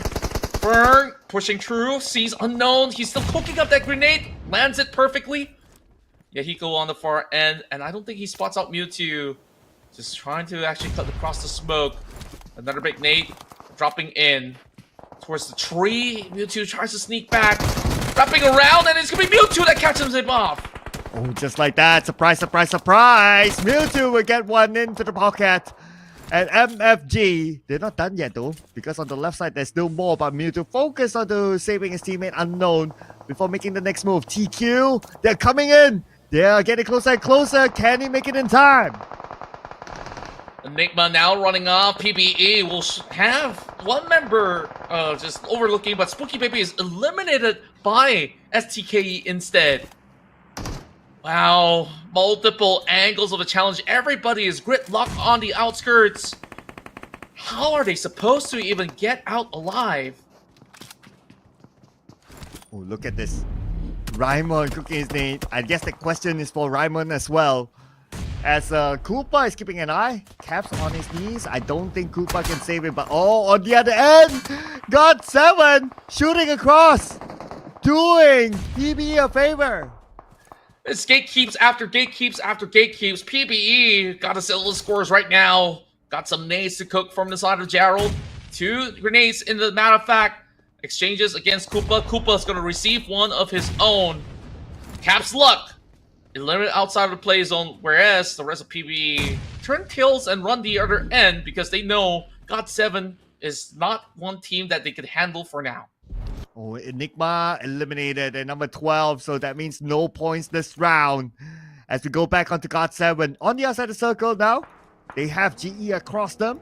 They see them, but they don't really need to focus on the GE. They might as well focus on to finding way into the circle.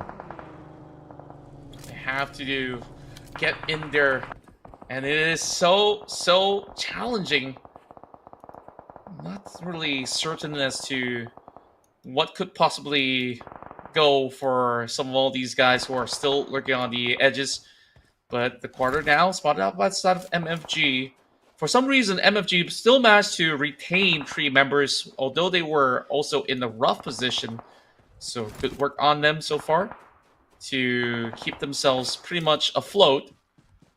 Whereas, the further they go, there's going to be a few players out there to also challenge them.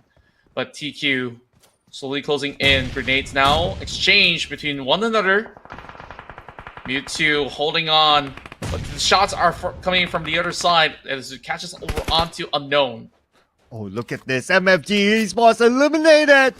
Oh, that means GE will still retain at least the top 3 after this round finishes. Now, Flash Vision. Wow, look at this, Contra. 6 eliminations of Flash Vision. 4 of them, we know it came from APG. They got another 2 in between. Yeah, and they really have been able to put in a lot of points for this round. What we absolutely love to see. Now, Circle closes to the gas station right in the middle where Myth Clan is currently at. So, good luck for the teams that are over on the south side. So many of them just needing to find that space. But, I don't know. This is going to be a little harder than what they expect. I do notice that Myth Clan changed up their strategy, try to play as close as possible to the middle of the circle. Based on the last round, it was kind of okay for them. Let's see if this works out for them. So far, so good. I don't see any other team close by. But the teams that I do see close by is teams on the south. We have 3 teams here. RIP, last man standing for Flash Vision Esports. And yes, PBE coming in. Okay, it's prepared now. Here we go. RIP preparing to line the shots up. Bump. He's not being spotted out, and now he does get that one catch. Trying to make it 2. And the health bars are so low, he almost got it. Oh, that was so close. If we got a double knockdown, but honestly, we got a double knockdown. The follow-up is almost immediate. Maybe he would have gotten 1 point if he stood up there, got that first knock, finish it first before making the Jackie Chan moves. Oh, Jackie Chan moves. I mean, absolutely kicking in, I must say. Now with the rest of PB under fire from the side of quarter, and the quarter also getting pressurized from another angle. YG trying to actually keep them off the record too. A pure bloodbath on the outskirts as we see Cute Loki taking on Lulutev, already being knocked down. SDKE not having a way to actually get across, while Mura finding Master Ishi. It feels like the whole field is in the battle. Oh, tapping from afar. It's going to be Loki. Blows up the vehicle. And now we have a screen here that shows GE versus God7. God7, we've got ZZ on the other side. It's the only member of God7 left. I wonder if he's going to take that shot. His other teammates are down. So maybe he's going to go for placements instead. Most likely so. Now, close quarter combat. Harame Bros will be able to knock out some members of the side of GE. Big fights as we see the rest of GE just clearing the surrounding, having them not going for a revive. And back towards the side of PP as well as TQ. These guys hugging really tightly. So explosive. So far, Harame Bros haven't gotten anything out of this at all. Whereas everybody, other than them as well as God7, has already gotten plenty of points. Ooh, interesting. But the team that hasn't got points right now is Harame Bros. If you notice that it's like a shift of dynamics for them. They're normally a team that collects a lot of elimination points, but this time they're just holding on for placements. Yeah, and I guess like they really do have to play for placements for the most part, but when we look into the thick of things, GE, you allow them to farm, they're just gonna overtake. But Harame Bros, they have a plan of their own. Heading into the late game, that's where they would be able to shine. Alright, let's see here. So far, they have a clear space at the northern side of the circle. A lot of focus will be on the southern side where TQ is at. Try to keep eye onto Playbook Esports. Jaro on the other side. Chris, he is alone here. So the teammate is on the other side. Popping up that smoke onto the left. He does not have any recovery items, but save. Speaking about recovery, he will recover the top. It's gonna take a while out there. The quarter really holding firm into this compound, but they're not exactly in the circle. They're being gate kept from any form of entry for the time being. Oh boy. This is going to be a very close fight. Nate's down. Oh, wow. Quick one landing. Whoa. 2 taken down. And 1 close left. by. The top gets streamed. Oh, the quad from the top. The top pretty much single-handedly eliminated Playbook Esports. Crazy run. And we thought that, you know, this team could basically be crushed from multiple angles, and these guys show that they can actually put up a solid defense, and not only that, overwhelms what seemed to be a fight which could easily see him go down. Loki down spraying, almost getting his target. The top almost to get out. Very lucky of him to be able to survive this long. It's okay for now, but can't say the same for Safe right now. He's on his knees, just too far away for the top to save him. Oh, the top has so much work to do if he really plans on going for that save. But YG really guarding them from a distance. This should be pretty much a clean shot right underneath. And save. Walks out, makes it a little bit easier to do. So that will be pretty much 2 members, or should I say 1 member left for the side of TQ, but XQS, they are still within the matchup. XQS taking the open grounds, hoping to hold the direct center of it all. Well, YG guarding the bays. I mean, what bay? There's no water here. But GE so far has gotten a little bit of a compound for themselves to hold out. So they will be waiting for the meantime until they are forced to move. So the next updated circle will be important. Now YG spots the rest of STKE. Well, for you to blow up that minivan is not going to be that easy. It's one of the tankiest vehicles in PUBG Mobile. So continue to monitor with the Mini 14 and tap onto the players instead. But on the other side, we do have Genesis Esports. But right now, the next focus will be on the next stage of the circle. We have stage 7 incoming in about 5 more seconds. Most likely GE will need to move. And Myth Clan should still have the circle since they're in the middle. Yes, they will. Myth Clan, this is definitely a area that they will be happy to be holding on to. But they will have to handle pressure because at the back end of this gas station, there's not going to be much of a vision of coverage. Meanwhile, Harame Bros, they're going to be joining in a little bit later. And if they do move in from the eastern side, who knows, they might actually meet up with the rest of GE, which GE is already keeping tabs on them with Burnat Boy, forcing them to put up all these smokes. And here comes the bullets flying through. Not going to be able to take down the rest of Harame Bros. Tanky van, like you said, but they squeeze it now, getting charged in. Super Pickles, he has got no vision, but he will try to actually pummel them down. They all rush into the hut, almost running him off, and Super Pickles almost bring him down.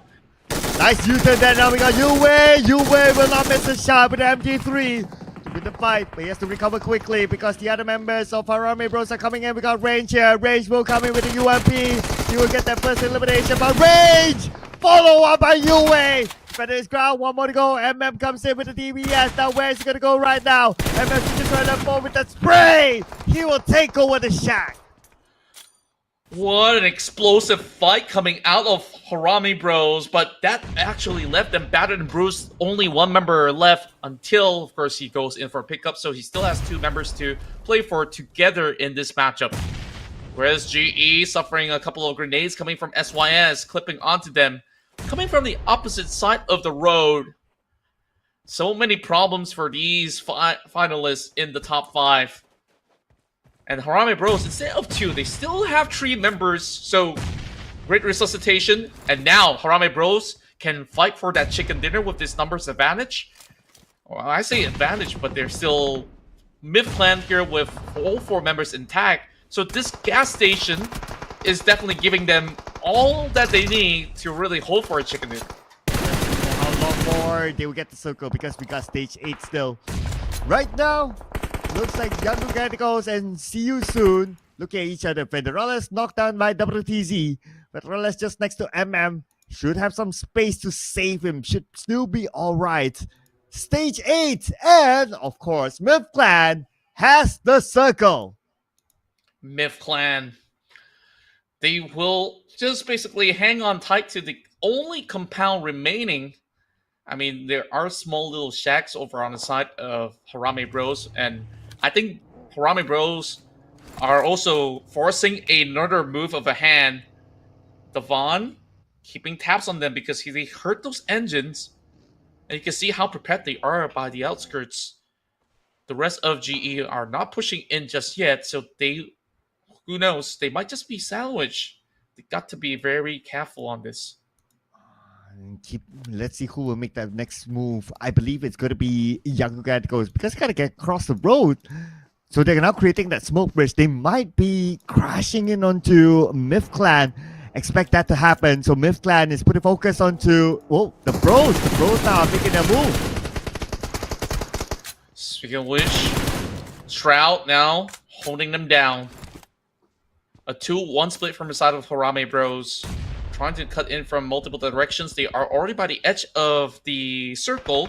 They don't really have to force it just yet until Stage 9 approaches. And tell you what, when Stage 9 happens, Myth Clan, they are sandwiched in between the swarm of the crowd. The other 4 teams really looking to take over that spot. Nades after nades. Meanwhile, exchanges towards the side of Yangon Galacticos, holding them back. The Bros still not able to get across. But, like what you said, Stage 9 is upon us, ladies and gentlemen. It is going to be defensive time for Myth Clan. We got about 5 more seconds before the zone starts to close. Everybody by the side needs to move except for Myth Clan. They have to pull off that perfect defense. And WTZ on a desperate measure drives through, knocks them down, but he gives his life up for it. And YG gets eliminated, but at least walking away with that 8 points. Meanwhile, Myth Clan now having a lot of Shroud of Smoke in the eyes of Shroud. Gonna see whether or not can they actually hold true. Yes, they will basically bring MM down. Just holding on to the ground. Well, it's actually the MM that was knocked out. Now MM's on the outside dealing with the rest of GE.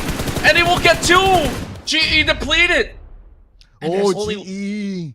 Not yet, because Smile's still on the other side, but now the focus is between Myth Clan as well as Harame Bros. The jump shot will come in on the Shroud. Beautiful jump shot with the DBS. MM comes in from the other side to finish off Smile. Just as Esports eliminated at number 4, but MM taken up by Lulu Tap from behind across the road.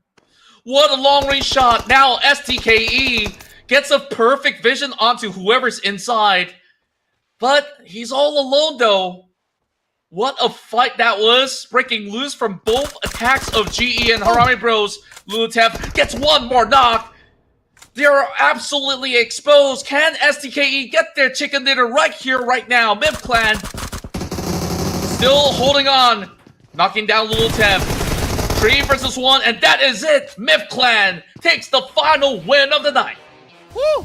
Myth Clan, Davan, Joseph, Shroud, and DZ getting their chicken dinner. My goodness, this round is just hectic for Myth Clan if you gotta think about it. Like, everyone's coming in from multiple angles.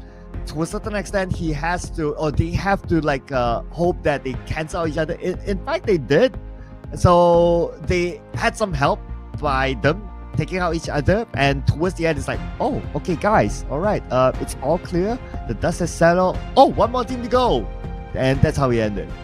Yeah, I just really enjoyed the whole process of all these battles from the early game till the late game, where it wasn't just very tactical. It's so technical in terms of the fights that they do take, but we did manage to see some really huge clutch throughout the course of the run, especially when we look at Myth Clan. They really played off so well in this match. Yeah, I just want to point out that this is the second chicken dinner in the PMCL for Myth Clan. While we check out the best moments from the previous round, just to point out as well that their first chicken dinner came in week 1, day 1. So it has been a drought for Myth Clan that, yeah, I guess they've been finding their footing. And for their strategy to play in the middle of the circle, like what they did here, get into the middle, find a compound which happened to be the patrol station, it works the best for them. Yeah, it worked out all too well.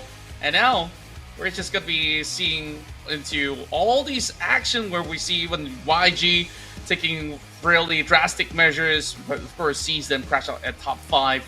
And then when we move into the thick of things, Myth Clan with that sort of defense really put on a show. And Loki once more is the MVP for so many times of today. Yeah, it seems like it doesn't matter whoever gets the chicken dinner.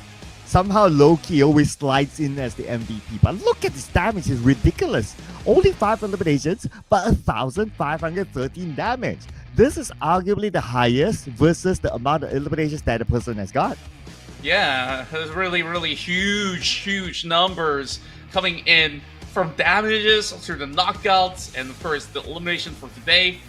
So it's been very impressive from what Loki has been able to really show us for the course of the entire day, by the way. So I really want to see this Wonder Kid basically carry YG back to the top. Yeah, we're one of the most luscious mullets in the game. I must point that out. But we also have to point out that MIF Clan finally scores the chicken dinner after a long drought with 9 eliminations. So that's 19 points in the final game today. 19 points in the bag, and I gotta say, MIF Clan so far having a stellar week. When we take a look at the standings so far, these guys have been able to, of course, keep themselves pretty much in the contest in the middle of the pack. Although, you know, it's been a drought, and they still have a lot of tenacity in the battle inside of this Miramar.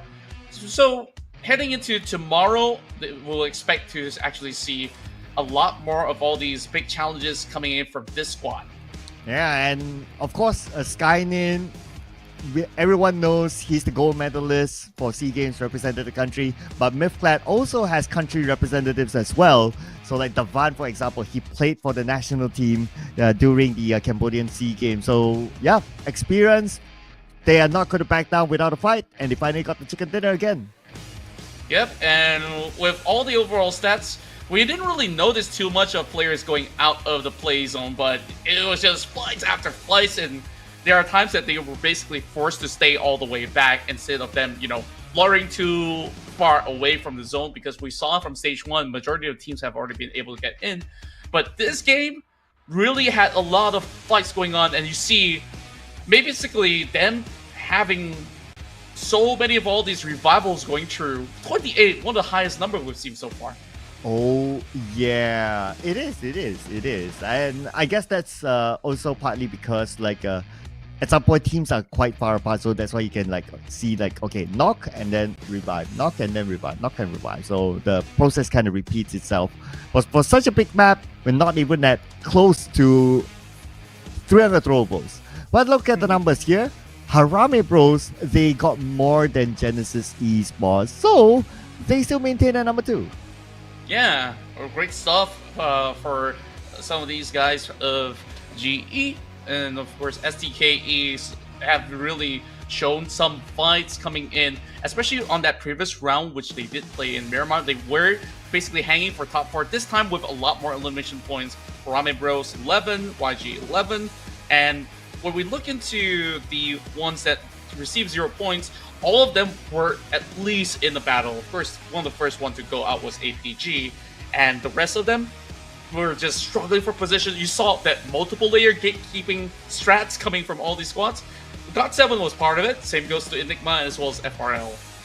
Yeah, though with multiple layers of gatekeeping, Flash Vision still got 6 eliminations in this game. So doing good. But I still want to see that poster coming up for some of these teams, including you, Flash Vision. Look at you guys. Come on, you guys. Still games to go. Hopefully they'll be able to make it happen. But let's check out the overall standings right now. And Harame Bros, 1 point away from the 200 mark. Wow, and they will eventually create this form of a distance, especially with this massive fights. First, some of the numbers cancel each other in this particular fight between Harame Bros as well as GE, so there's still a lot more work to be done right there. MFG as well as YG now ties with 60 points, so YG can even push MFG all the way down to 5th position. Wow, I know, right? This is so tight. All of a sudden, right? Like it felt like from a 2-way race to maybe 3. Now it becomes like 5. Okay, very interesting. But in the middle pack, it's also quite tight as well. Right? If you look at MIF Clan 96 and the STE 92 and then FRL 85, all of them are not too far away from each other. So the final day tomorrow will bring a lot of reasons for these teams to put up a great performance. Indeed, and I just can't wait to really see what goes down tomorrow. Today, I think, was one of the most productive days for majority of all these squads. We see improvements coming in from the side of Flash Vision Esports. We've seen APG also putting up some really nice stuff back in the map of Erangel. And who knows, tomorrow, this fight for the number 2 spot from GE might be able to happen. Austria currently still sits firmly at the top with the most chicken dinners. So it's just a lot of news coverage from all of us out there. But for you guys who have been tuning in, I know it's been a long day, and hope you guys have been able to enjoy your weekend so far. Thanks for spending your time with us. Yeah, not gonna lie, I would like to see that happen tomorrow. Like, just for dramatic purpose, like more teams able to switch in, switch out the number one spot, bring up GE, bring up MFG, and who knows, bring up Young Galacticos as well. Make it a 5-way fight towards the end. Why not, right? But that is for tomorrow, ladies and gentlemen. We're going to wrap it up for now. We're going to see you again tomorrow, same time, same channel. My name is Sir Clark, together with Contra, signing off.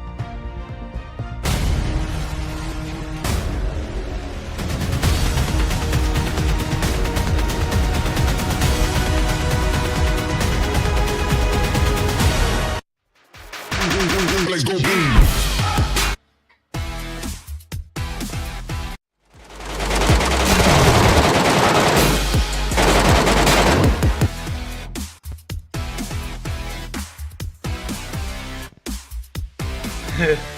Yep. All right.